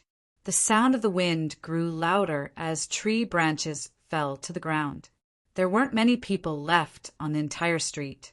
Just as Klein was about to turn into another alley, he suddenly heard the sound of hurried but messy footsteps. Tap, tap, tap. As Doniz ran with all his might, the scene in front of him began to shake. He felt abnormally painful from his wound as his life was rapidly draining away. His spirit body had already left his body, and he was close to the legendary underworld. As such, he could only vaguely hear the surrounding sounds, and everything he saw wasn't real. If not for the shadow cloak, he would have been killed by the ambush. But even so, he had suffered extremely serious injuries and could die at any moment by the side of the street. What kept him running towards Coastal Street was the need to spread the news that the contact point had been controlled by Admiral of Blood, so as to remind his captain of his beliefs, as well as the sliver of hope that the crazy but powerful figure brought. If it were him, he would definitely be able to successfully escape from Steel Mavadi's clutches. Doniz began to stagger as his body gradually turned cold. Just as he felt that he couldn't hold on any longer, he saw the German Sparrow standing around the corner. That refined face that hid extreme madness appeared extremely amiable at that moment. Plop! Doniz fell on his back, his hands hanging limply from his chest, revealing a hideous, exaggerated wound that exposed his organs. Tell Captain that old Lynn has been discovered. Steel Mavadi, for the sake of that treasure. Doniz saw German Sparrow crouching to the side as he hurriedly said without a care in the world. Klein recalled Steel Mavadi's bounty and asked, "Tell Captain that old Lynn has been discovered." Admiral of Blood? Yes, tell Captain. Tell Captain. Doniz said as he panted. After getting to the point, he revealed a sorrowful smile. Don't bother about me. I'm dying. Tell Captain that all the money I've saved has been turned into property. It's at Byam's Amiris Avenue, 12 to 16. The proof documents are hidden in the walls of basement 13. Help me sell them. Help me sell them. Bring the money to the town of Nozir, south of Intis. Give them to me. Give them to my parents. Tell them that I'm really rich. Doniz paused and said with difficulty that I've become an excellent adventurer. Also, say, I'm sorry. His eyes suddenly moistened as he recalled the rebellious youth from back then. I'm sorry, old man, Mom, I couldn't go home. Donna's vision darkened, and he felt that his life was coming to an end. At this moment, he saw German Sparrow stretch out his hand and press on his wound before wiping it away. Donna's sorrow suddenly stopped. He felt the numbing pain in his chest and abdomen suddenly disappear, but his left hand felt like it was broken. He looked at Klein with a blank expression. Klein looked at him quietly. No one spoke for 2 seconds. Finally, he looked down in astonishment and found that his fatal wound had strangely healed. His left arm was badly mutilated and his bones were protruding out. I am fine? Doniz blinked his eyes, still immersed in the sorrow and dejection of a dying man. Why don't you treat me first? He asked blankly. Klein looked back at the deserted other side of Coastal Street and said in a calm tone, That's right. Wait for you to finish. This is courtesy. Manners, you son of a bitch. I was really saying my last words just now. Doniz exerted strength in his back and abruptly flipped over and stood up. He looked warily at the dock and saw a thick plume of smoke rising up. It was the result of his battle just now. As the house was ignited by me, Steel Mavadi was afraid that the official Beyonders would pay attention to this area, and he was confused by the shadows, so he didn't chase after me. Doniz instantly understood the development of the matter. Let's find a place to stay first. Klein spread out his hand and caught a drop of rain. Doniz, who didn't know if he had completely extricated himself from the crisis, immediately nodded. All right. I can tell that this lunatic German sparrow isn't afraid of Steelmavady at all. He's not even afraid of Admiral of Blood. At times like this, I especially admire his madness. Crap. I exposed my wealth to him. Just as Donnes exhaled, his body suddenly froze. Klein carried his suitcase and cane as he silently walked in front. There was only one thought echoing in his mind. F*CK, a pirate, is richer than me, Empress Burrow. Audrey, who was about to leave Bakelind, hid in her chemistry laboratory. She used the fruit of the Tree of Elders from Mr. Vampire, the blood of the Mirror Dragon, and the other ingredients she had previously gathered to concoct the psychiatrist potion. This time, she didn't get Susie to stand guard outside the door. Instead, she crouched inside and watched the process. Earl Hall had already instructed everyone not to approach her while she was experimenting, but they had to keep an eye out for any abnormalities. Phew! Audrey heaved a sigh of relief and poured the successfully concocted potion into a prepared glass bottle. The slightly golden liquid gently rippled like a deformed, gigantic pupil. Its gaze could shine into the pupil in everyone's heart.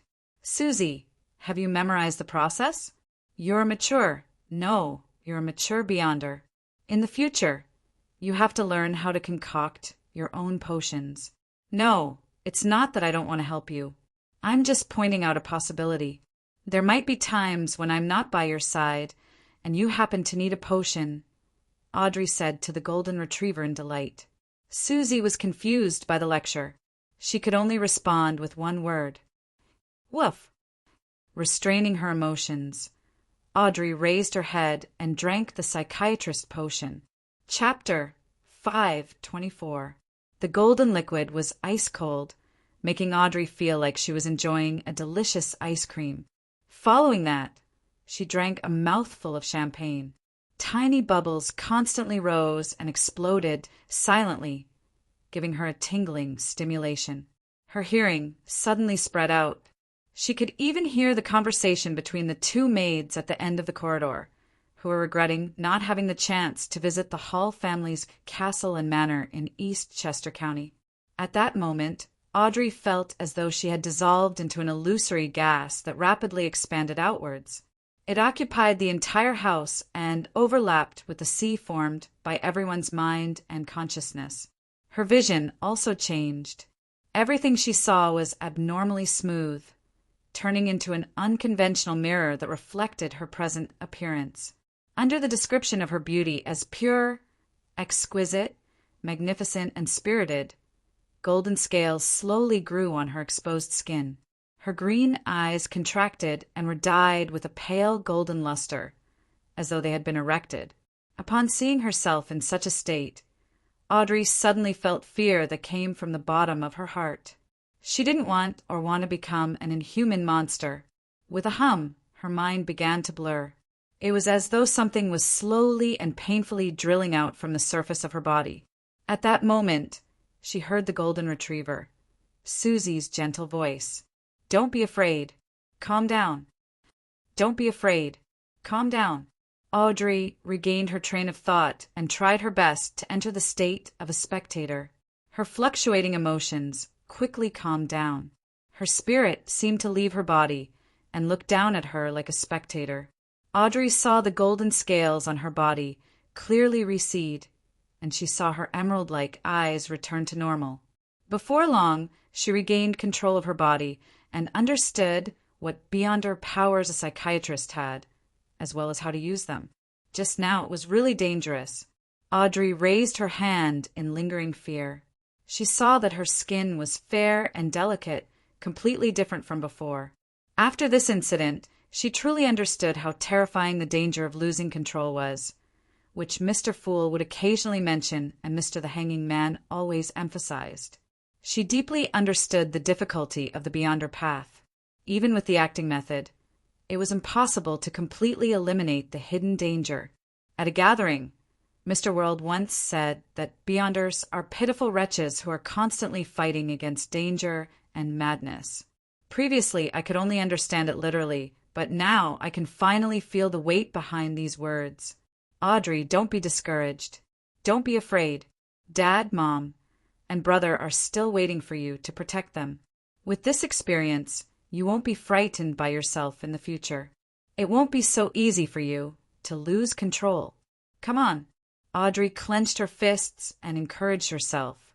After 2 seconds of silence, she walked to Susie, squatted down, and hugged the big golden retriever. As she combed the dog's fur, she pressed her head against the side of the dog's face and murmured in the warmth, "Thank you, thank you."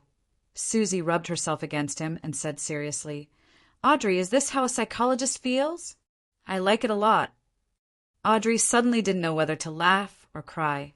Then she pursed her lips and promised, "Susie, let's treat each other in the future." "Yes, psychological problems. All right, woof." Susie replied happily. Only then did Audrey truly recover. She was in the mood to examine the improvements she had received. "My body seems to have become healthier. Although I don't have any obvious muscles, my strength and speed are much stronger than before. My vision has improved again. I can even clearly see objects hidden in the darkness. My sense of smell can distinguish more minute smells, allowing me to grasp the target's true emotions and thoughts. I finally have beyonder powers in the truest sense of the word. One is awe. It can be used on a single target, or it can be used on a group of people within a certain range. It can make them feel like they are facing a dragon, instantly panicking and causing chaos. The other is frenzy. It can trigger the target's emotions or mental state, causing them to fall into a frenzy and suffer intense damage on a mental level. At times, it can even cause the target to directly lose control. The other is psychological cue. Through specific actions, specific words, and specific mediums, I can hint to the target, making them unknowingly follow my arrangements.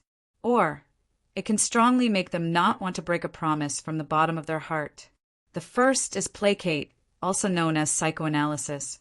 It can allow beyonders who are on the verge of losing control to regain their rationality and escape from a dangerous situation. There's a certain probability of failure. The higher the sequence, the easier it is to succeed. It can also calm down patients who are mentally unstable due to various reasons, allowing them to communicate.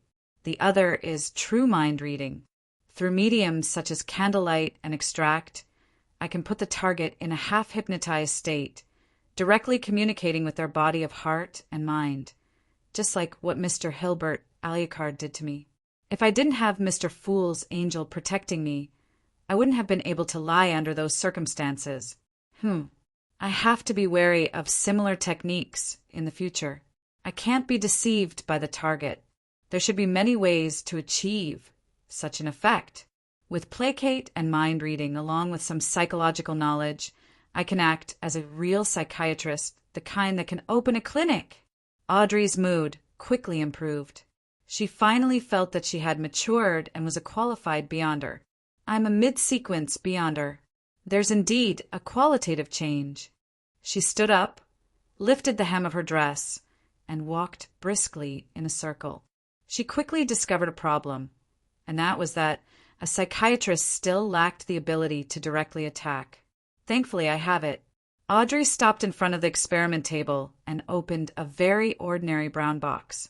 Inside the box was a silver mask, the kind that could only cover the upper half of one's face. It was the mystical item that the hanging man had sold her.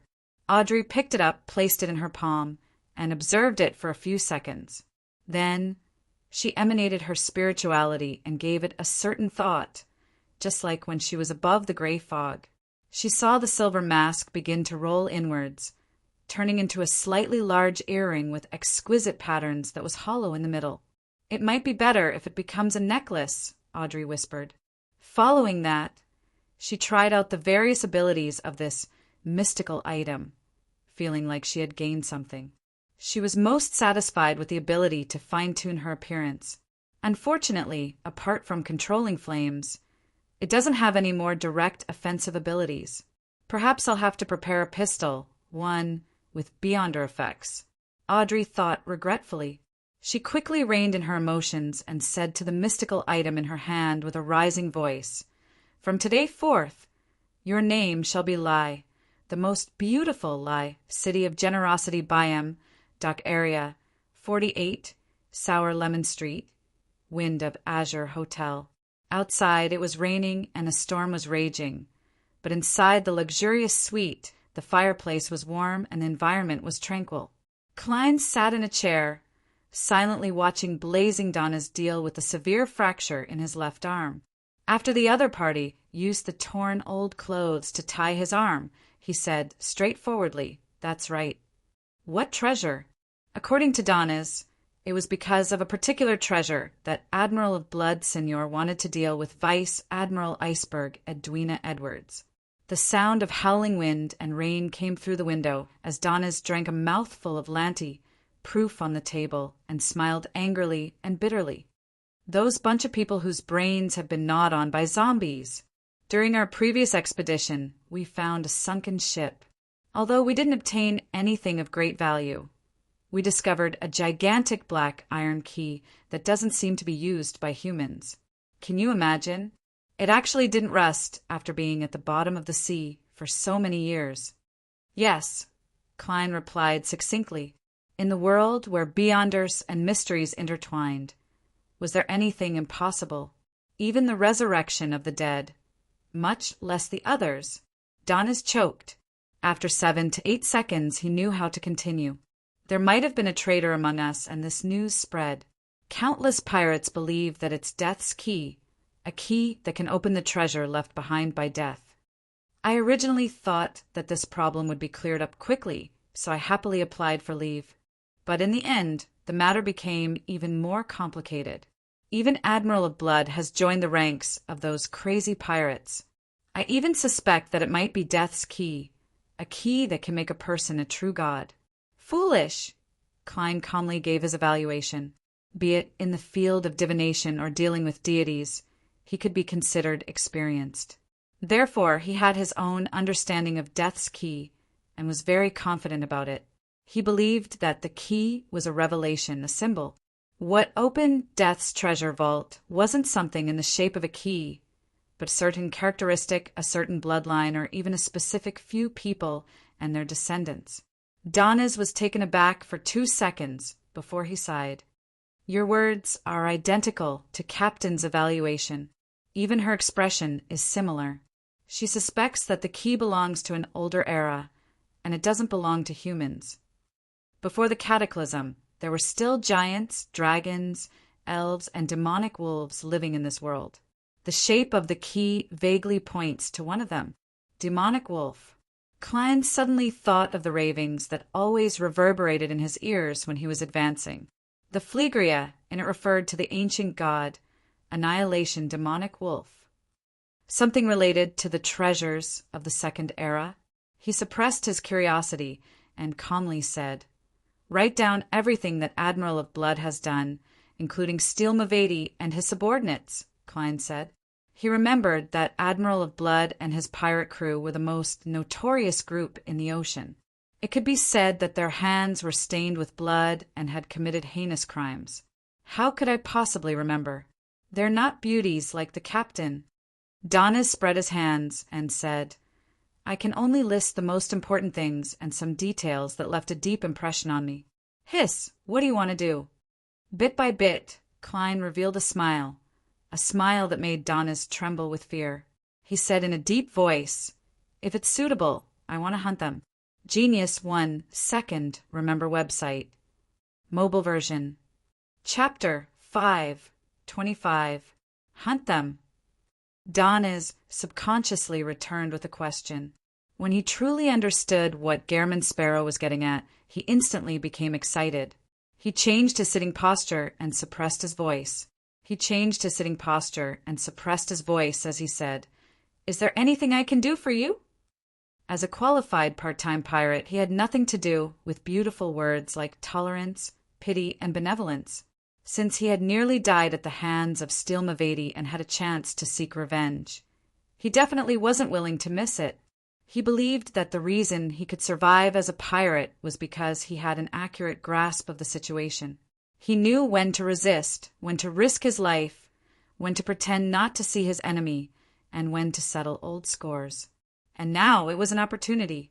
Danes didn't dare to make an accurate judgment on how powerful the madman, German Sparrow, was. However, from how he had finished off the fallen bishop, Millet, in 10 seconds, it wouldn't be too difficult to deal with Steel Mavady. Even if he were to encounter Admiral of Blood Seigneur, there was still a chance of victory. Of course, this is in the case of a one-on-one battle. However, pirates never speak of chivalry. Danes thought with deep feelings. Klein leaned forward slightly, placed his elbows on his knees, and clasped his hands together. He clasped his hands and said, "I told you." Ah, what? Danes felt that he often couldn't keep up with German Sparrow's train of thought. With regards to this, he could only console himself that a normal person was different from a madman. Seeing Klein remain silent, he thought carefully and finally remembered what he had to do. Write down what Admiral of Blood and his pirate crew had done. German Sparrow definitely wants to know how much they've plundered.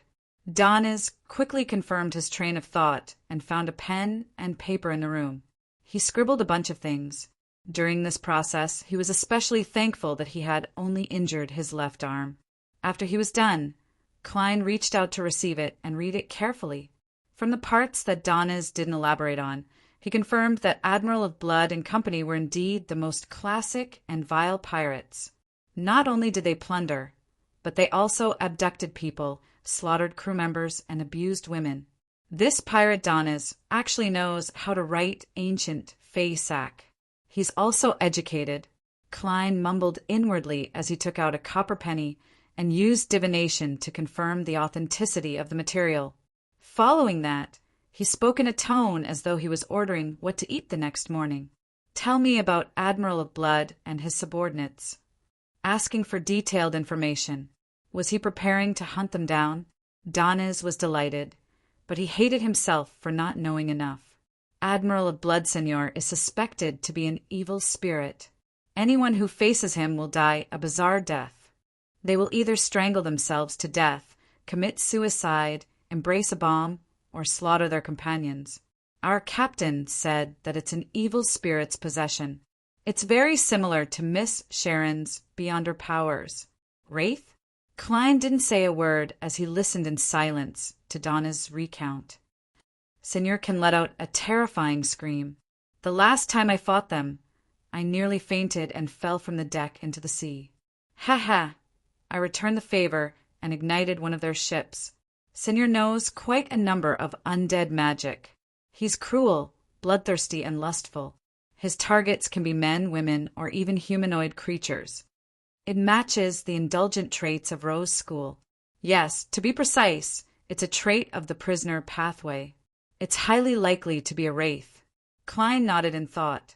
Having received a response, Donnas became even more enthusiastic as he spoke faster.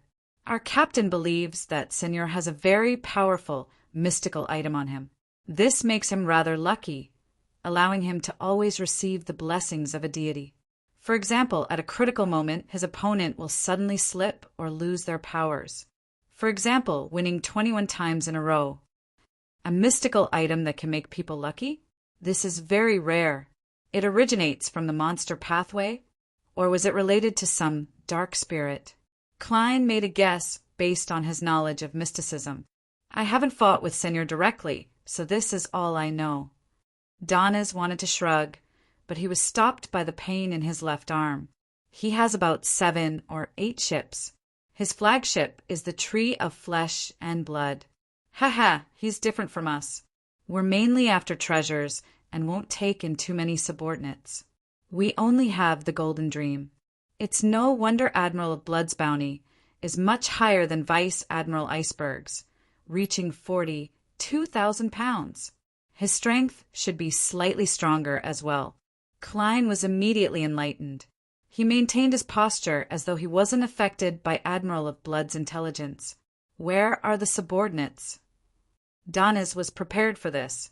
He immediately said, "Seigneur has 10 of his strongest subordinates. The flagship's first mate, second mate, third mate, and every ship's captain. Steel Mavety is the flagship's second mate. We're guessing that he's a sequence 6. His body is like steel, and he can withstand bullets and cannonballs. He's not afraid of fire, drowning, or many kinds of magic. He's strong and fast, and he can rip his opponent apart. He's grasped a certain level of necromancy spells, and he can awaken zombies and nurture puppets. Zombies? Klein immediately thought of Merrick, who played cards with zombies, combined with Admiral of Blood Seigneur's wraith traits. Could it be that these pirates are actually a peripheral organization of Rose School, or an organization that earns money? It's a pity that I don't have a messenger, nor did I ask Miss Sharon if she has one. Otherwise, I could contact her and confirm Admiral of Blood's identity. Klein guessed with some regret. He didn't give up just because it might involve Rose School. After all, he could change his face and identity after this. Besides, he had already offended the Aurora Order, Demonist Sect, Rose Redemption, and Twilight Hermit Order. He wasn't afraid of offending another one. Actually, it's not like I haven't fought Rose School before. I've already killed a wraith, a zombie, and a werewolf. I've also snatched the Scarlet Lunar Corona and biological poison bottle. Klein suddenly realized that he had caused quite a bit of trouble. Mavety likely doesn't have any particularly powerful mystical items. Otherwise, I might not have been able to escape. Donnes said in relief. He has a bunch of puppets and zombies by his side, as well as a few sequence 7 and 8 subordinates. As the second mate of the flagship, since he's here, he should be the leader of the nearby crew. We can consider hunting him first. Below high sequence Beyonders, once there are a lot of them, there will be a qualitative change. The combination of different powers will allow them to defeat Beyonders stronger than themselves. It's just like how a Nighthawk team can definitely take down a Sequence 6, or even a Sequence 5. Klein didn't belittle Steel Mavety and his subordinates, just because he had obtained creeping hunger and increased his strength greatly. He remained as cautious as usual. I have to plan my actions and make sufficient preparations. Yes, the band and password I obtained from White Shark can come in handy.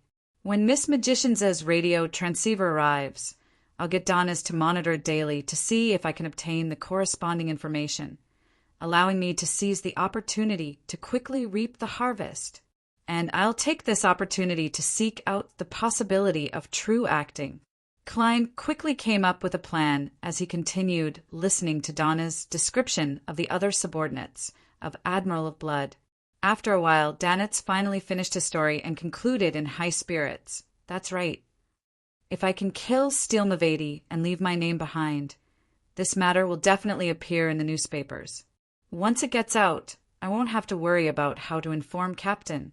He was afraid that there was a traitor among them, and that all the points of contact in the Rorstad archipelago had been controlled by the enemy. He didn't dare to rashly make contact, and he was vexed over how to alert Captain. Quite an idea. Klein nodded. You're in charge of gathering intelligence on Steel. All right. Donnes replied with a sinister smile as he recalled the punch that nearly penetrated his heart in the evening. Klein slowly got up and walked to the window. He saw that the sky was dark outside with howling winds and pouring rain. It was as though the apocalypse had arrived. Thinking about what he was going to do next, he couldn't help but feel a sense of acting in another sense. He smiled and muttered to himself in a low voice. He smiled and muttered to himself. Tonight, Gehrman will join the hunt. City of Generosity, Byam, inside the Cathedral of Waves. Alger Wilson, who had obtained the sanguine anesthetic gas, was preparing to set sail to obtain the other main ingredient of a wind-blessed when he was summoned by the local diocese bishop. There's been news recently that Vice Admiral Iceberg has obtained Death's Key. All the pirates in the Sonia Sea are in an uproar, the diocese bishop said in a deep voice. Investigate this matter. He was an elder with white hair, but he was still hale and hearty. He spoke faster than a young man, as though he would rush out at any moment to personally resolve all problems. He had a strong figure, and his muscles propped up his bishop's robe. As he breathed, the wind around him stirred, and the air was moist. There are similar rumors every year, but they all turn out to be fake. The sea always likes to spread such news. Besides, even if it's true, I don't have the right to be involved. There's no need to take the risk. I'll just ask around, Alger muttered inwardly. He solemnly clenched his fist and struck his left chest. All right, Your Excellency, Chogo! May the storm be with you. The diocese bishop was very pleased with Alger's attitude and returned the same greeting. May the storm be with you. After receiving encouragement, Alger Wilson quickly left the cathedral and returned to the square outside. The storm from last night had subsided. Only the scattered leaves and water stains on the ground proved that they had been here. Alger took a deep breath of the fresh air after the rain and decided to visit a few places where there might be pirates. He wanted to ask around and make it seem like he was working hard. If he could meet someone with a bounty of a few £100s, he didn't mind making a capture. In his opinion, this was a liquid and reserve of money. P.S. I'm participating in an event, so there's no way to update in the wee hours. Monday is still the normal time, but please recommend it in advance. Baidu search for Cloud Pavilion's novel website, allowing you to experience the latest and fastest novel updates. All novels are updated in seconds. Chapter 5:26. On the ocean, pirates had 3 common hobbies: liquor, women, and gambling. Alger Wilson took out his silver pocket watch and opened it to take a look. He knew where he should go first to gather information. It was 11:15, and the brothels and bars hadn't opened yet. Only the casinos were definitely filled with people who wanted to get rich easily. Alger was more familiar with the port city of Bayam than his hometown town. He didn't stop to get his bearings as he smoothly made a few turns and arrived outside a casino that didn't have a signboard hanging in a secluded alley. According to what he knew, the owner of this gold coin casino was a gang leader with a deep background. He had an inexplicable but vague connection with that important figure in the Governor General's office. It was the first choice for many pirates to sell their loot and buy what they needed. It was precisely because of this that pirates often appeared here. They might exchange their loot for thick gold pounds in the morning, only to be chased out at night after losing everything. Alger tugged at his thick brown coat, pressed down on the cap that had been passed down from the mainland, pushed open the half-closed door, and entered the casino under the watchful eyes of the bodyguards. Within the kingdom of Rouen, casinos weren't allowed. They could only be attached to bars in the form of rooms. But in the kingdom's vast overseas colonies, not only were they legal, but they were also a pillar industry.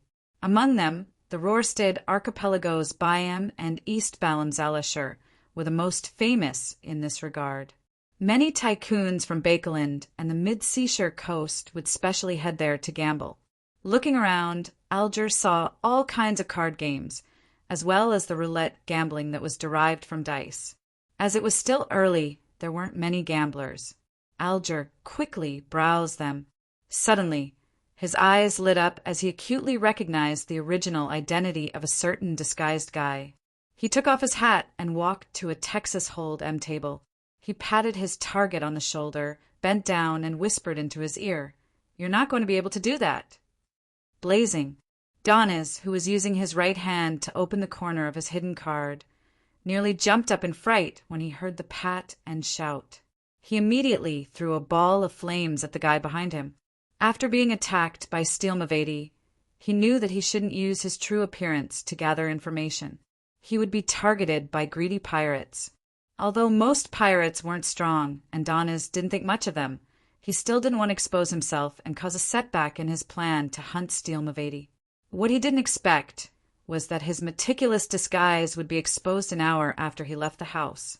Danitz tensed up as he quickly turned his head and glanced at the person who had greeted him from the corner of his eye. When he saw the signature dark blue hair that resembled seaweed, Danitz heaved a sigh of relief and turned to see if his poker partners had heard him. The gamblers were all focused on studying their cards. They either threw or covered their cards. They didn't notice what was happening here at all. "Why are you here?" Donis asked in a seemingly casual manner. He had met Alger at the previous pirate convention. He knew that Alger had a ghost ship and about 10 sailors. He was quite strong, but he wasn't famous. And according to Vice Admiral Iceberg's judgment, for such a small pirate crew to be able to retain an ancient ghost ship, it meant that they had a powerful faction backing them. They might be from the Church of the Storm, or they might be related to some pirate lord or some secret organization. Usually, they would disguise themselves as ordinary pirates and gather intelligence on targets for true loyalists. It would make it easier for them to eliminate targets. At times, they would replace the faction behind the scenes to do things that were inconvenient for them to do, such as silencing or robbing them of certain special items. There were many similar pirate crews, so no one would specially care about such matters. Alger pulled a chair over and sat down. He tilted his head slightly and whispered, "What's the matter?" He turned his head slightly and whispered, "I heard that your captain obtained Death's Key?" Danitz snorted disdainfully. "I thought you still had your own brain, but I'm disappointed. How can something like that be so easily obtained?" "If you want it, we'll definitely sell it if you pay the right price. How about it? Do you want to consider this deal?" Alger said casually, "Perhaps it has other secrets." "Perhaps it has other secrets. Perhaps someone wants to deal with your captain. Who knows? Dogsh *T. Doniz was infuriated by this new round of trump cards, as he cursed loudly. Then he suppressed his voice and said, "That thing doesn't look like a human creation." "That thing doesn't look like a human creation. It might belong to a giant or a demon." "Creation? Your captain still insists on teaching you how to read?" Alger asked in amusement. Rumor had it that Vice Admiral Iceberg was a lady with a strict attitude towards knowledge. She couldn't tolerate her subordinates being illiterate. Therefore, on the Golden Dream, there were general knowledge and reading classes every day. She forced the crew to take turns attending them. Doniz revealed an expression as though he didn't want to recall it. "It's much more difficult than fighting humans. It's precisely because of this that we can never recruit enough crew members. Every time we dock at a port to resupply, someone will resign." He didn't continue the topic. Instead, he looked at the dealer and said to himself, "Help me keep an eye on Steele's whereabouts." Steele Mavady, the second mate of Admiral of Blood? Alger looked down at blazing Danitz's left arm, which was slightly propped up by a splint, and asked in enlightenment, "What's going on?" He asked in enlightenment, attacked by him. "For that key? His brain has already been eaten by his zombie," Doniz emphasized. "You want revenge on him?" Alger guessed from his tone and request. Doniz smiled without a word, as though he was focused on looking at his new trump card. Alger recalled and said, "The last time your captain appeared was 7 days ago near Sonia Island." "The last time your captain appeared was 7 days ago near Sonia Island." This was confirmed by a particular telegram. "The Golden Dream won't arrive in Byam that quickly. You have a new helper? If you were to rely on yourself, even if Steele was alone, you wouldn't be his match. And as you know, he has always been surrounded." In response to Alger's question, Donna's response was to throw out a chip. "Follow. Who is it?"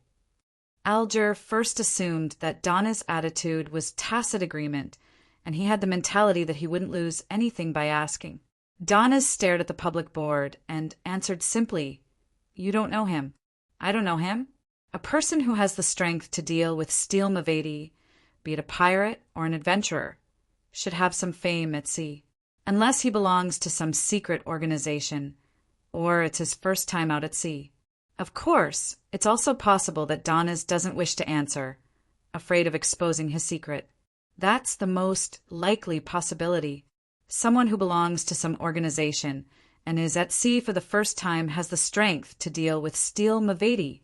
Alger raised his eyelids slightly as he made a bold guess. He tapped on the edge of the table and asked, as if he was chatting about the weather, "Did you have fun at Bancy Harbor?"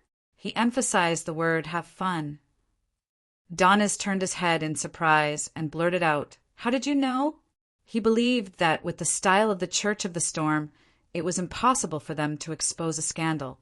And the passengers of the White Agate had only arrived last night, and the people who had witnessed the entire process had all signed confidentiality agreements.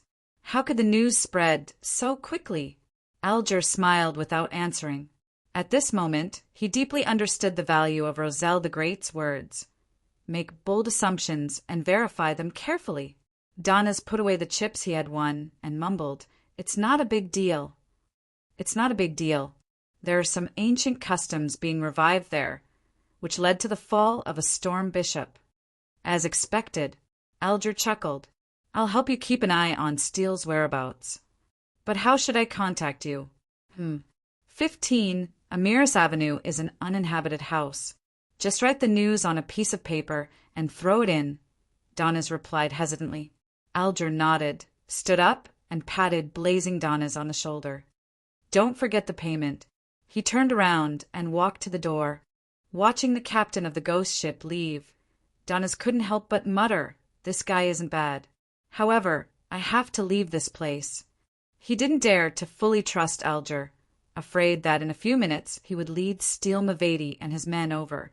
After leaving the Gold Coin Casino, Alger, who was wearing a local baggy pants, slowly walked down the street and entered a department store. He found the corresponding counter and smiled as he took out a handful of brass pennies. "Give me a deck of tarot cards." While waiting, he suddenly thought of a question. What is Mr. Fool's blessed doing at this moment? Inside Old John's restaurant. Klein watched as the waiter placed a plate of grilled fish in front of him. It was wrapped in something that resembled straw and covered with all sorts of spices that he recognized and didn't recognize. The strong smell drilled into Klein's nose, greatly increasing his saliva production. As expected of the spice archipelago, just as Klein was about to pick up his knife and fork, he saw the waiter place 2 tree-like objects on the plate. Chopsticks? Klein was a little alarmed. Then he quickly locked onto the suspect. "Roselle Gustav, when eating grilled stickleback fish, you have to use this kind of cutlery." It's said that Roselle the Great was inspired by elven customs, the waiter introduced. Elven customs? As expected of a race that loves cooking and delicacies. Or rather, it's purely an excuse that Roselle came up with. Klein guessed, knowing a certain someone's personality well. He had gone to a few missionary hospitals in Byam in the morning, hoping to provide hospice care to some of the dying and help them fulfill their wishes.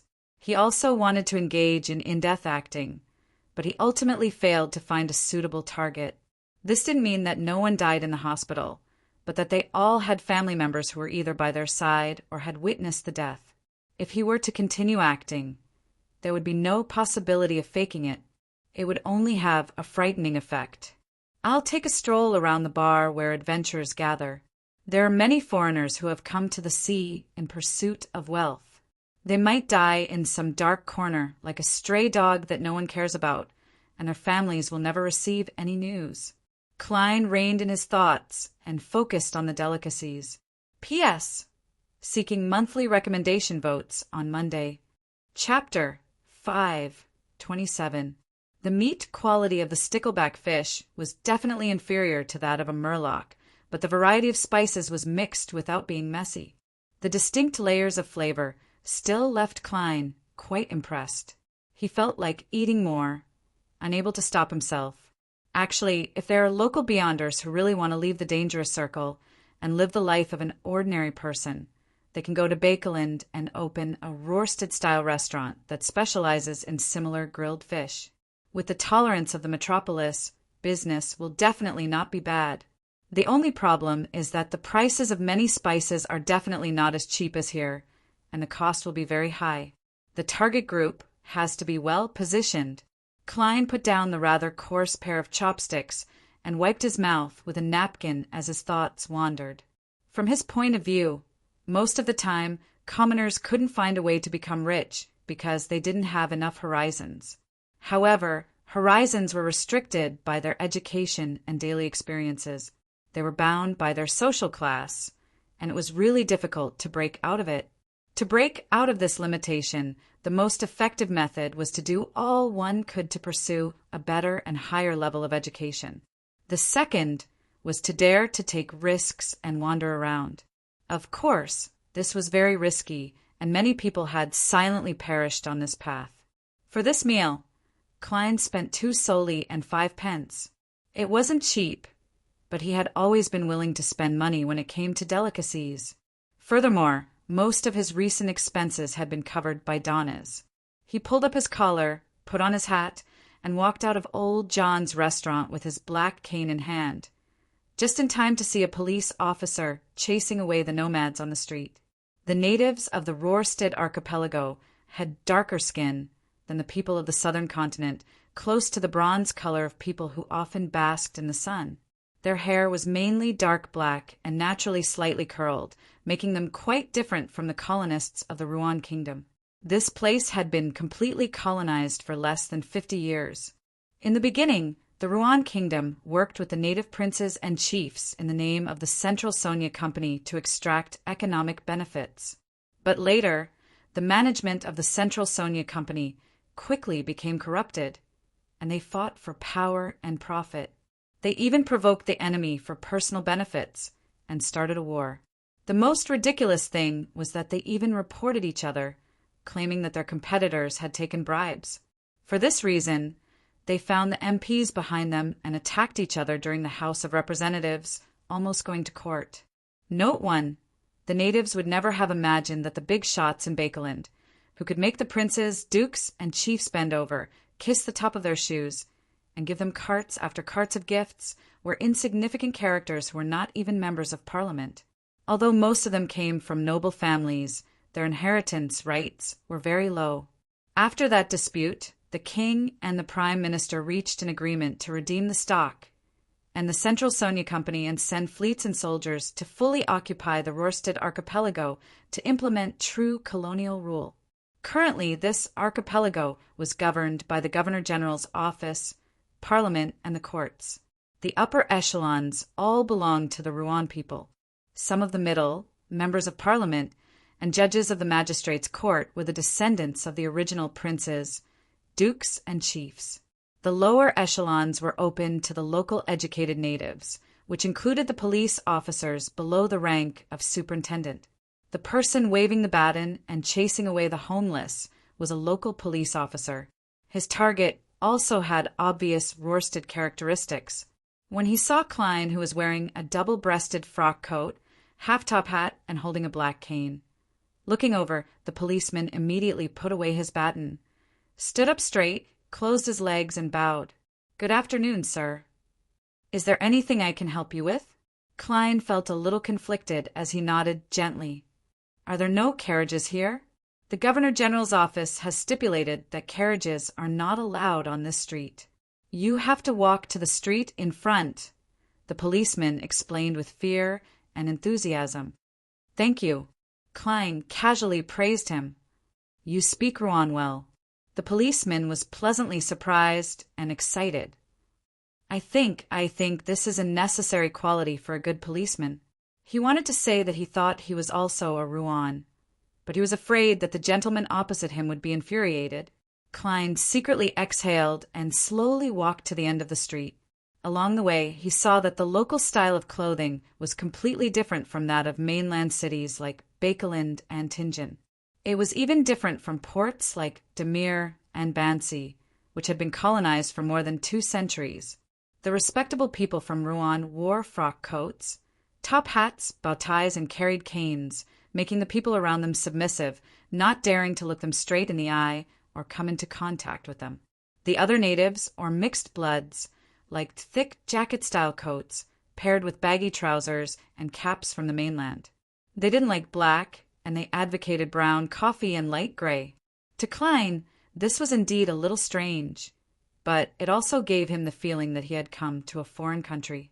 Of course, the natives and mixed bloods of higher status also imitated the clothing of the Rouen people, believing that this was a sign of civilization. 2 in the afternoon. Swordfish Bar, a recognized gathering spot for adventurers. There weren't many customers at the moment, so Klein easily passed through the tables and arrived at the bar counter. He discovered that the biggest difference between this place and other places was that there were 3 blackboards supported by wooden frames at the side of the bar counter. On them were white and yellowed notices. The contents were all sorts of strange and bizarre. Some were hiring bodyguards, some were requesting help in finding people, some were investigating the situation on a particular island, some were offering a high bounty for the head of a particular pirate, and some were claiming that they had obtained a treasure map and wanted to form a team. In short, the matters that had been divided between private detectives and security companies in the mainland of the Ruan Kingdom still belonged to the adventurers here. A glass of Zara. Klein knocked on the surface of the bar counter. This was a locally produced malt beer. It was cheap and tasty, and it was very popular among adventurers. Klein had learned from Blazing Donna's 3 pence. The bartender glanced at the customer casually, and his attitude didn't change just because the other party's face was unfamiliar. After getting the beer, Klein sat on the high chair in front of the bar counter, sipping it and quietly listening to the conversations of the customers around him, looking for a valuable target. After nearly an hour, the number of customers in the bar increased, and Klein finally heard something that might be useful. He perked up and became more focused. There were 4 people sitting at a table less than 3 meters away from him, and they were feeling sorry for a man named Went. I always thought that Went had gone out to sea. I didn't expect him to be at home all this time, very sick. If I had knocked on the door 2 days earlier, he wouldn't have died. You don't know how terrible it was in the room. His body had mushrooms growing out of it one by one. Wait. *T. Stop talking. Can't you see that I'm eating sausages? Okay. Went's room was full of bugs, moths, flies, butterflies, bees, cockroaches. Holy storm! I can't believe that this is a place where humans live. The police who came later were shocked too. As the conversation reached his ears, Klein frowned slightly. He felt that Went's death wasn't normal. A few days after his death, his body was covered in mushrooms, and there were all kinds of insects flying and crawling in the room. It's related to a Beyonder incident. The police will definitely report this level of abnormality to the mandated punishers. It sounds like it happened 3 or 4 days ago. Whatever needs to be dealt with should have been dealt with. Klein seriously considered going to take a look. At the very least, the man named Went was an adventurer alone in Byam, and he didn't have any companions who wanted to pass the news of his death on his behalf. After listening for a long time, he had a preliminary understanding of where Went was renting. It was an apartment at 47 Blackhorn Street nearby. After drinking the last of his Zara beer, Klein put on his hat, left the bar, and headed straight for the apartment. After entering the door, he half closed his eyes and whispered to himself, "The room where someone died recently." After repeating it 7 times, Klein used his cane to quickly and easily arrive outside the room where one had previously lived. It hadn't been rented out yet, and the abnormalities inside had been dealt with. There didn't seem to be anything wrong. Klein put away the note he used to open the door, locked the door, and carefully circled it. After confirming the situation, he took out items such as essential oils, herbal powders, and special candles. He quickly set up a mediumship ritual in front of the bed. Although it had already been a few days, and he could only obtain the most superficial, incoherent, and remnant information, Klein believed that it was better than nothing. Without a doubt, he was still praying to himself. Then he entered the world above the gray fog and responded by giving himself the power of mediumship. The flame of the candle suddenly rose, and as it swayed, it was dyed with a ghostly blue luster. Klein felt everything fall silent, as if he had arrived in a realm that didn't belong to reality. His pupils were occupied by pure black, and even the whites of his eyes had been expelled. There was no need for him to use dream divination techniques. Having advanced to faceless, with the help of the gray fog, he could directly see the lingering thoughts of Went's spirituality that refused to dissipate. There were 3 scenes. One was Went, who was thin and tall, with slightly curly black hair and relatively deep facial features. He came to a discarded corpse and was surprised to see a luster flash on it, condensing into a turquoise gem filled with the aura of life. The second scene was Went lying on a bed with his eyes closed and his mouth slightly moving. All kinds of mushrooms grew on the surface of his skin, surrounded by piles of cockroaches and moths. On his chest was a silver necklace, and the pendant was the turquoise gem from before. The third scene was a pretty, flaxen-haired girl with watery eyes. She was sitting by the sea, surrounded by Went's unwilling voice. "Rainey, I'm going to die. I regret it so much. I regret never telling you that I love you. I want you to marry me." The scene shattered and the mediumship ended. Klein looked around and found that the house was still dark and gloomy. This guy is really unlucky. Klein shook his head and sighed. He had a preliminary understanding of the cause of Went's death, picking up random things. Most Beyonders didn't know about the law of Beyonder characteristics, indestructibility, and conservation. They didn't expect that dead Beyonders could produce characteristics and become materials. And this process was relatively slow, making it easy to miss. Therefore, after they killed Beyonders, they would often plunder the corpses and throw them away, allowing passers-by like Went or creatures in the undersea wilderness to benefit. Went didn't know that it was a Beyonder characteristic and thought that it was a magical gem. Therefore, he made it into a necklace and kept it close to his body. In the end, he was slowly affected by the corruption and died in pain. Note 1. This is the crappy matter of the British East India Company in India. As expected of a bureaucratic empire, it has everything that needs to be there. I laughed to death when I read the information. P.S. Seeking for monthly recommendation votes, please remember this book's domain name. 9 Heavens Divine Emperor Mobile Version. Chapter 528. By the time he left 47, Blackhorn Street, Klein had already figured out Went's basic situation. This was what he had learned from his neighbors after changing his appearance and disguising himself as a police officer. Simeem Island, the farthest island in the Rørsted archipelago. It takes 4 to 5 hours to take a liner from Byam. Furthermore, there are only 2 liners a day, at 9 in the morning and 10 in the morning. I've already missed it today. Went's parents are long dead, and he doesn't have any relatives. The only person involved is a girl he can't forget, Rainey. She's the best person for his first real role. It's suitable for a rookie like me, but it still feels awkward to confess on Went's behalf. If that girl agrees, F***CK, how am I going to clean up this mess? Klein thought with a troubled expression. He tried hard to recall the movies and TV series he had read and watched, hoping to come up with the perfect solution. Soon he had a general idea, and his mood stabilized. His thoughts began to shift to Steel Mavedi's matter. I hope Miss Magicians can get a radio transceiver as soon as possible. Klein sighed silently as he got into a rental carriage. Bakelin, Sherwood Borough.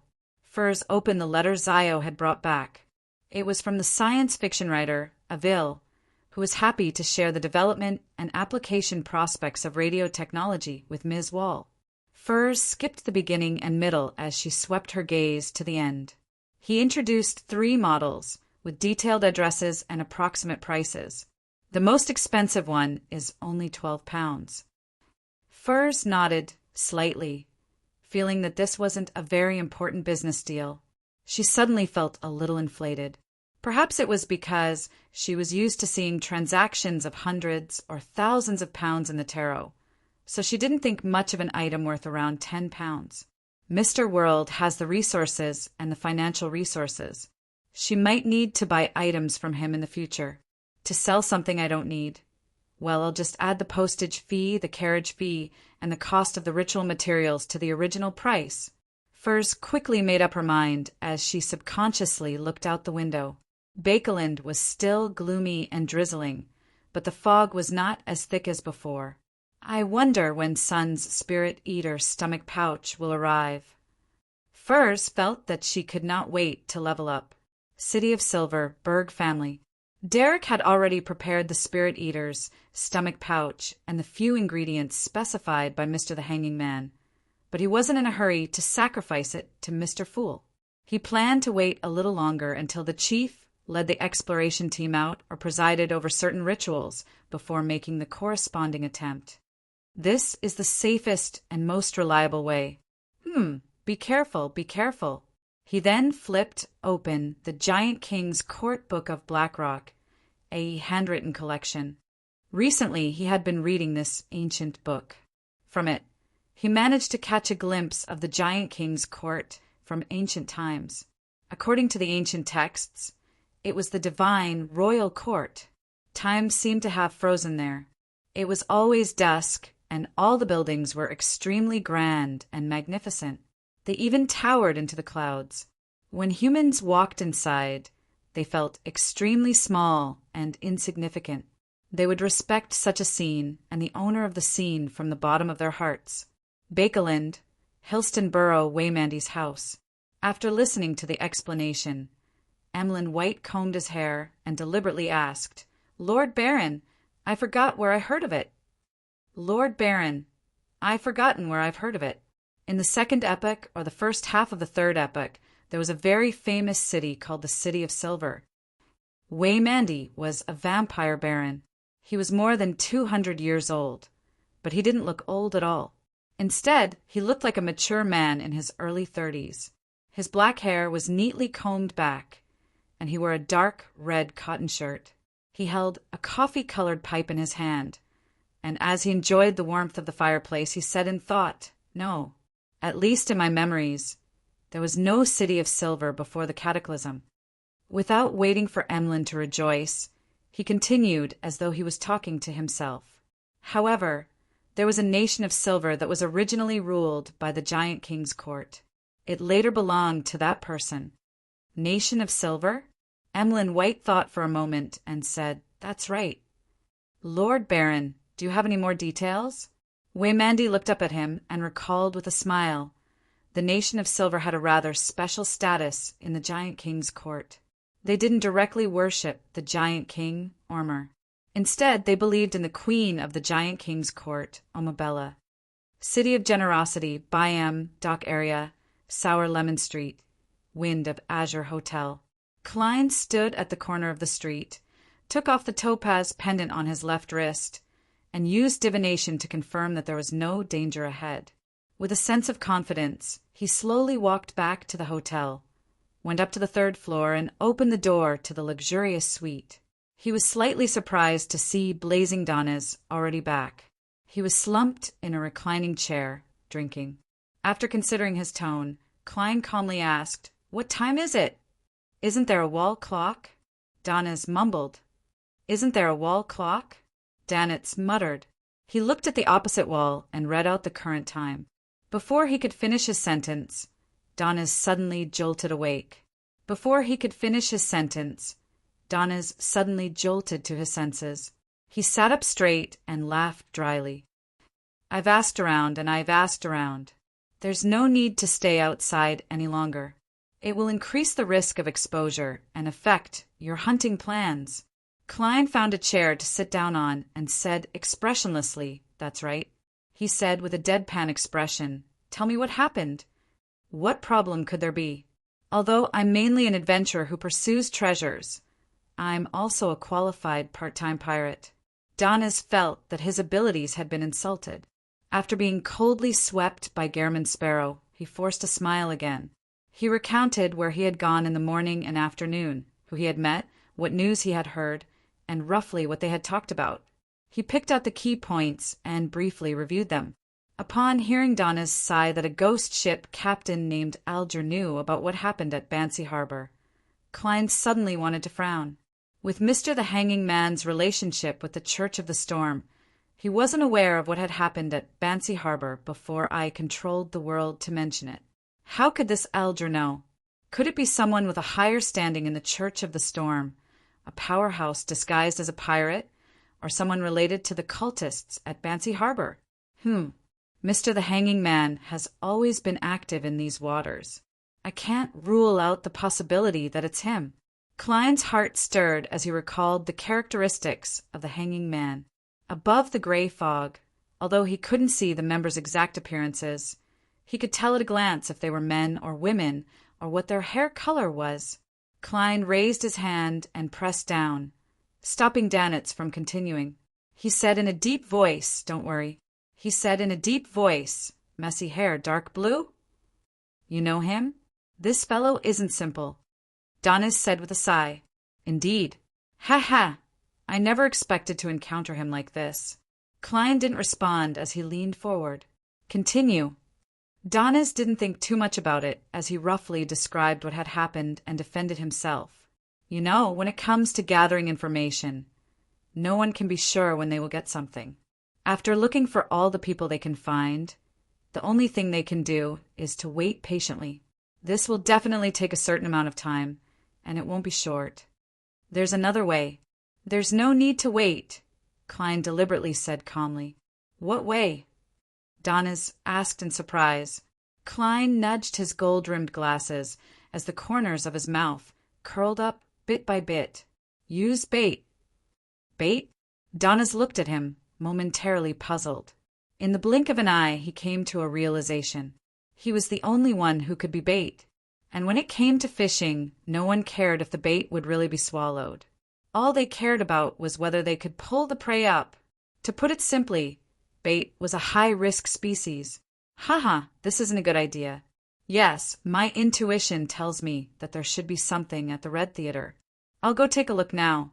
Danitz took his coat and eagerly rushed out the door. Klein originally wanted to follow Blazing from afar to see if he could find any clues, but he suddenly heard layers of illusory pleas. It came from a man. Klein paused in thought, turned, and walked into the bathroom. About 10 seconds later, he appeared above the gray fog and saw the crimson star that corresponded to the hanged man constantly expanding and contracting. As expected, Klein sat down, leaned back in his chair, and emanated his spirituality. The hanging man's voice suddenly became clear.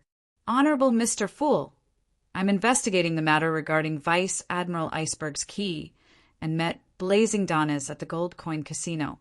From him, I learned that he was one of the parties involved in the incident at Bansi Harbor. Furthermore, he plans on joining forces with a powerhouse to deal with Steel Mavati. I suspect that Blazing Danitz is working with your blessed, so I'm praying to you. If it's indeed the case and he wishes to receive a certain level of cooperation, I can provide some help.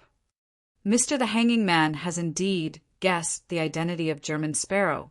He probably only has some suspicions. By asking about the incident at Bansi Harbor, he successfully obtained confirmation from Danitz. That's good too. With the help of a local tyrant like him, the plan to hunt Steel Mavati will be much smoother. Unless I can directly strike the fool, it's meaningless for the hanging man to scam his blessed. And from his performance and attitude, he doesn't have any suspicions about the fool. I didn't leave any loopholes.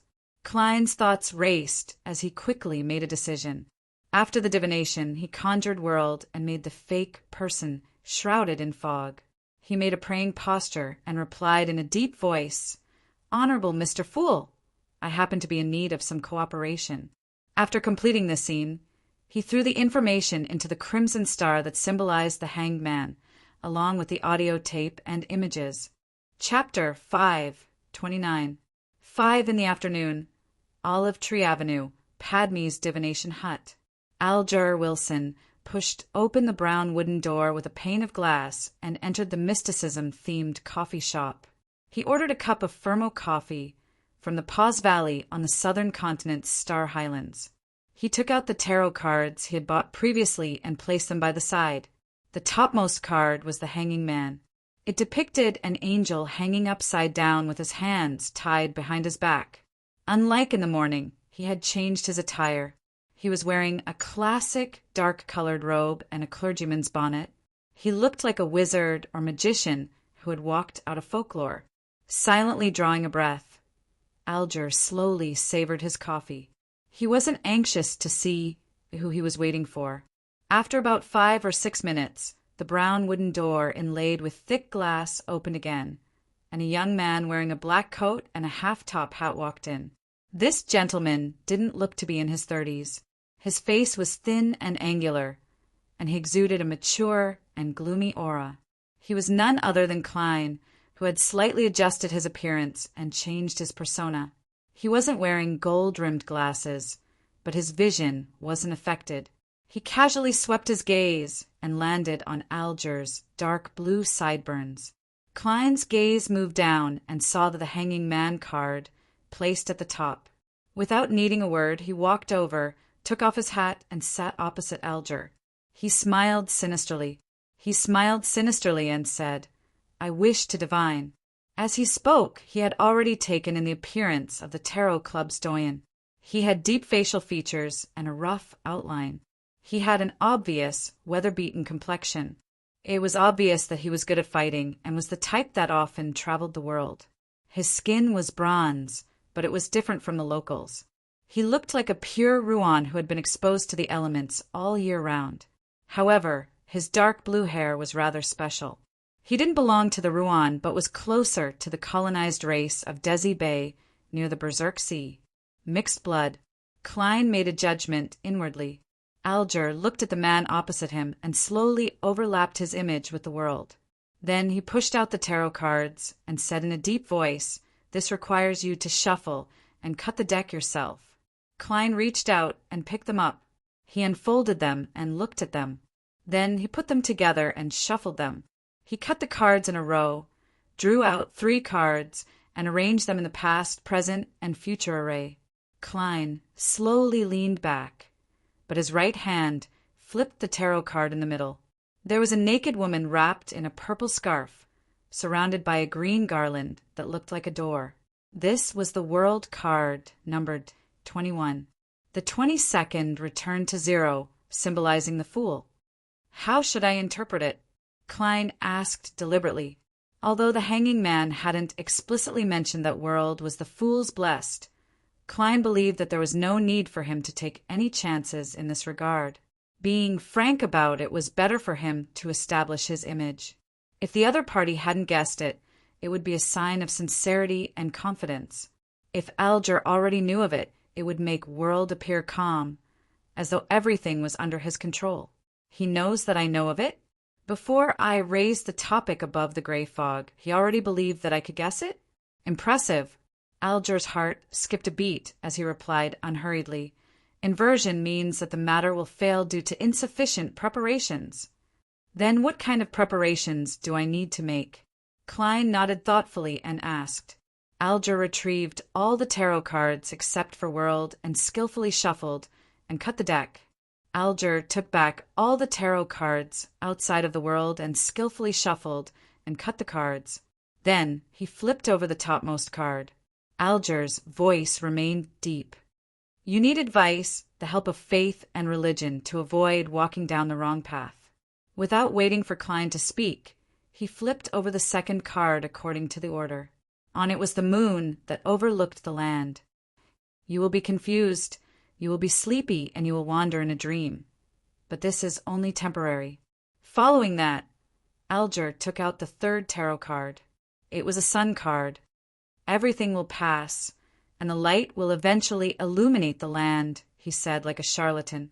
Following that, Alger took out the 3rd tarot card. It was a sun card. Everything will pass, and the light will eventually illuminate the land, he said like a charlatan. Church dream, son. A smile suffused Alger's face as he nodded gently. That's right. In the tarot divination, he had hidden hints of a follow-up plan. In fact, since he hadn't entered the game and wasn't being paid any attention to, there was no need for him to be so tactful. He could have directly explained the details, but Alger felt that he should test the blessed World to see if he had enough brains and not rely more on brute force.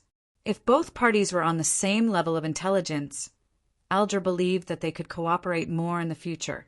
There was no need for smart people to talk too much. On the contrary, he would try his best not to involve the World too deeply in his matters. He would only ask for his help when he needed a fighter, unless Mr. Fool had other orders. Now, the World's answer and previous performance made him confirm that he was shrewd, tough, and experienced. I'm a tarot card expert.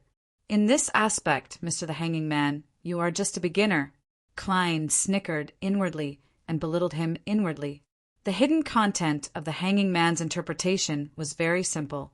The Pope card meant that he wanted to inform the Church of the Storm about blazing Donnas and Steel Mavati. He wanted to use the power of the mandated punishers to divide the enemy and reap the benefits. This was Klein's usual method, so it wasn't difficult for him to understand it. The moon and sun cards that followed were warnings from the hanging man. Since the mandated punishers had been introduced, they had to be prepared. And according to Alger's experience, when dealing with such problems, his colleagues in Byam would definitely use a sealed artifact that could force many people within range into a dream. And Steel Mavati's characteristics determined that there would definitely be an item that could counter the sun domain. I can restrain dreams, so I'm not afraid of the sun. Klein reached out and turned the reversed world card in front of him half a circle, turning it into a proper position. It meant that this plan was feasible and that he would be prepared. Alger looked up and took a deep breath. The owner of this place is good at aromatherapy. He can use different essential oils, extract, incense, and flower essences to treat the corresponding emotional problems and calm the uneasy mind. Do you want to give it a try? Use the contact point at Amiris Avenue? Klein replied with a smile. All right. The two of them looked at each other without moving. They didn't mention aromatherapy again. Everything was understood without words. Klein didn't stay any longer. He took out his pocket watch and opened it to take a look before slowly standing up. Alger wiped away his smile, pressed his hand to his chest, and bowed slightly. Let us praise the gods. All divination results come from the revelations provided by him. Yo! You even know how to express your loyalty. Klein held back his laughter and imitated the hanging man Alger as he solemnly replied, Let us praise the gods. He took 2 steps out and suddenly stopped. He turned back to look at Alger and chuckled as he put on his hat. Frankly speaking, you aren't suited for such an outfit. Alger couldn't keep up with Mr. World's train of thought. After Klein pulled open the door and walked out of the themed cafe, Alger retracted his gaze and looked at the mirror in the corner. He seriously examined his current attire.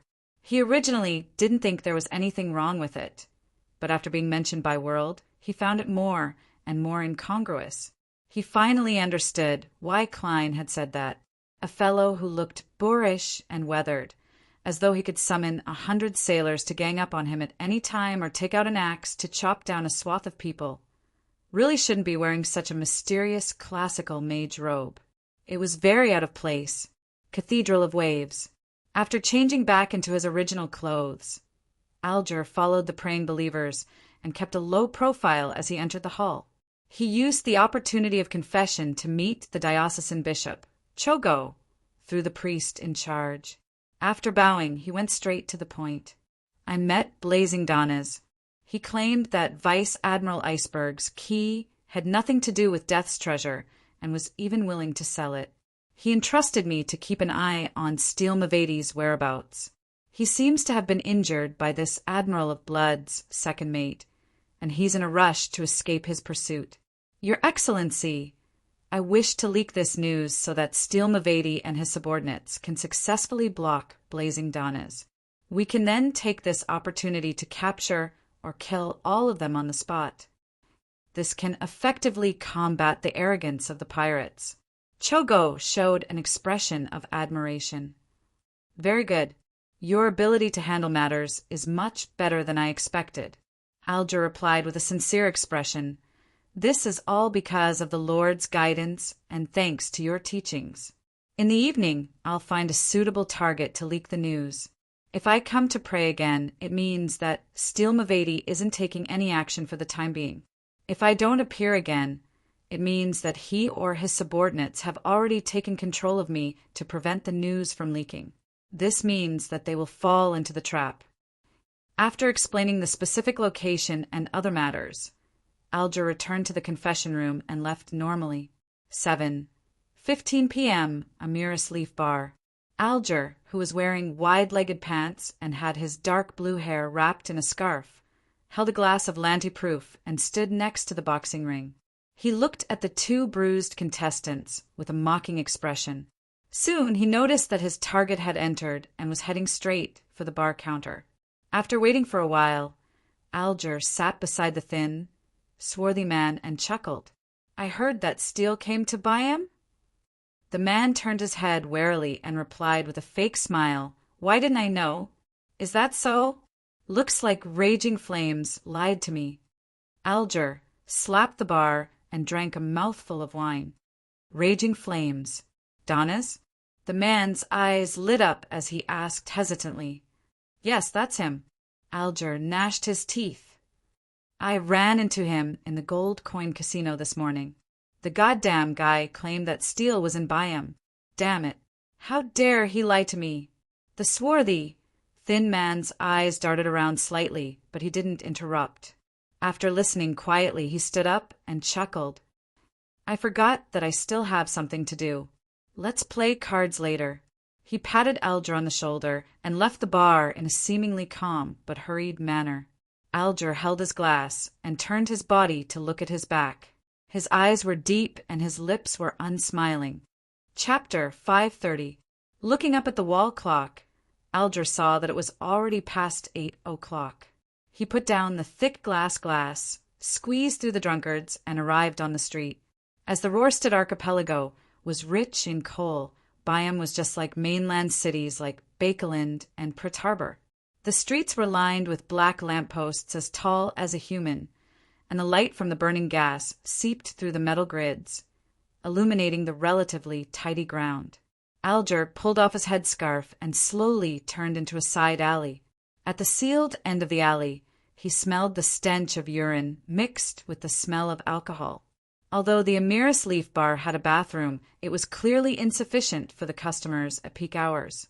Some of the drunkards who couldn't hold it in and couldn't wait had to find a secluded place to relieve themselves. The red moonlight pierced through the clouds and shone into the alley. Just as Alger was considering if he should put on a more convincing act, he heard a firm, plump, and amused voice behind him. "Did you deliberately reveal the news of Blazing to us?" Not stupid after all.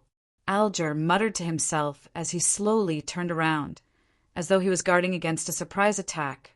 He saw a figure leaning against the wall about 7 or 8 steps away. His posture was terrible. The figure was about 1.78 meters tall and wore a boat-shaped hat. His face was thin and angular, and he looked extremely aggressive. A lock of black hair hung down, half covering his left dark green eye. This softened his cold and stiff appearance, although the wanted portrait was often quite different from the person in question, and many famous pirates didn't even need to disguise themselves to roam the city. As a member of the church, Alger had seen many portraits that were drawn using rituals that were close to photographs. Furthermore, he had participated in pirate conventions, so he was able to successfully link the person in front of him to a certain name on the wanted poster. He didn't show this. He deliberately hesitated and asked in return, "The calm squall?" This was Steele Mavadi's main helper, a beyonder who was good at controlling his emotions and thinking calmly, but he was also inhumane. His bounty was 1,500 pounds. The man tugged at his black windbreaker and revealed a smile without a hint of a smile as he said, "Can I deny it? Looks like it won't work. It's just like how you can't deny that you intentionally mentioned Inferno in front of Olima. He's not a person who likes to use his brain, and I'm the opposite. I never thought of hiding it. I just wanted to exchange the information I obtained for some reward. Between the lone Blazing and the numerous helpers of Steele, anyone in their right mind would know which to choose. Of course, I wish for you to keep it a secret. I don't wish to be pursued by Vice Admiral Iceberg," Alger replied frankly. Squall nodded slowly and leisurely. "Tell me the details. Just as I mentioned before, I met and recognized Blazing at the Gold Coin Casino. He entrusted me to help keep an eye on Steele's whereabouts. He seems to want to counterattack." Alger sneered. "We agreed on a point of contact. I think this information is worth at least 1,000 pounds. 1,000 pounds? Look up at the bloody moon. You're not dreaming." Squall snorted. This might be a trap. Don't you understand? Blazing might have found a helper, which is why he dares to search for us. It's not up to me to judge if it's a trap or not. 500 pounds. Anything less than that. I'd rather pretend that nothing happened. Alger argued for the sake of the reward. 300 pounds. Come with me to a place and stay for a period of time. This will prevent you from selling this information to others and disrupting our plans. Once we have captured Blazing with this information or connected to his spirit, we'll pay you. Don't worry, food, wine, and bed are all free.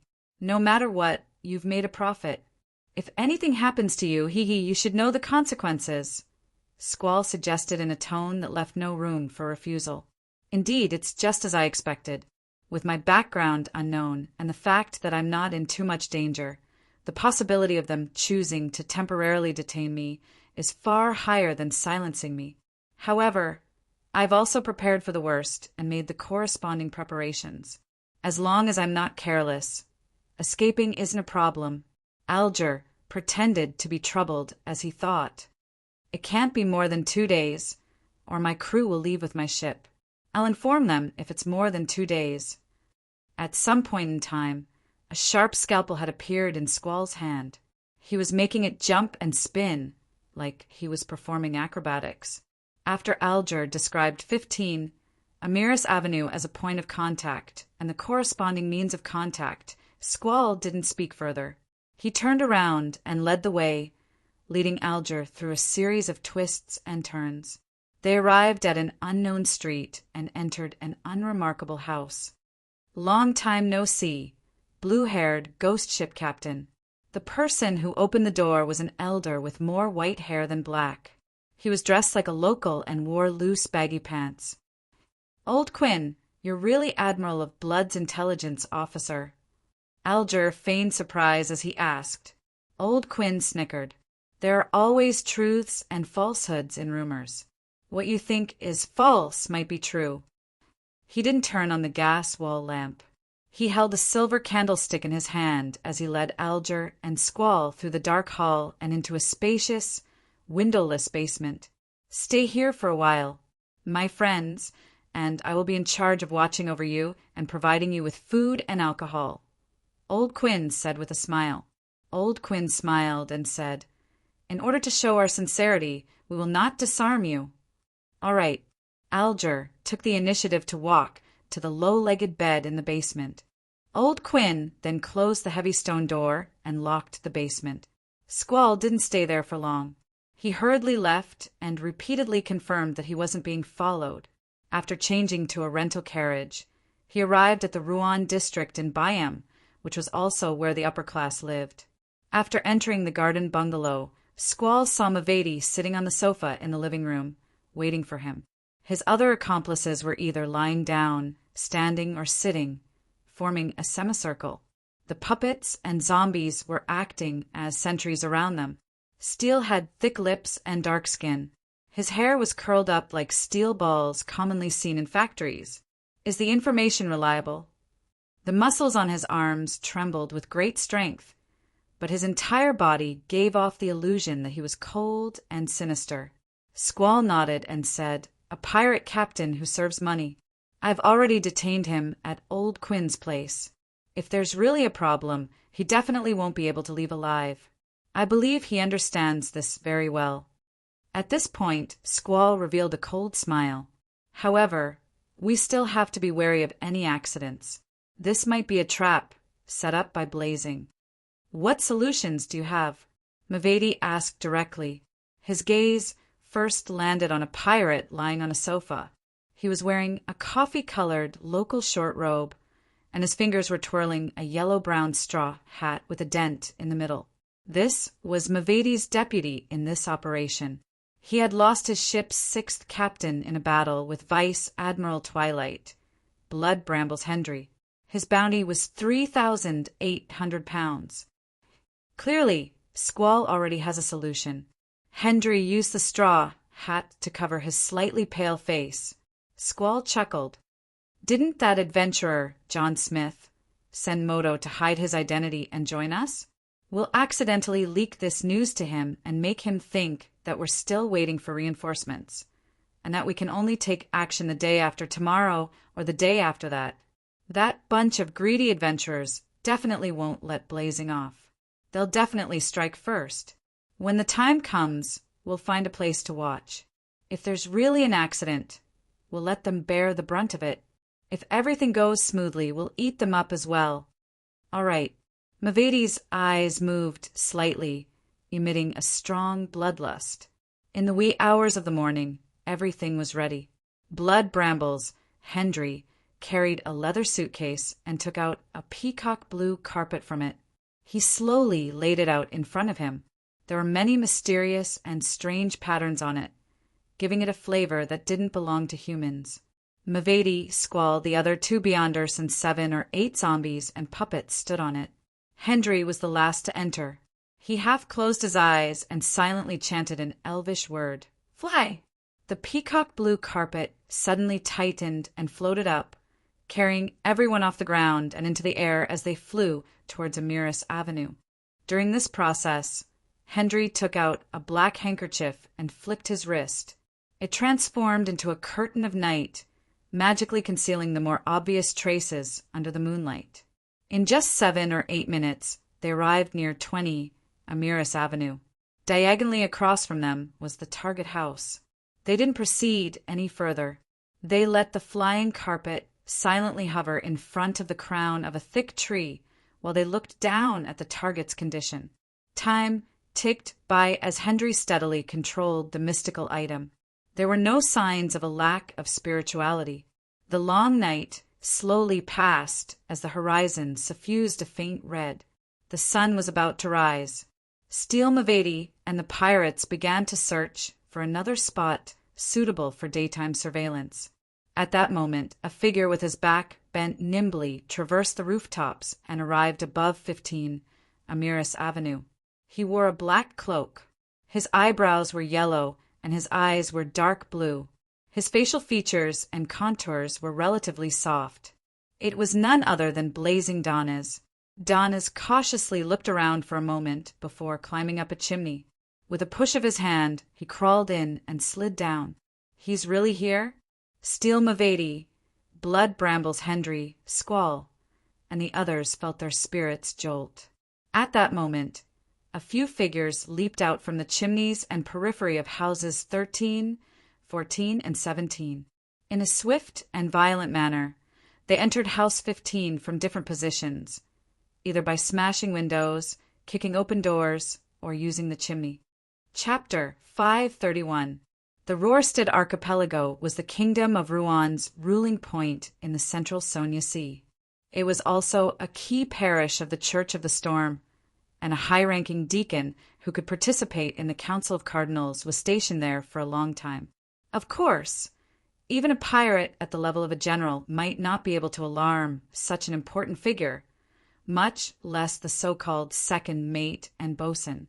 Deacon Cordoba, Roy, happily accepted the order and led 2 mandated Punisher teams. He activated sealed artifacts 2 to 37 and 2 to 166 and set up an ambush far away from 15, Amiris Avenue, to ensure that nothing went wrong. From Cordoba Roy's point of view, a mandated Punisher team with 2 sealed artifacts was enough to deal with Steele's group and Blazing Danez. However, the latter's behavior of paying attention to the whereabouts of the pursuers worried him. He instinctively felt that there was a problem, so he called for another mandated Punisher team. Actually, 2 to 37 is enough. While waiting, Cordoba Roy suddenly sighed. From his point of view, this sealed artifact would be a nightmare for Steele, Blazing, and the others. He closed his eyes, and the corresponding information naturally surfaced in his mind. Number 37. Name, Eternal Dream. Danger grade, too dangerous. Use it with caution and moderation. Only operations involving more than 3 people or deacons or diocesan bishops can apply. Security clearance, bishop, team captain, and above. Sealing method, place it in boiling water. Description, shaped like a heart. It's black in color, cold to the touch, and filled with holes. It often emits a sound like a bagpipe. This item comes from a primitive tribe in West Balam in the southern continent. They have a spirit warlock as their leader, and they live a life of resting during the day and taking action at night. A Ruan army conquered this tribe and obtained the item that was consecrated on the altar. And in the week that followed, there were incidents of soldiers going crazy, committing suicide, and other incidents. Research shows that as long as one comes into contact with this item, they will enter a long dream. If they aren't awakened, they will forever stay in that illusory world. They will show anxiety, fear, confusion, and other emotions. Their psychological and physiological states will gradually change. The awakened researchers still can't tell the difference between reality and dreams. This leads to a series of tragic events, including but not limited to confessing their love to their superiors, kissing the mouth of a venomous snake, suffering from depression, taking off their clothes, running naked, and attempting to bathe in boiling water. If they aren't transferred to another city, the only outcome would be madness or suicide. This item can be used to make all living creatures within the target's range enter the same dream. Let them choose a target within a certain range and exclude their companions. The maximum range is a 50-meter radius, and it will place a huge burden on the user, leaving them with intense mental damage. Afterward, the user will enter a state where they can't tell the difference between reality and world, and they will. Zeta, many examples, see appendix, show that even without contact, this object can widely affect the people around it, unless it is placed in boiling hot water. Appendix 1, similar to the effects of nightmare from the Evernight pathway, but more prominent and uncontrollable. 2. Example 1. A watchman forgot to add charcoal, causing the flames to extinguish and the temperature of the boiling water to drop. He soon showed abnormal behavior, as if he was dreaming of his beloved girl. He made a passionate confession to his glove and attempted to have a relationship that exceeded friendship. Example 2. As his thoughts raced, Cordoba Roy suddenly saw blazing dawns. The Golden Dream's fourth bosun had indeed come to this point of contact to collect information. He gestured for the mandated Punisher team member beside him to open the golden box that was engraved with many symbols and magic labels. He then took out sealed artifact 2-37, which was soaked in boiling water. This golden box was another sealed artifact, 2-166. It could allow the items inside to maintain their original temperature and change the weather to a certain extent, allowing for the next holy water of the sun rain. Of course, it also had a lot of negative effects. Otherwise, the mandated punishers would have long used it to seal 2-37 instead of resorting to a last-minute trick. Among them, the most unacceptable thing was that no matter what item it was, as long as it was in contact with it for a long enough period of time, it would be tainted with the characteristics of being alive. Furthermore, it would devoutly believe in the eternal blazing Sunday. Within the mandated punishers, there was already a table that sang praises of the eternal blazing sun every day. Every second, it wanted to ignite a candle that could purify everything. The irascible mandated punishers had turned the table into a pile of firewood, and it had been lit by the candle at the back. Seeing figures appear and rush into 15 Amiris Avenue, Cordoba Roy didn't hesitate to press down with his right hand, allowing the team member beside him to activate sealed artifact 2-37. Illusory fish scales immediately appeared on the surface of the team member's palm, and he directly grabbed the black, heart-like sealed artifact from the boiling water. The melodious sound of a bagpipe sounded, and the dense night shrouded the house at 15 Amiris Avenue. The scene in front of the adventurer, John Smith, and the others didn't change. It was still an empty living room without any furniture and a black-cloaked, blazing Donnez. They didn't feel like they were in a dream at all. They ran over with all their might, fired their guns, and used their abilities to successfully injure Blazing and capture the famous pirate who had a bounty of 3,000 pounds and was involved in the Key of Death. However, in the real world, they were doing high kicks on the spot, stretching their arms like they were swimming, or using their fingers as guns. Their mouths emitted banging sounds. Move out.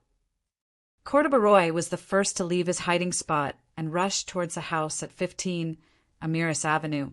The rest of the mandated punishers split into two groups and surrounded the house from different positions. Before Cordoba arrived, the living room was already brightly lit, as if a sun was slowly rising.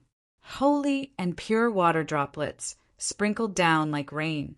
It was sealed artifact 2 to 166 at work. A distance away, the flying carpet floated silently, obscured by the darkness. When Steel Mavedi and the others saw the mandated punishers appear, they knew that it was indeed Blazing Donna's trap.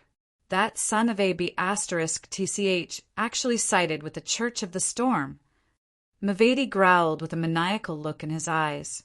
Blood brambles, Hendry glanced at the calm squall and praised from the bottom of his heart. Fortunately, we weren't careless. Actually, I didn't expect that dumb donkey Blazing Donnas to cooperate with the Church of the Storm, Squall said calmly. Perhaps the injured him had long been captured by the mandated punishers, and he had no choice but to cooperate. Just as they were about to leave, they suddenly saw something protrude from the shadows outside the house at 15 Amiris Avenue. It stuck close to the ground and quickly swam into the distance. Blazing. Steel Mavedi recalled the scene of the ambush's failure. Donna's. Hendry also recognized the person who had attempted to escape with his miraculous powers. Squall was taken aback at first, but he immediately understood. Either Blazing Donnas wants to take this opportunity to escape the mandated Punisher's control, or he has another trap to deal with us. But for some reason, he attracted the mandated punishers and had no choice but to give up decisively and flee in a panic. Regardless, this is an opportunity. Blood Brambles, Hendry, looked at the mandated punishers who had just rushed into the house and said, "As long as we make use of that short few dozen seconds, we can kill or abduct Blazing right in front of the mandated punishers." Mavedi was instantly excited, his eyes turning abnormally crazy. After Squall nodded, he said to the other two Beyonders, "Take my zombies and puppets and guard this position.